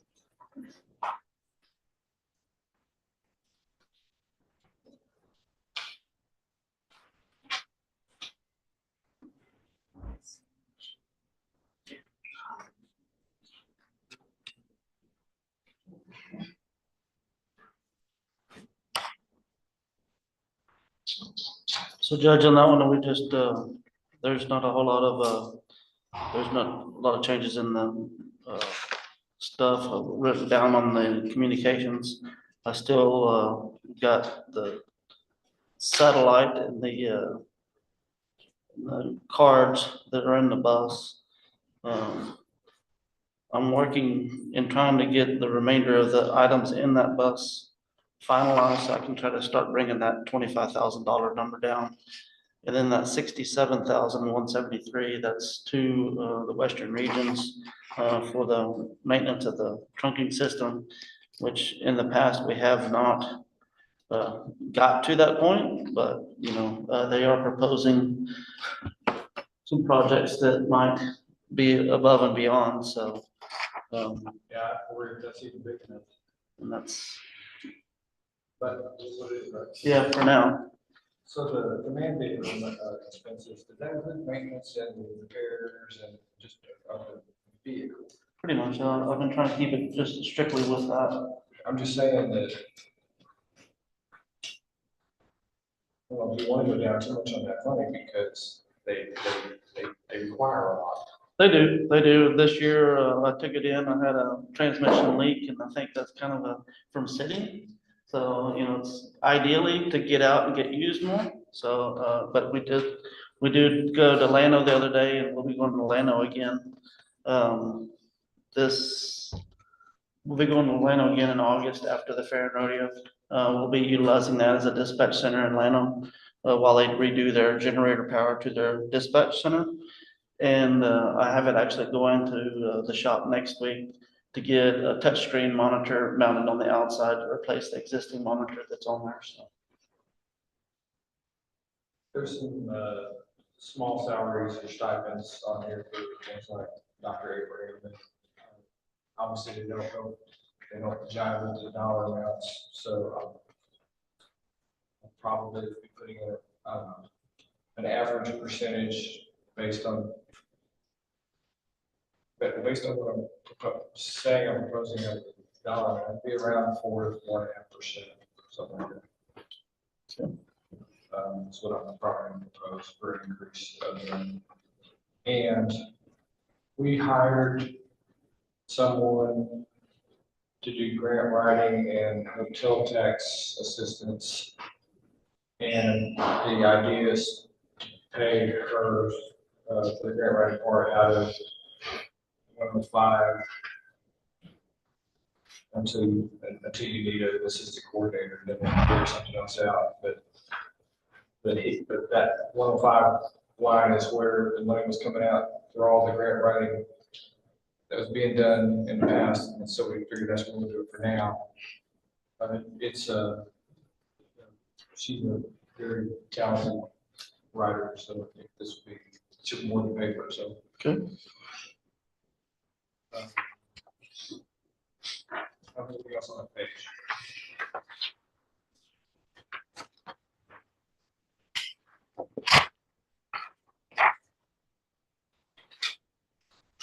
New page, looking at the fire marshal. Straightforward. Oh, here's a, might be a question for Camille. Did we figure out where the revenue is coming, where it goes? We did. We did. Yes, sir. Any questions? Most of it, the difference was the first year of not having everything in office needed, to come up with that, got to the years following, so. It's, equipment, for evidence collection for working fires, training and education expenses we're making through state certifications. What is the status on your truck? The truck is ready, it's just sitting, waiting for the transport to get it, I saw a picture of it this morning.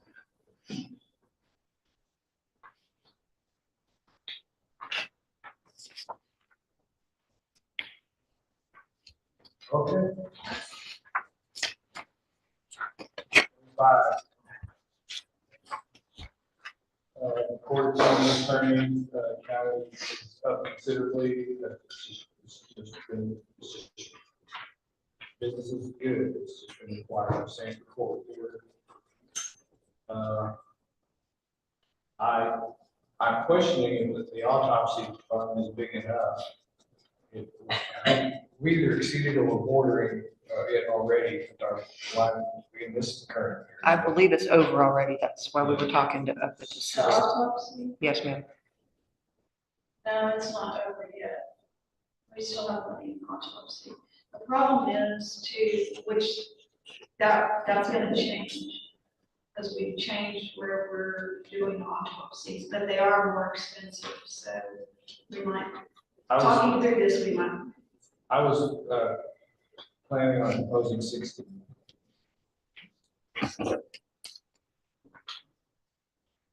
How come we saw, what we saw on the screen was like 52, I thought. Or maybe not, maybe it's just a extrapolate. Okay. Go up to jury expense county, then maybe. We did, we are proposing an increase. And which you're right, it's absolutely a given. District criminal court, county attorney, expenses have gone up, they're asking for more. I think we should increase the capital felony trials a little bit. But I guess that sounds a little flexible, so we'll wait to see. How the rest of this all shakes out. I don't have anything else on that page, does anyone else? Page 24. Judges.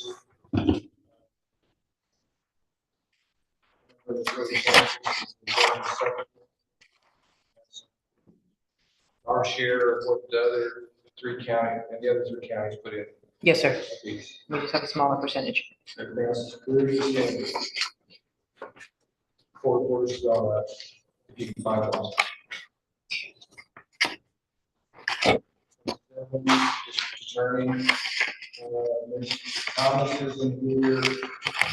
I think he wanted to be, I haven't met with him yet, I don't think he was sometime before July 31st. I don't know much about those two yellow lines. Do you know anything? No, they just gave me the printout. They were reclassified. I don't see why we can't just put them into 406 and Right. increase I'm that sorry, number. that's right, you told me that yesterday. So instead of 9 assistant prosecutors, it looked like it's going to 11. That's Basically. my take on it, yes, sir. So if I just add those 2 yellow lines into the one below it and increase it, will be good.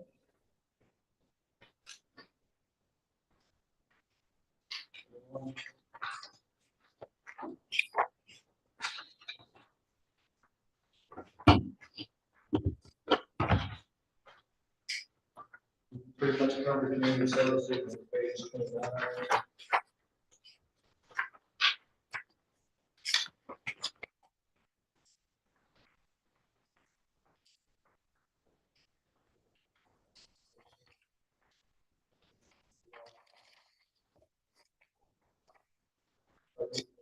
Special funds. Well, it's not important. It's an overstatement.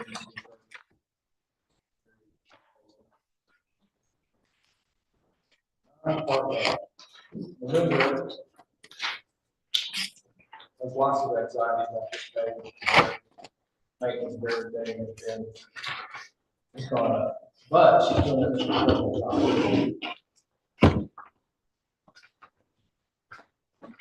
Thinking about something,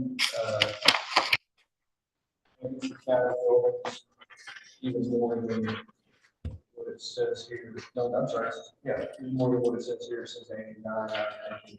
Well, 89 is what it was last year, so thinking about pushing it to have a little more cushion to add another 11,000 to it, remembering that we have more buildings than we used to have. And we have over 8 HVAC units too that are starting to go down. So we need to take into consideration, especially with some of them here.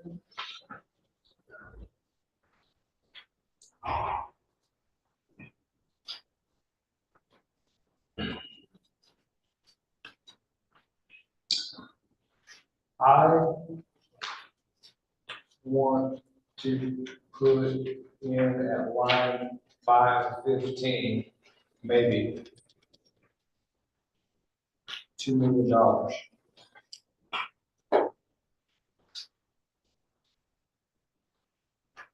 Add 2 million or make it 2 million? I'm sorry? Add 2 million or make it 2 million? Make it 2 million. And reduce line 520 to about, to where it used to be, the quote unquote old days, to about 15,000. You say 15? Yes. I did.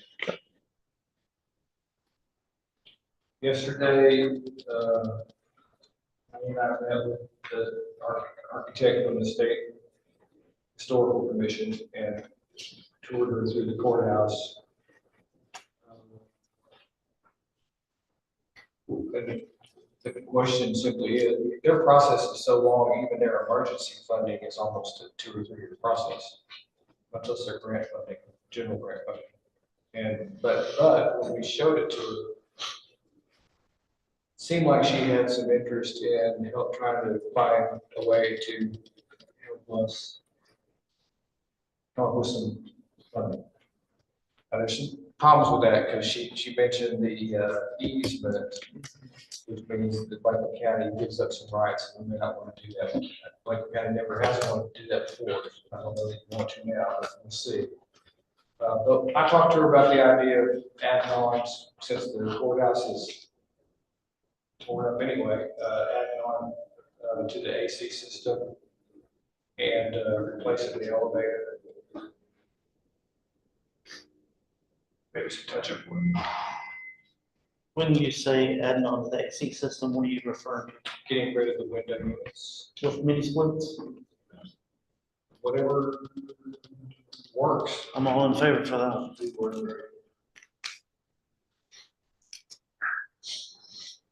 When you say mini splits, the only thing about those is that they're, you know, if you had been there, she's very particular.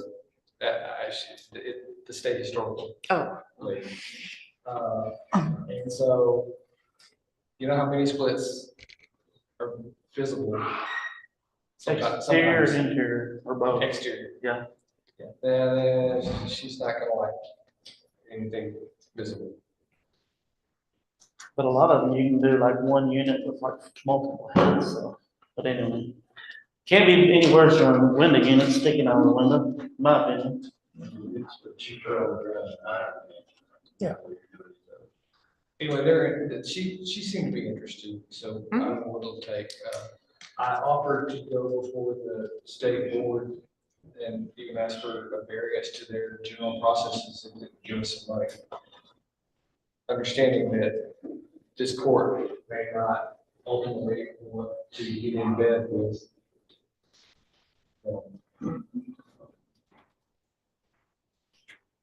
Judge, I mean, I don't know if it's the right spot to put it in, but, we're looking at eventually expanding the parking lot at South Annex.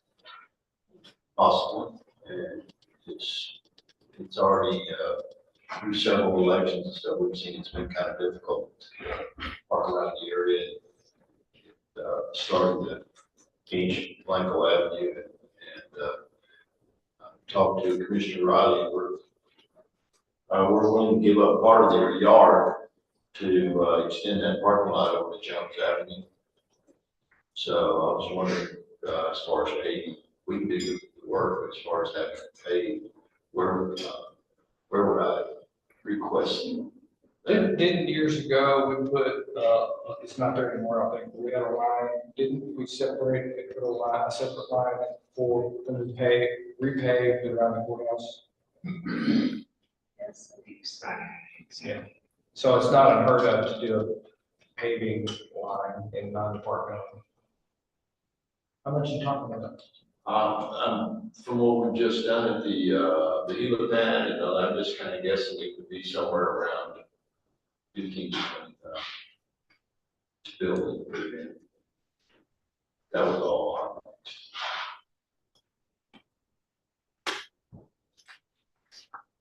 Speaking of around the courthouse, did you put in, money for ceiling and striping? I have left 2 messages and I have not received a call back yet. I think we need to, around the courthouse and even over here, we need to reseal everything and restripe everything. You bet. Especially this over here, you can hardly see the lines nowadays. On the south annex, I'd like to start with too.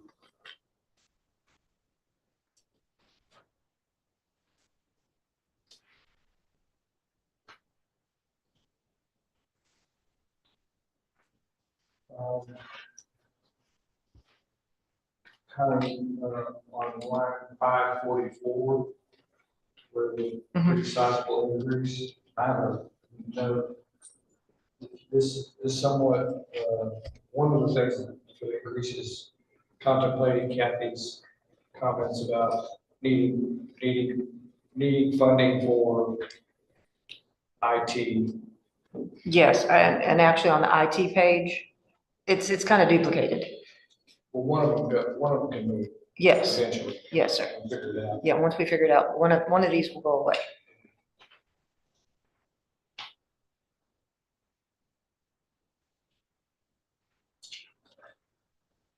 And then the 556 transfer to road and bridge, obviously that's been changed, depending on Correct. the commission, the precincts page. I think the rent on the old annex is going to need to go up some. Yeah, well, you can see we're proposing it up some because it doesn't include the mid-year placement of the T-Town attorneys. The flood infrastructure grant down at the bottom there, 403. So last time I talked to that gentleman, we did not get it. They passed over some of that first round of grants. Okay, so this year, It was our match, that if it was like a $250,000 grant that we applied for, and that was gonna be our match if we would receive it. did we get it this year? No, It was budgeted for this year. Yeah, so we didn't get it, we didn't use it. So you don't need to, I don't think we need a budget for it again next year, because Doucette was the one that was administering that grant. They're putting it in for us. So, speaking of the name you said,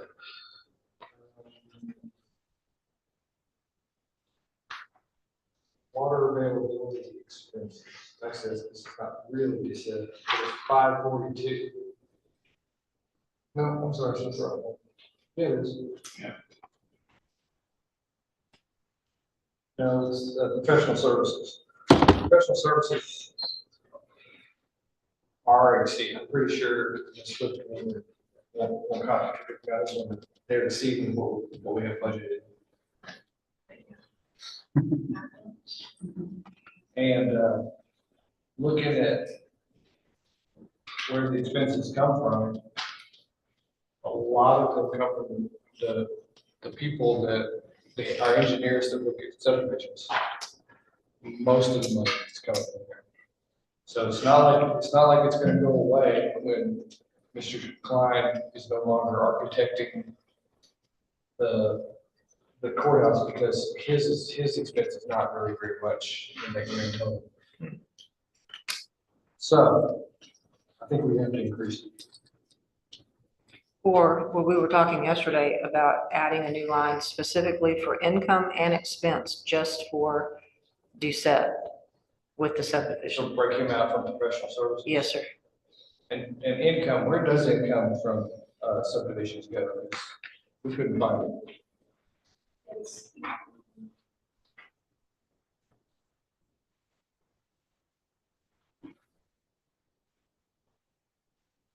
Some of it goes to flat.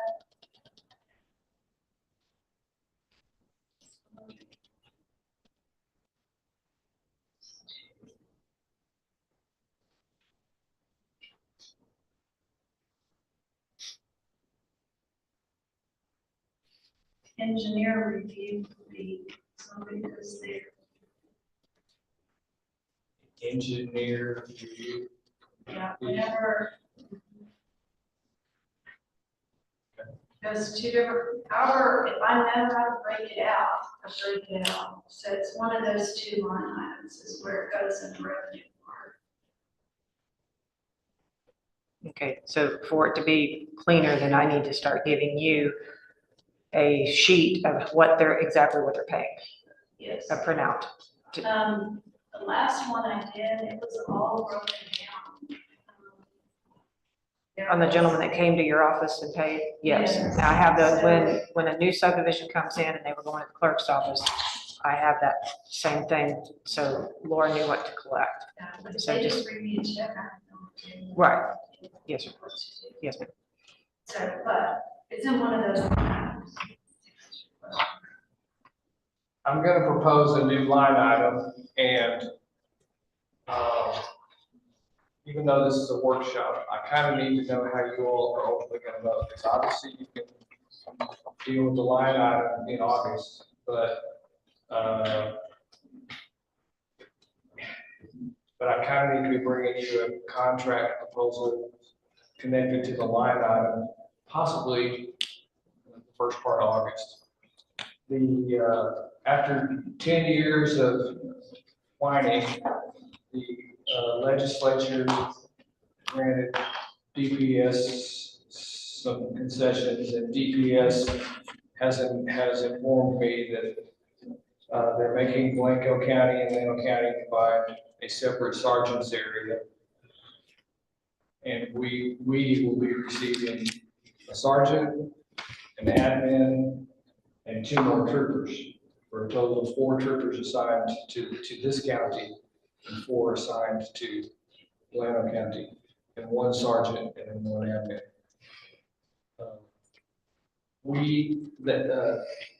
That's contingent on us housing. As of yesterday, we found what we think is some excellent space, and the price is about $18,000 a year in rent here in Johnson City, by the way. And then there's some additional expenses for internet and electricity and such. But it's a great space. It's a much better deal than we're paying for some other rentals that we have. So that's what I'm going to propose. I kind of need both. And I've already told the captain, I had 24 hours to say yes or no, that we'll do it or we won't do it, because they belong to another area. And I told him, yes, we will do it.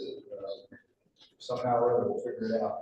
But I need to know if we're going to do it or not going to do it. We're going to back out. So, if any, and by the way, $25,000.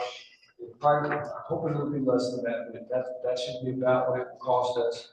And it will, if you look at Judge Hernandez and Judge Broadbeck's records, they'll more than pay for themselves.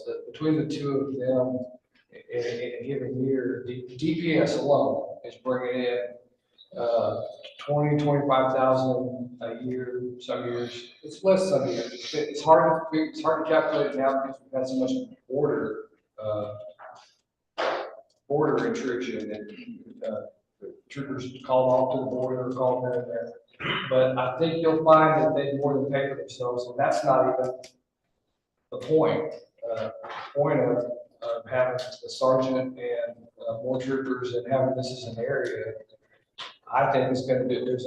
There's a lady back there kind of hiding in the back that is always pounding the table about speed limits, and I think this could be as much of a safety factor as what you do with speed limits, if you have people enforcing the limits that are there now. So I think it's a great move, and I really want to do it, but I really need to know if there's an objection. What's Mr. Jackson saying? I'm all for it. I've been fighting for this for 9 years. Also, they brought in weights and measures, which will probably in its own pay that. They've already brought that as a position. You know, when they first came in, I thought, okay, weights and measures. But it occurs to me that they drive the same black and white units, they wear the same uniform with the same guys. And they do enforce traffic. It's still a presence in Blanco County. So it was good of the commissioners to authorize that we rent space to them down there in the annex. They bring a completely different skill set to traffic enforcement, especially with the big rigs, the amount of traffic that's coming through 281 and 290. Your average deputy that does run traffic don't necessarily have the same skills and knowledge that they need to inspect those trucks, which the law allows. Make sure they're just their presence in the county. That's good. I mean, it's, you know, one collectively, one was part there and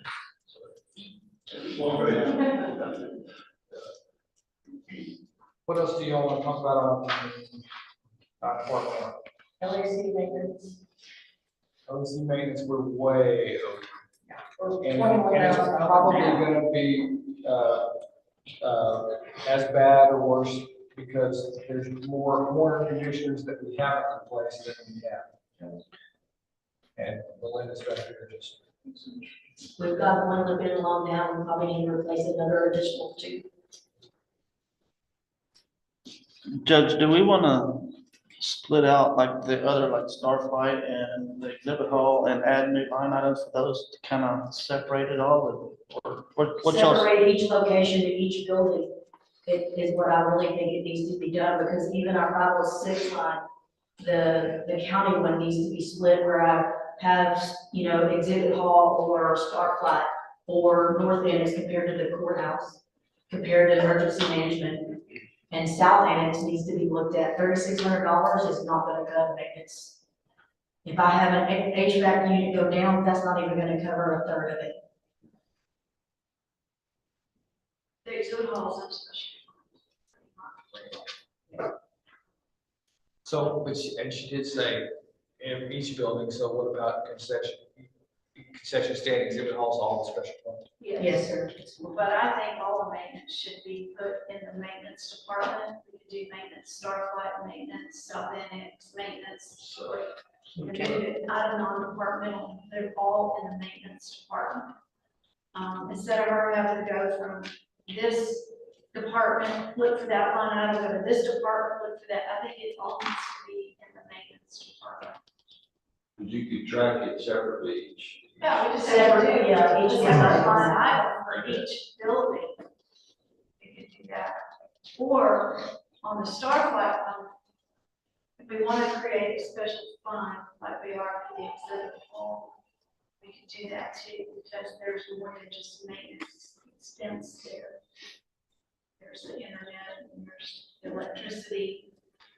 I thought we weren't paying for those. I thought that was the deal, was We've that been paying, we're getting billed. the deal is ESD is supposed to be paying. Well, but we can invoice the ESD and get reimbursed for it. We'll have to bill them for it, Yeah. yes. No one's. We can do that, just like we do subscriber fees. We can just invoice them, you know, either quarterly, biannually, annually, however you wanna do it. We spent a lot of money building it, and the deal was they would help out.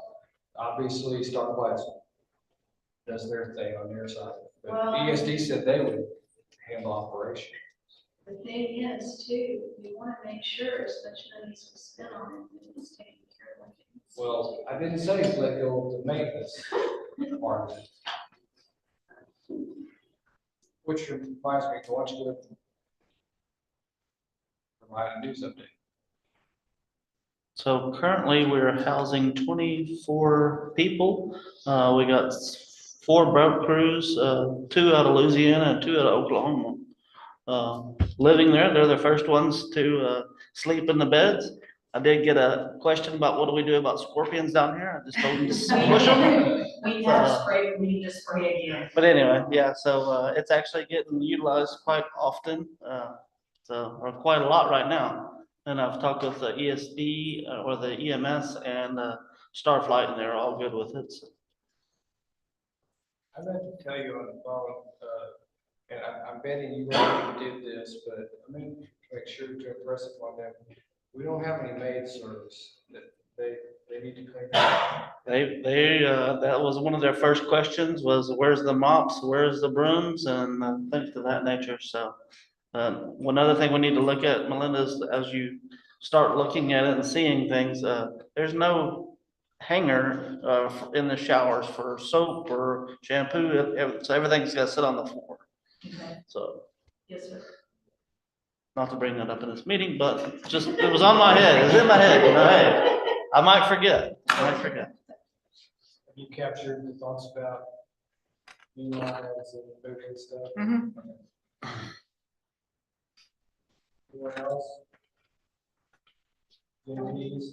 How much do we want to increase the LAC by? We're 21,000 in the red right now.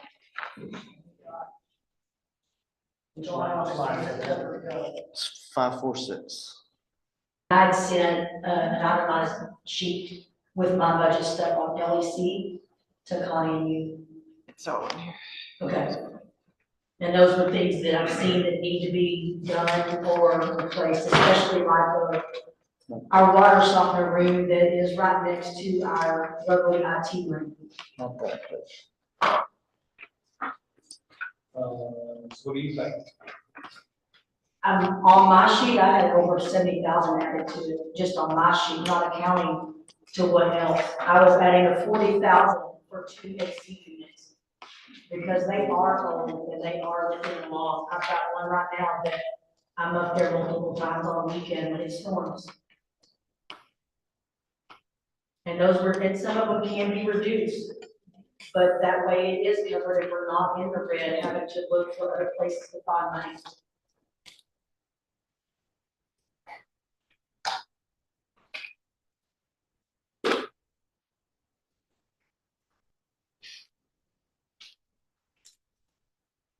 You know, just like the water softener, yes, but now we have more expense that I'm actually putting salt in the water softener so it doesn't break down.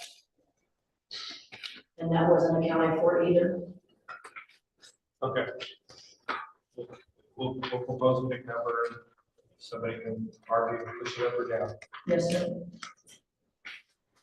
I guess this is a good point to just take, since we're taking moments about shower stuff and such, just to take a moment to say that all the risks that we've taken over time, all the advice that Ms. Swift has given out over time, acquiring you has got to be one of the top 2 or 3 things since I've been here. Thank you.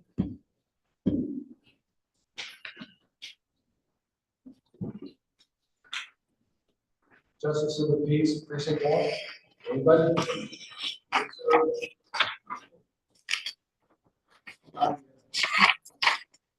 Putting for Christina to be full-time. Currently, she's 32 hours a week, but she is part-time permanent, and she gets benefits. And everything, so it's adding 8 hours to. And she's just about doing it all the time anyway, because it gets so busy, she just works through her lunch hour most of the time. Because she doesn't go to lunch, so she works through her lunch hour most times, so she's just about doing 40 hours anyway. Only thing was it increased her salary to the full-time salary.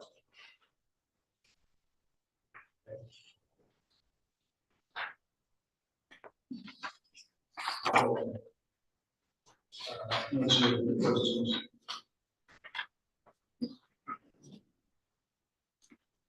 So that's like a 106 classification. No, I didn't need that example. What else? Any questions on the increases on tickets or anything? Year before last, we had a 70% increase in tickets. This year, we're already at 18% above that, and we just went through the 1st of July. Got 3 months left, so it's way up. Most of that is DPS and the sheriff's office. Yeah, so, you know, it's good. Put out on the web, and somebody in Iraq can watch it. Yeah. And so it almost would compel to say, yeah, writing tickets generates money and money is important, but that's not the biggest. And we're doing it to save lives, as you can see, you know, I mean, registered death. The other thing increase in our office is civil cases. That 40% increase in civil cases. That's debt claims, evictions, all of that counts together. We put it all together in civil. And we've had a big increase in that over the last couple of years. It just keeps increasing. So the girls are good.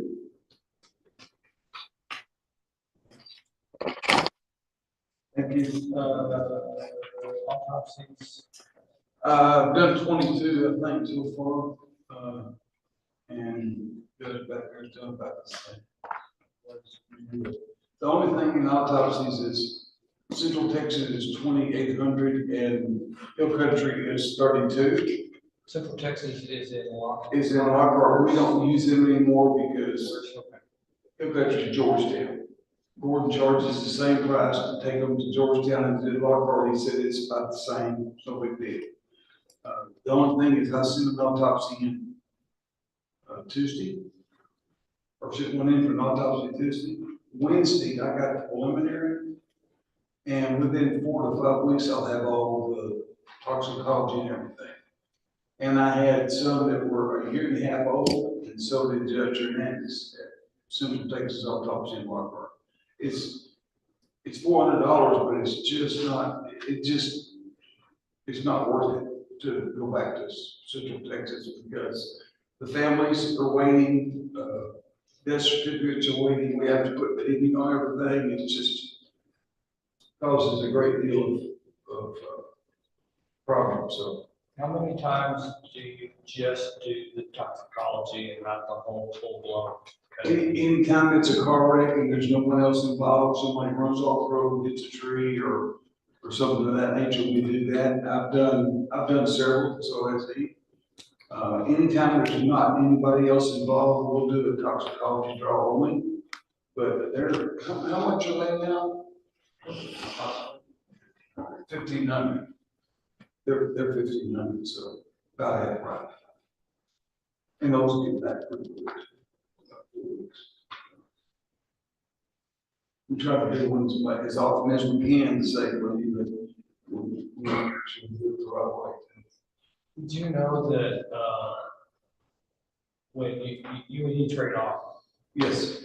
Did you know that if somebody were to die next door to him, where he lives, and it's your week, and you go down there and do the inquest, and you come back and you do the whole inquest, it's yours. Yes.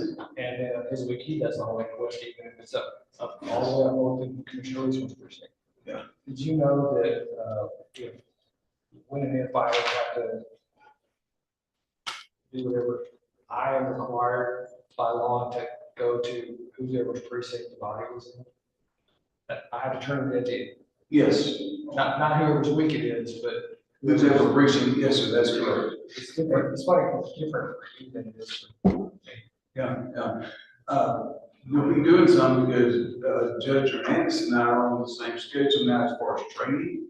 So we'll go with all our training together. No, because what happens is I issue an order and nobody's allowed to die. Okay.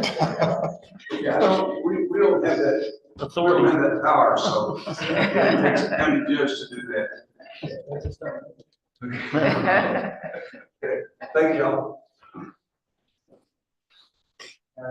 Judge, excuse me, Justice of the Peace Precinct 4. 34, page 34.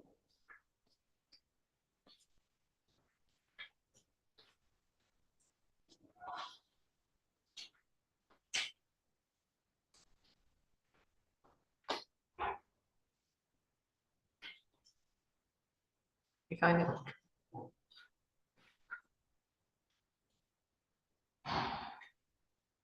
Very good. So, good afternoon. Looking at the budget, we actually are making some items here. Decreasing. I can't hear you. You gotta speak up. Okay. So, yeah, we decreased some amounts and eliminated some altogether. For instance, like postage has gone down because we have a machine. When it comes to our part-time, Robin Nice has put in her resignation, so her last day is the 30th of July. As of right now, we look at replacing that position. We will, our other part-time, Ms. Miranda, will look at picking up a few more hours. And that's all. At this point, I don't have any capital improvements or requests for any money. It's something that we can do, anything that we are looking at, can be done to security.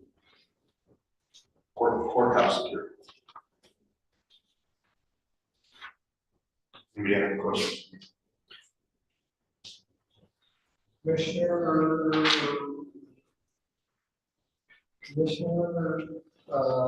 Riley and you. And I Yes. want to, not today, not this year, but want to that building was built to just get going. Up into where their carports are. You mean to add on, expand? And, we're envisioning the day when that building expands and a proper courtroom gets put in and a proper, with a judge's office and maybe a constable's office. More of a suite and a courtroom area, leaving the existing room for the meetings and most importantly, the voting that goes on in their house. I agree, that would be ideal, it'd be very helpful. in that. It's not here, it's not in anybody's immediate wallet, but Right, and it's gonna take some, real, planning and some thought process to build an ideal setting for our courthouse and those offices that go along with that, the constable's office, the judge's office, as well as the courtroom and the clerk's office. I think at one point, the South Annex worked, but we're growing rapidly, and at some point, I am gonna look at a full-time position, an additional full-time position for the clerk's office. And the space there is just not enough to be able to comfortably house them and then do business with the public. And I'll give you an example. The window where the public does business with its coffees is not ideal. It's not set up for that type of work. There are two windows, residential windows, that raise up and down to your home, and currently we've got a wooden stick that blocks that window from raising fully to keep anybody from reaching in there and reaching around to unlock it from the inside. So it doesn't give them ample space to fill out any kind of documents. Anybody that's filing a petition or doing work with the office. And so we are going to be looking at that. I've reached out to some contractors. I'm waiting to hear back from one. I can only profit so much to get a number. I don't even have a ballpark figure at this point. It is we would have to change that, that business area, that window area, seating area for the public to accommodate their property. I think usually has in this package, a judge's bench. I tried to talk your predecessor into, I'm moving a bunch of judge's bench years, and we never could, I guess, reach a quarter. What he's proposing looks good, but my God, I think it's $36,000. That's right. That does include ballistics. As most judges, which is more. But it's an optional deal. It's designed in a way to where we can go without ballistics, or we can outline in the future, so desired. And there's flexibility in there on type of wood, type of material, type of finish, things such as that, you all have experience in, so there is flexibility there. That's again, a proposed removable bench that precedes a pole. Right, and so we've obviously recently experienced the issues with courtroom and scheduling, especially with what's going on with the renovations here at the courthouse. But in the future, we're just going to continue to grow. I anticipate that when we're not using the courtroom, someone will find use for it at some point, and it'll be large enough, hopefully in the future, to accommodate any kind of meetings such as these right here. So that's my thought as far as the direction that we're headed. But as of right now, our budget is we feel comfortable with the budget we set. Okay, but if we try to go a less expensive route, or for the bench, and then you get shot through the bench. We're not gonna look so good. It's a risk I take every day, right now.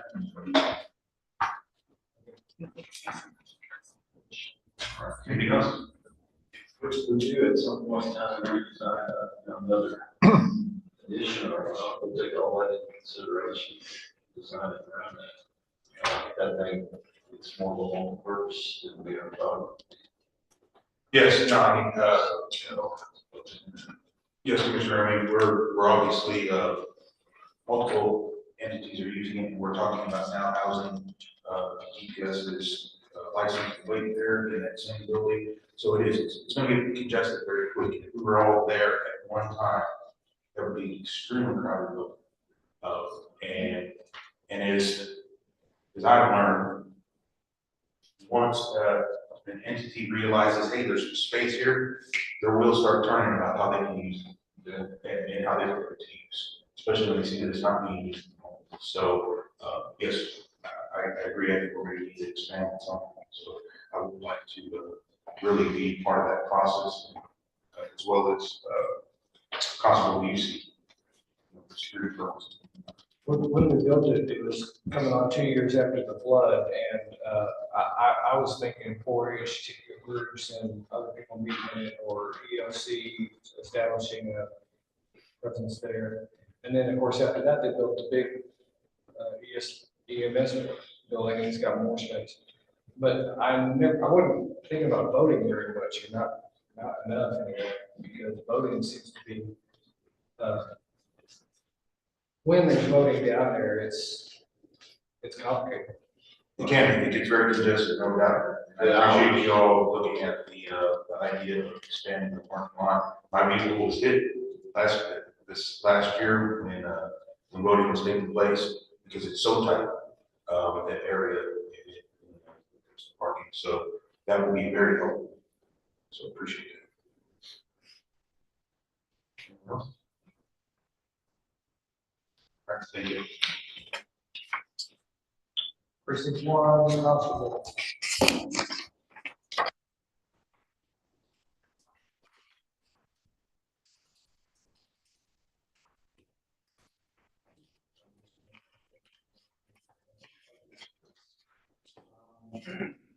Really, I'm not asking for, my budget is basically going to remain the same.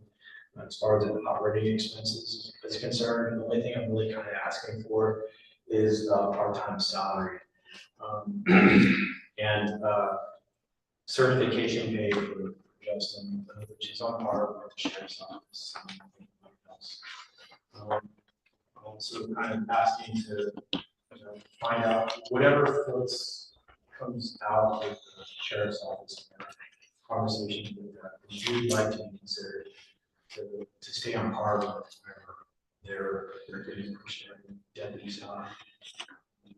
But other than that, I really don't have very much to ask for this year. I've done a pretty good job over the past 6 years supplying my office with what it needed to get to this point, and I'm pretty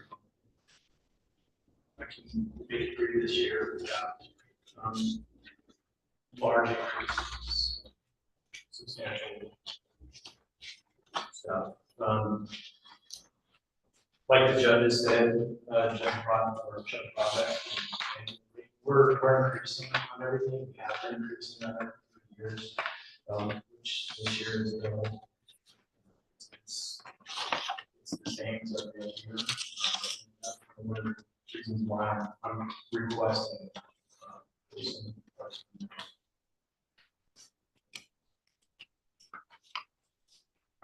I do want to add to this with full disclosure. Rick has been with me for about 3 years now, going on 3 years now, and he's been fantastic. I can't thank highly enough of the help that he's given me, but he's maybe going to another agency. Which is unfortunate for me, but puts me in a conversation again about needing more help. And it's nothing that, like, it's just, it's a $60 an hour job, and he'll be basically getting paid to do the same amount of time that I'm requesting, about 24 hours a month. But he'll be doing that. He still wants to work, like, as a reserve, but during the beginning of this conversation, when I brought this up months ago, we were putting this budget together, he was committed to giving me a year, and that's what we want to put this in the budget. But it doesn't take away from the fact that, Yeah, it matters to me, and I really am hoping I get the commissioner to comment, because, Ruben, I share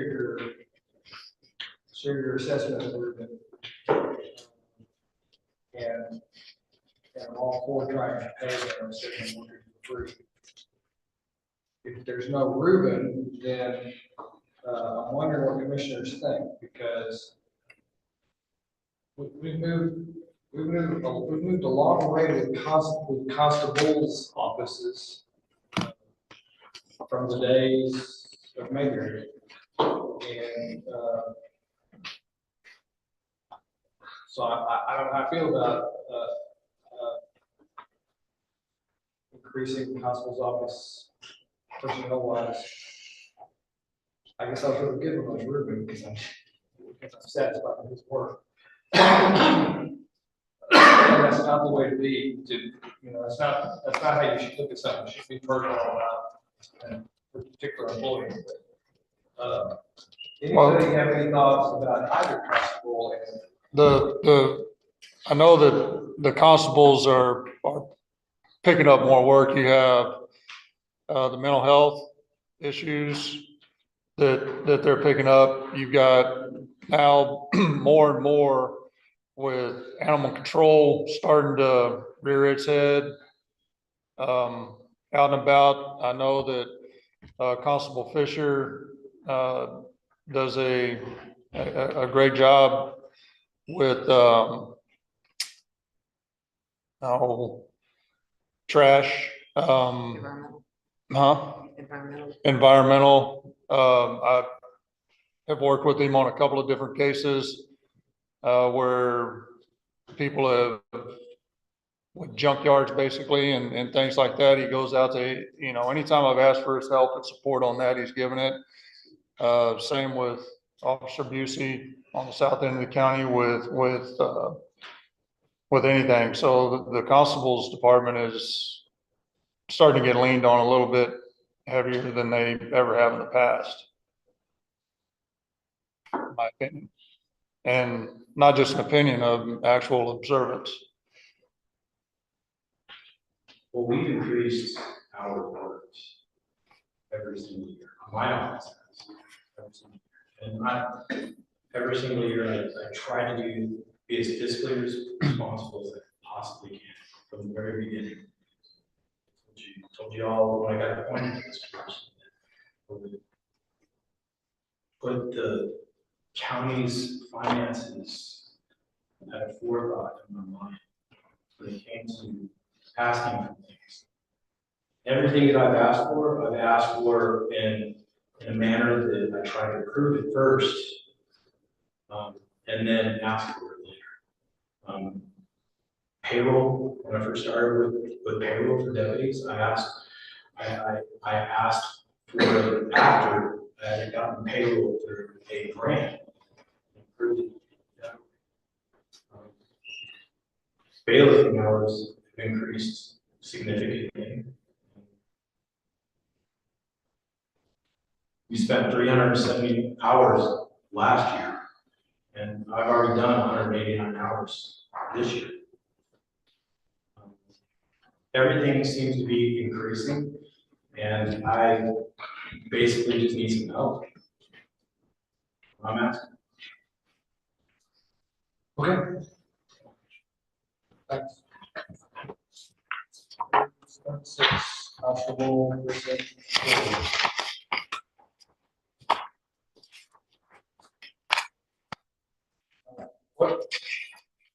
What's the big advantage for on-call pay versus overtime?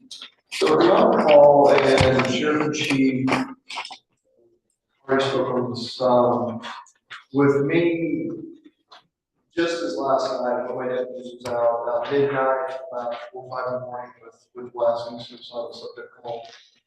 As you very well know, with the mental health, certainly, it doesn't ever seem to come at convenient times. It's not 9 a.m. to 5 p.m. It tends to be in the middle of the night. It tends to be on holidays, weekends, major events. We can get into the whole notion of stress inducers and the whole science behind this mental health. But as my deputy was dealing with last night, and he's currently working for free, he's the one that was discussed last Commissioner's Court. With the middle MHD funding that'll be coming in. He ran a transport, talked the individual out of the vehicle with Wes, went through that whole process, and the reason he's not here today to speak with me on rabies and mental health side of it is being that he had to be called out in the middle of the night, and same with other Deputy Jordan, there's 2 of them, so I know that gets a little confusing. They also are in need of that supplement, that restriction that goes in place. Because I don't have 4 deputies, 4 full-time deputies. I'm covering daytime hours. I don't have the staffing to do 24/7, 365. So instead of pushing for that coverage for nighttime, that's where this on-call comes into place. Pick up for that after hours, the holiday, the times where these events come up. So that's my need for the on-call pay. It's for those 2 guys. Are you, the number here is bigger than what you're paying, Stuart Jordan. Are you plan on paying your new deputy more than your old deputy? Yes, so the request for other Deputy Jordan is, he's been with the county for 5+ years. He has the time and experience here with the county. He has the experience with mental health. He's also one that's assigned rabies and, as Commissioner Riley alluded to, kind of the rearing of the animal control notion. There's some other things that go in there. He has been meeting with the Kirk County Constable that deals with their rabies and animal control. Currently, Kendall County and Comal County Sheriff's Office trying to get this game plan together for how do we combat, how do we deal with this rabies situation.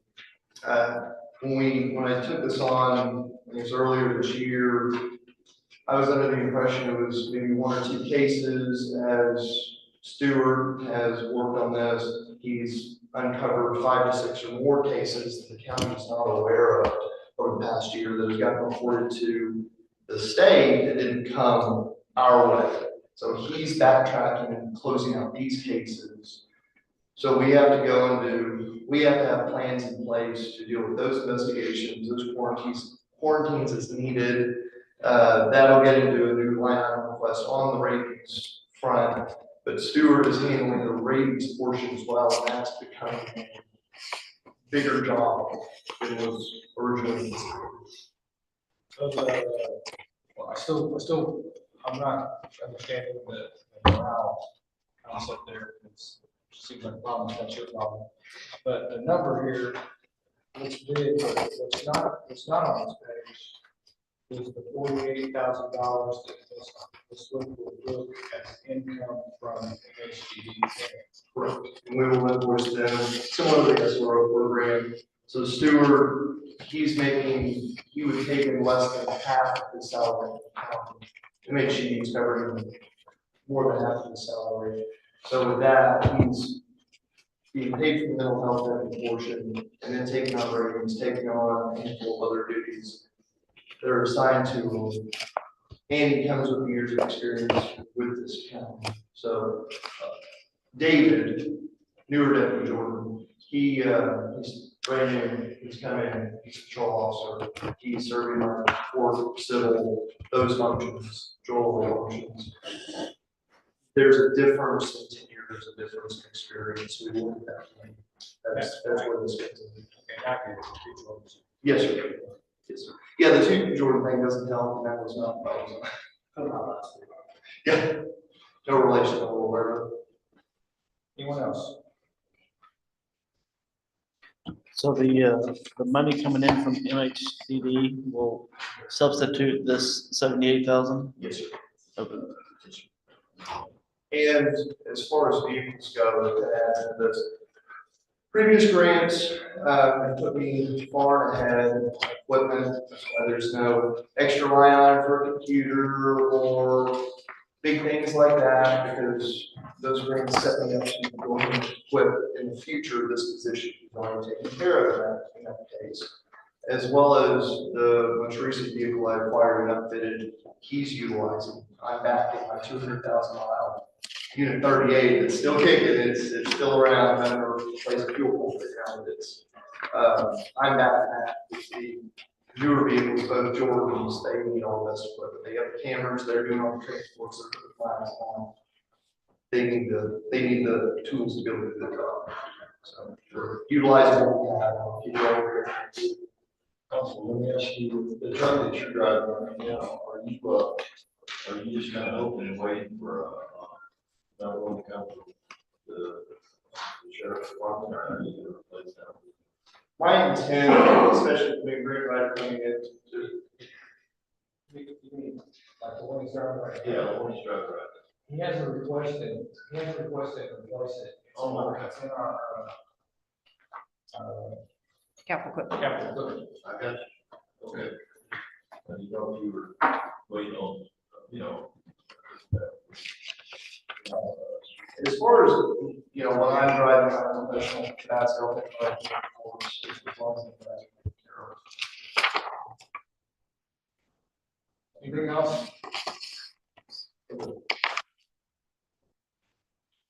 I'm one addressing, the only thing I have on here is, the BI consultant's gone order everything.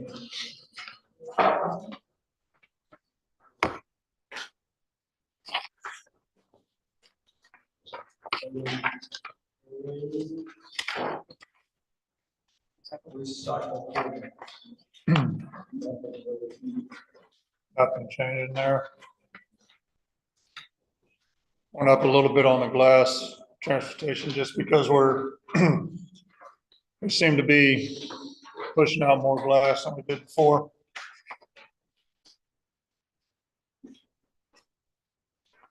What was your?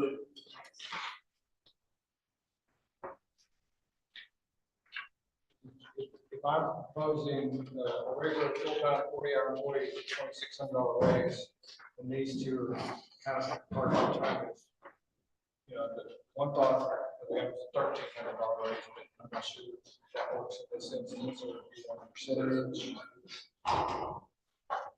On the part-time. Yes, sir.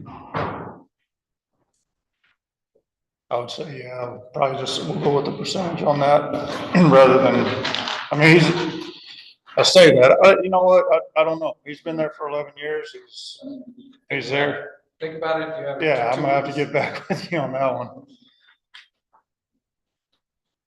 Was there something else on page 39 of the capital?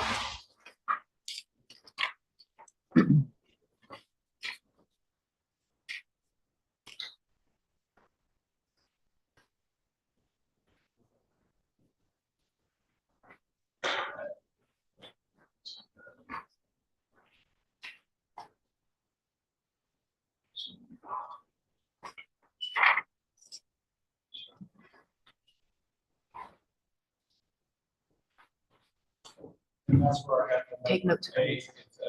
The tax assessor performance, $8,000 to replace 6, 5. All computers. All. Yeah, all.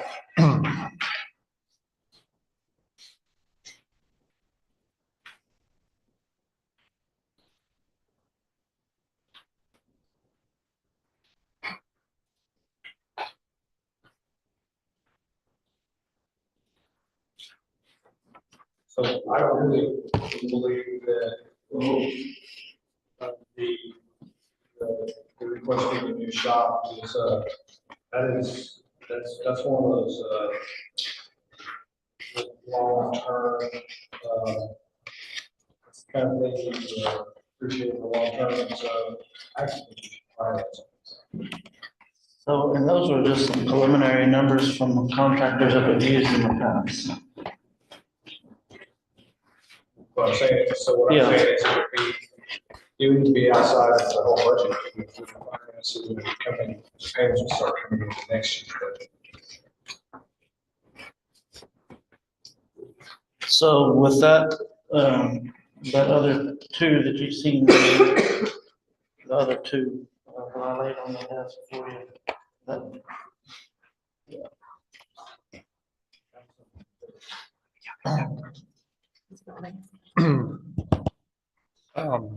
That was, the. Maintenance. You and Melinda talked about maintenance for them.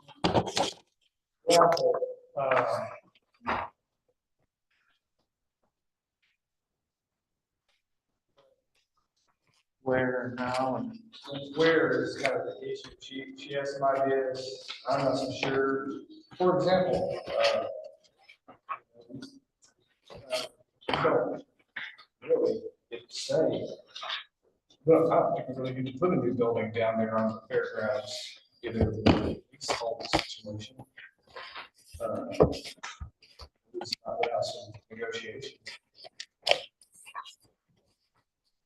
And I thought maybe we'd use some of that property on the transfer station, but,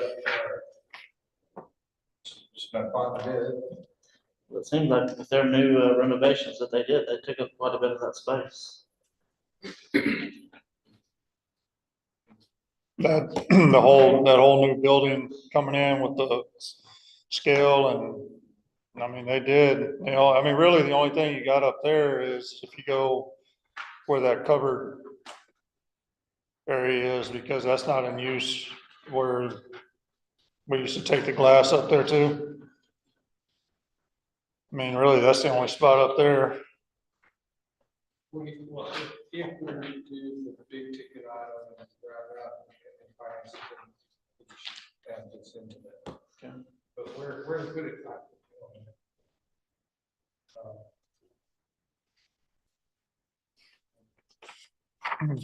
What are the dimensions?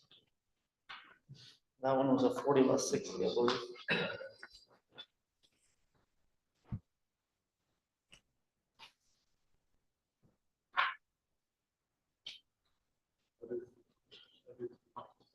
Is that in with this, Chris? No, that's not included with that. That one was just some bids that I got from an existing contractor that we've used in the past. So that maintenance shop and renovations to the current shop, basically what it is it's a 2-bay maintenance shop that I can pull equipment into and actually shut the door. Oh, okay. To work on equipment. And then what my current little shop is, where we currently work on that, just to close that in and make it more of a, whether you call it a conference room or it can be utilized for meetings or just so when people are there, even my employees, they have somewhere to eat their lunch and not on my desk. So. In the maintenance part, it's not, you know, as much money as we've been talking about, it's not much savings. But I told Melinda that I was thinking about just doing one truck this year and one truck next year as opposed to 2 right now, that she could hand hers down and take the middle. Anybody ever thought about whether we could buy 2 or 1? Is this quoted, like, when you say maintenance truck, is this just regular bed?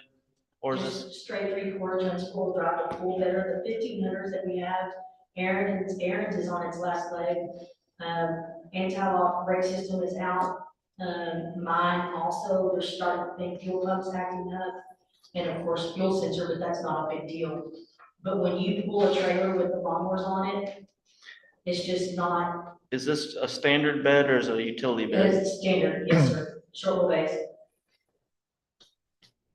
I'm gonna, Melinda's is the former sheriff's The one that I'm driving, Tommy had it for me. And it's the former. The question for you, as I've purchased some utility beds in the past, I find them very useful to put your tools in there and you can lock them all up. Is that a thought process? It is, but I didn't know, honestly, I thought that they would be more expensive, and I was at least trying to save some kind of money on that, especially with the utility beds, you know, having all the bins. Yeah.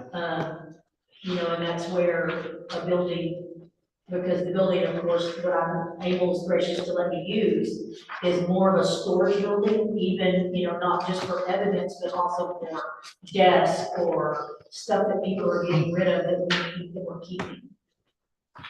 And of course, broken windows, and it's kind of hard, you know, working there, and the lighting is not really good, and the doors stick. I'll ask Tommy something now, because I know that your truck. Would you be interested in, because I mean, that's a new truck. Yes, sir. And it's got 6,000 miles on it. Would you be interested in giving them your truck and going for a half-ton truck? Because I know that, I mean, that's a big truck. Yeah, I'll do whatever it takes to get y'all something. You're gonna need them all bed. I think you were saying a short bed. I mean, that's just a personal preference on short wheelbase. I just like the short wheelbases. I'm pulling trailers in and out. Sometimes there's, you know, it's a tighter space and I can maneuver. I can see. Maybe just call me a woman driver or whatever I like to do. I know. But no, we could definitely, you know, utilize, it's just the ones that we get, you know, which I appreciate those. It's, some of them are already breaking down, fuel pumps are going out. Yeah, this one's it's a brand new truck. It's got gooseneck Yes, sir. already set up in it. It's 2,500 tow package. Yes, sir. You know, I mean, We maybe could instead of definitely getting 2 trucks, We could do, get his to where we can get him a 1,500 that would be a, you know, dollar wise smaller. And then go that route.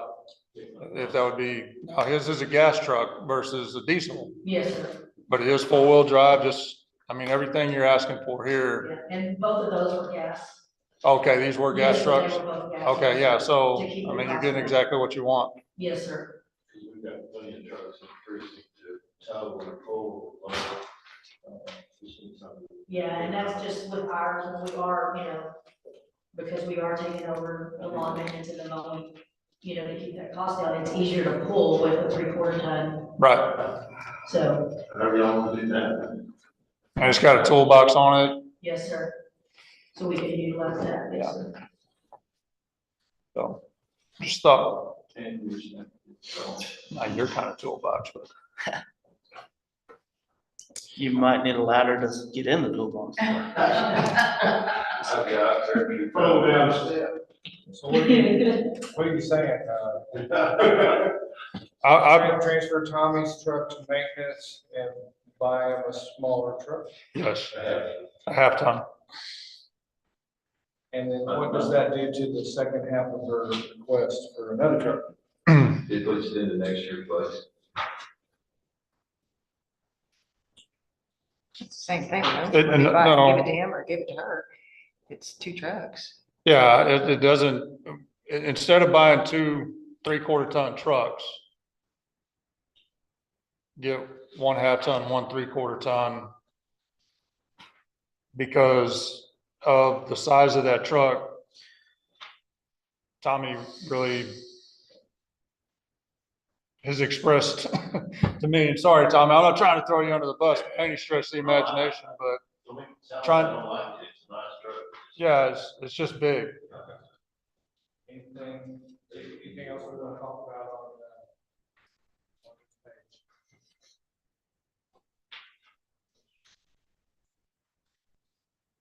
Go to page 42.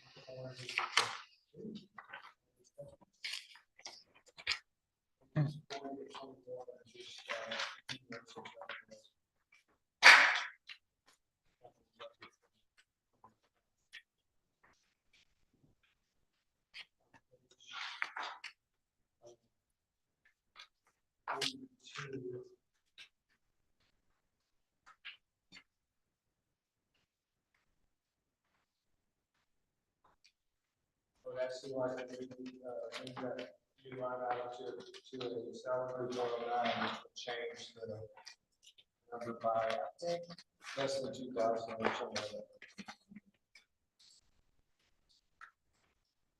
2,800. More than 2,000.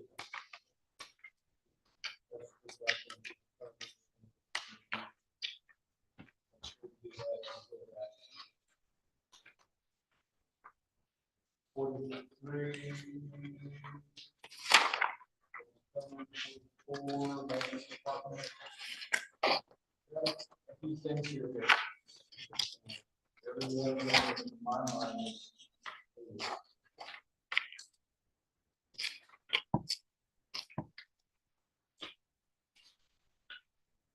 So Judge, back on 42, which one did you want to move to 109? Okay. On page 44, the maintenance department, it's not yellow, but it should notice that the line 306, it's decreased a bunch, and, I don't know, if you look 2 years back, we had it pretty high, then it dropped quite a bit, because thought that tools were bought, but I will tell you that she has no tools, speaking of it. And needs, and maintenance department. We need tools. Without tools. It's kind of hard to do some work. And then, of course, we borrow, and Abel was gracious enough to let us use some of his when we needed. But a lot of the tools, I just, like if I'm one place and Aaron's another, we have to split the tools, and then I don't have the proper tools on my truck to do something where he is somewhere else. So that's the reason I increased it to that number. I know that before it was a little bit lower than that, but there's things that I need that I think that I can utilize a little bit better on doing jobs around the different new buildings. You know about the tooling 2 different trucks? Yes, sir. Yes, sir. So you put a new line item in for, maintenance person. Did I say something? She said something. On which one? The third person. Yes, sir. We talked about it. Yes, sir. We should talk about it. Definitely could use, I mean, especially with all the different locations. Now, I mean, you know, I can send them to different locations and actually do my work without having to stop and have 30 minutes at the end of the day to do paperwork or to figure out everything that we need done to take care of it. And presently it's blank. Yes, sir. I didn't know if I had that option of putting something in. Well, I thought we left it blank because I was waiting to hear comments.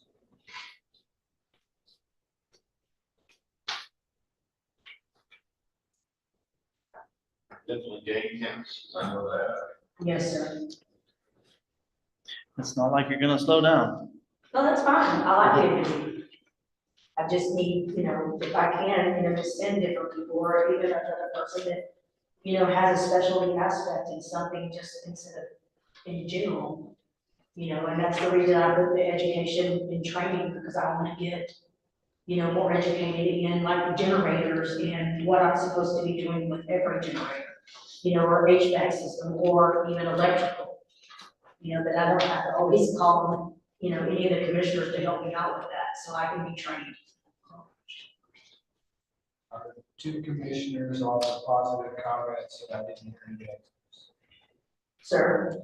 I heard 2 commissioners offer positive comments specifically about a third person.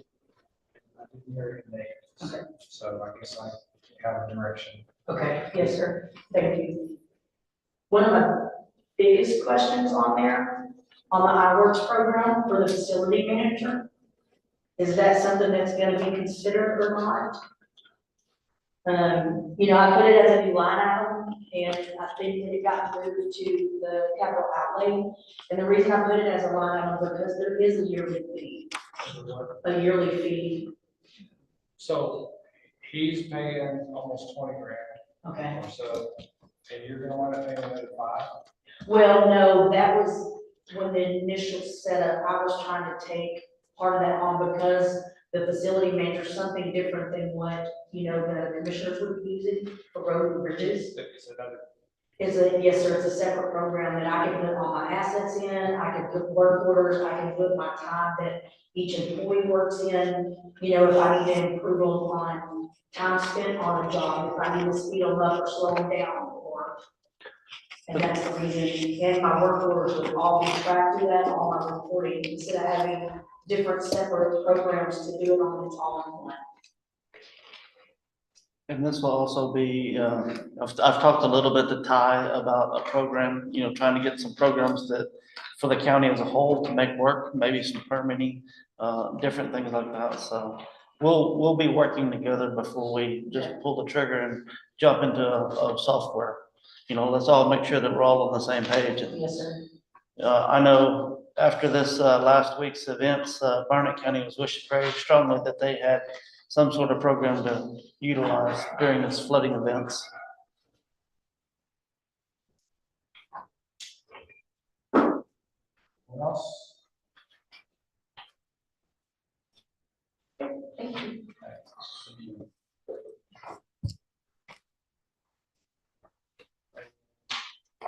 On 45, the summary page, I want to go to another on here that the IT lines will definitely go down some thousands because it's kind of what it's obviously.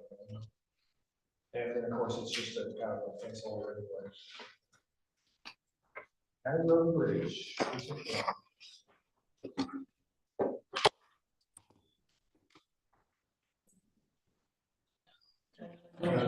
Tally? We got, I know, I'm just gonna. we got 4 pages to go. Just gotta keep pushing. Justin, maybe just let them know. Yeah, keep going, go. Fishing one, see, everything is basically, keeping as close as last year. Here, well, I'm just asking for some more project money to continue paving. I'd like to pay the McKinney Loop, Blue Lane, and possibly Cottonwood. So I'm looking at another 5.5 miles. So to prep. So that's what I'm asking for in project. Rest of it is same as it was last year. So on those projects, your paving and your road projects would be added together to do all of that? Yes, well, yeah, they'll all be one. Okay. I'm gonna go out for bid for all of those, because they're all together. Okay. Right there. And, hopefully get one contract. We'll prep the side we've been working on, over the last 2 years. Two. So I noticed that there was no road project, but am I wrong that, and I noticed that, 4, that the big road project, doesn't that big road project need to be? Oh, 4. Me and you, McCall Creek. McCall Creek, no, it was explained to me when I was elected that, Granberg was gonna try to get me in on that road, but all I have is north of it. But they use that road to get there.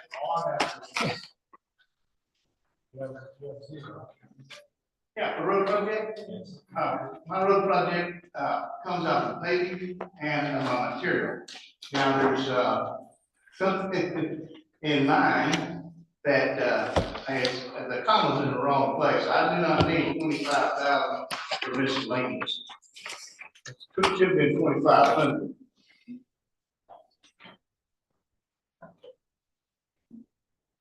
Good. I'd love to have the 25,000.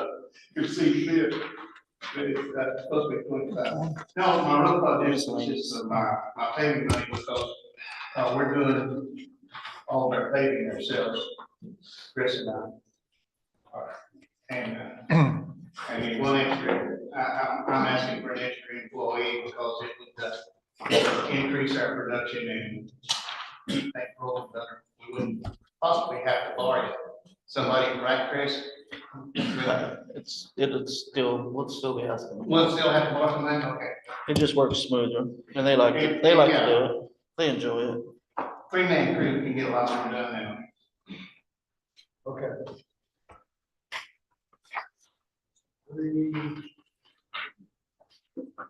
Road projects are listed at the bottom, as long as I don't get shot doing them, be all I don't think you want to do with there's something else on page you have in your. Much Go to the 105, but they're already on. So I was just, I didn't have that list. I checked to make sure we weren't. Yeah. Paying them 140, paying them 106. But, as opposed to, when you say advancing to the mid-grade, ability to advance to the mid-grade, I was thinking that, road hands, as I remember, it's not been easy for you or any of the others to find really big ones. Correct. And I was thinking that the sheriff,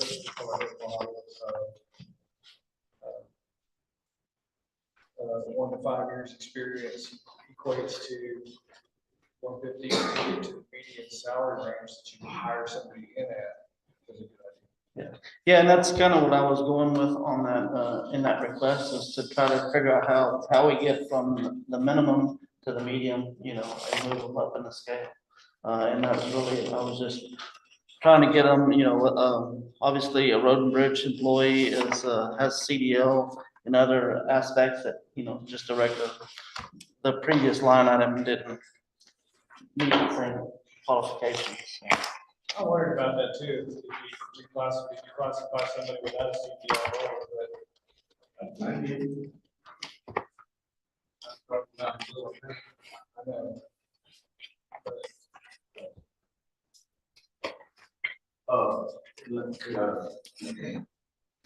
I'd like to add to that too, that whereas, I agree with what the chief was saying, I can relate to it about people when they're on call. In fact, they really are pinned out, and the call or whatever, my guys are too. When it starts raining on Friday night, rains all the way through Sunday night, like it has recently, they're on call. They're not designated on call, they just know when they get the job. So they could easily been out there all weekend, we missed out on most of the rain.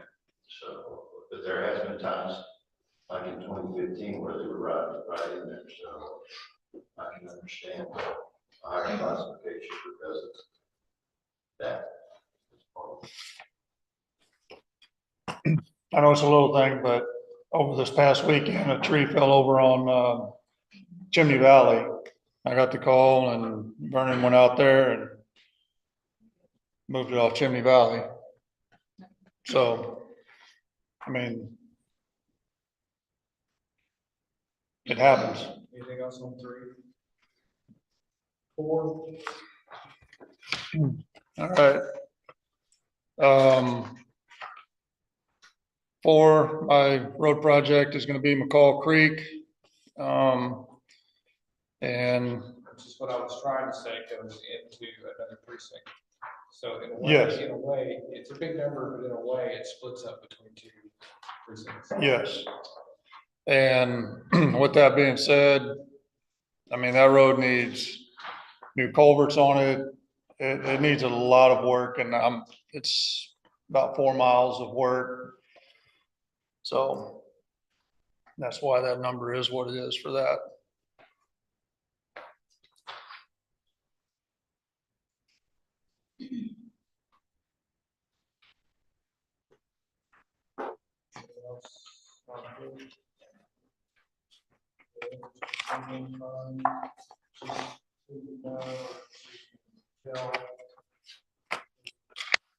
road cap funds that are blank, just because they are. I know that 3 years of paying off the two original 2012 funding, refundings, and we're within 3 years of paying off the 2021 tax. So in 3 years.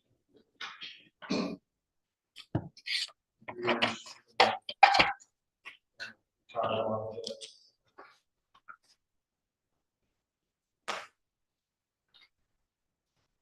What else?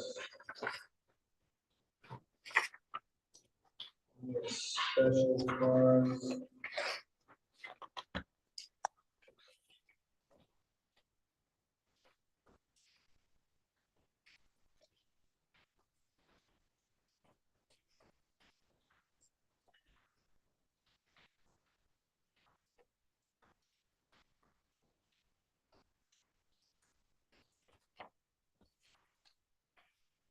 Got a lot of letters from the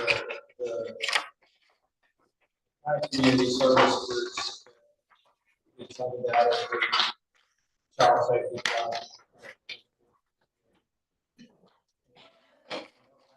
They ask me for asking. Everybody asked for the same thing with the exception of the Child Protection Advocacy Board. They're actually asking for. Yes, and I was supposed to make, I promised, Ms. Rutherford that I would say, because I'm speaking for future commissioners boards, that, just because she's willing to go down a little bit this year and save a little money doesn't mean that she can't come ask for exactly what they need again. That she's worried about, it's kind of that concept that people have around here, if we don't spend it, it goes away. So we must spend every penny, which is not true. But I wanted to make sure you all knew that she, there will be a time when they'll need more money. So Judge, on that page here, just keep in mind that if this stays the same, then next year we're gonna be in red. The following, in our next budget cycle. If they're gonna be asking for another 40,000, we won't have enough money to fund them all again the same. So with your total balances of 57, your revenues, your expenditures, your ending balance is gonna be 35. So next year, if they're asking for another 40,000, aren't we gonna be in the red? So we're gonna be.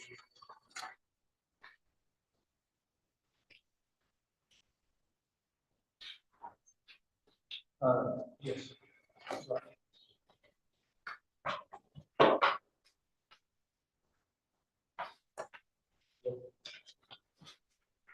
Which means everybody has to take a pay cut or something.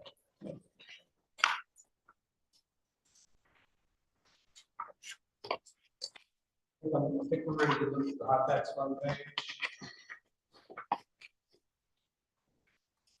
As you can see, this is, we are projecting, I want to project a bigger number like 450 for the hot tax expenses, mostly because every Washington fund,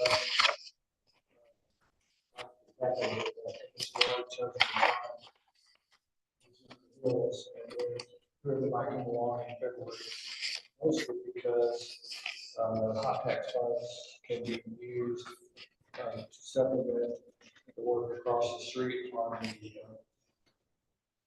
historic courthouse. So I want to be able to have that money available for that.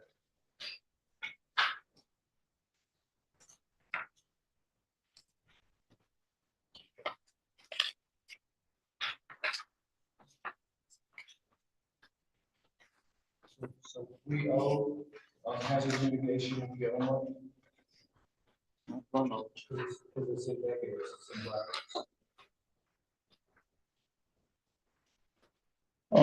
So we, Page, Yeah, 62. 62, has a mitigation plan, and it's got 32,000 in. See,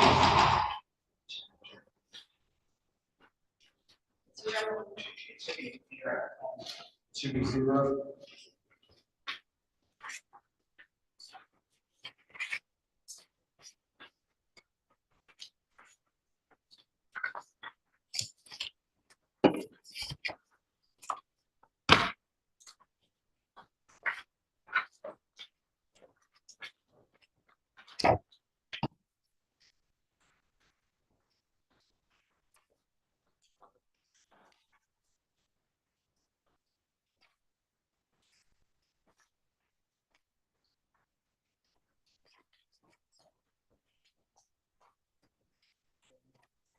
I don't have anything, so the next page, we'll talk about 72, tower maintenance, repair fund.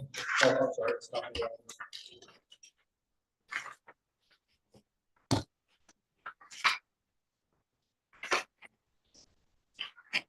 On page 73, I'm gonna ask the increase to our garbage.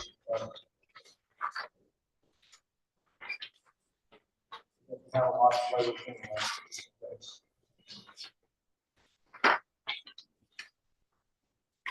We must already maybe ask, there's a power fund that you have. Yeah.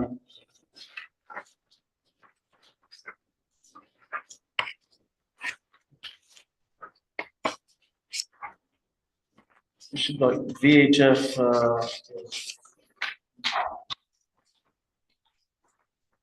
capital improvement fund, that's what it is.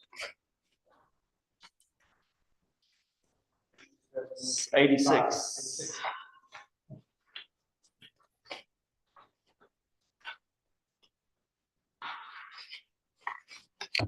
I don't know what. What's that, 75,000? Yes, and I don't know what is that 75,000? Yeah. I don't know. It's just a number I plugged in, it just, if we needed it, because I just put something in there in case we needed it. Right, which is what I usually ask, is to have the flexibility to use the money in the fund, so we're not barred from using it during the fiscal year, but we don't have it actually. Yeah. So my question is, after those discussions from week before last,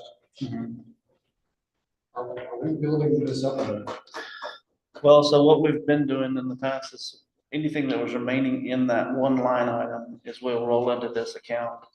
And if, I know that. yeah, but the way they talked, it sounded like, it didn't sound good to me. so hopefully they'll come back with some numbers in the next meeting this month. And we can look at it a little harder and heavier.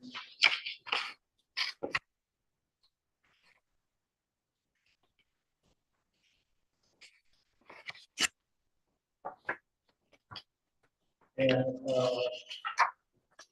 I don't know how obscure that was with you, but the Western Region Tower Coalition.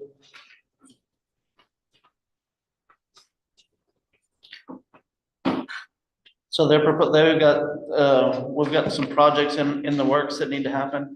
We did one project a couple of years ago and TxDOT funded quite a big chunk of it. So we're bringing TxDOT offering, I believe we're gonna be offering TxDOT a seat at the table to keep providing some of that assistance to us. However, there's some upgrades that need to happen to some tower sites for microwave equipment and just mostly microwave equipment.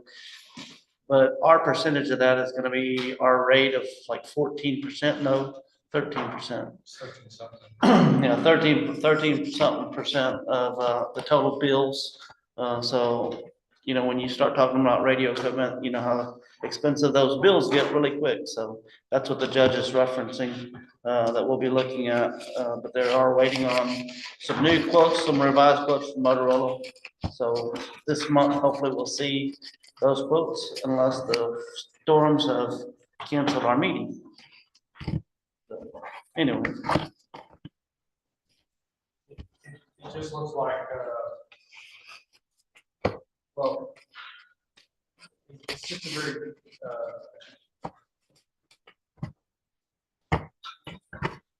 complex relationship.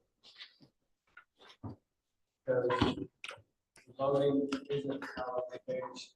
Hopefully they're gonna fix that. with the voting situation. Right now, we're kind of disadvantaged.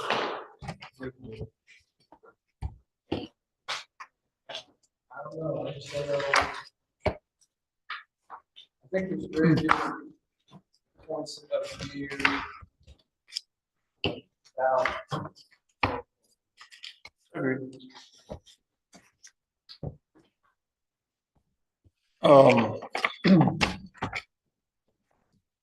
Not to carry this thing on any longer than it already has, but would now be a time to talk about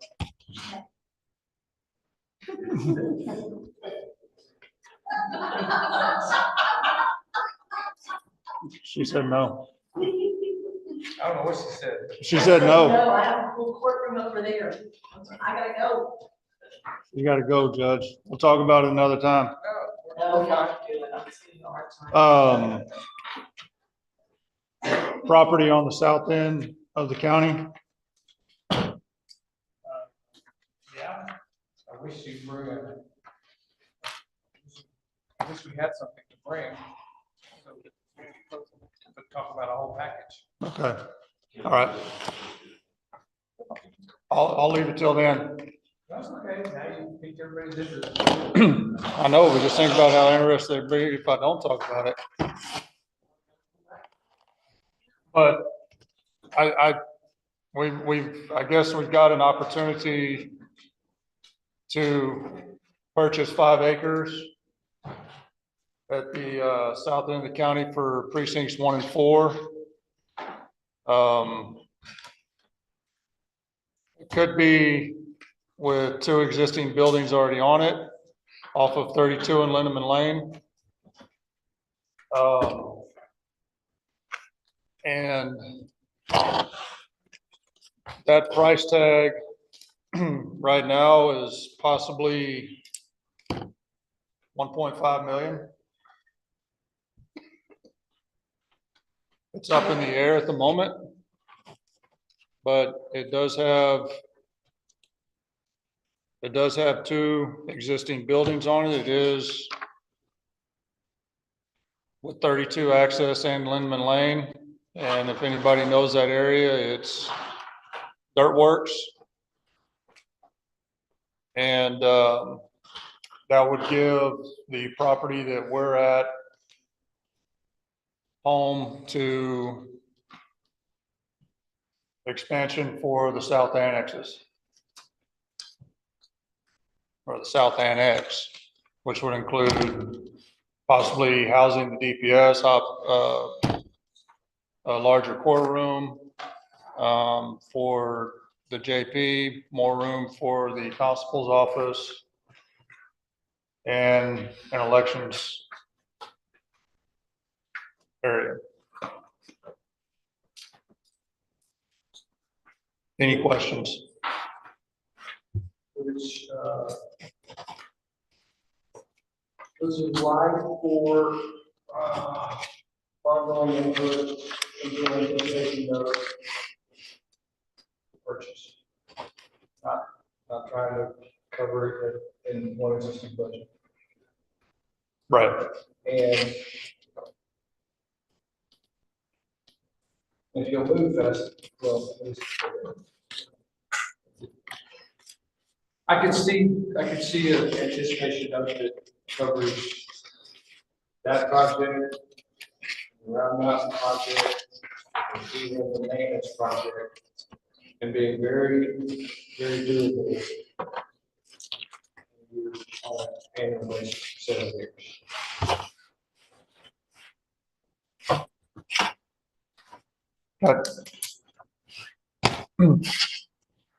Throwing it out there, I'm hoping to have more information on that by the next meeting.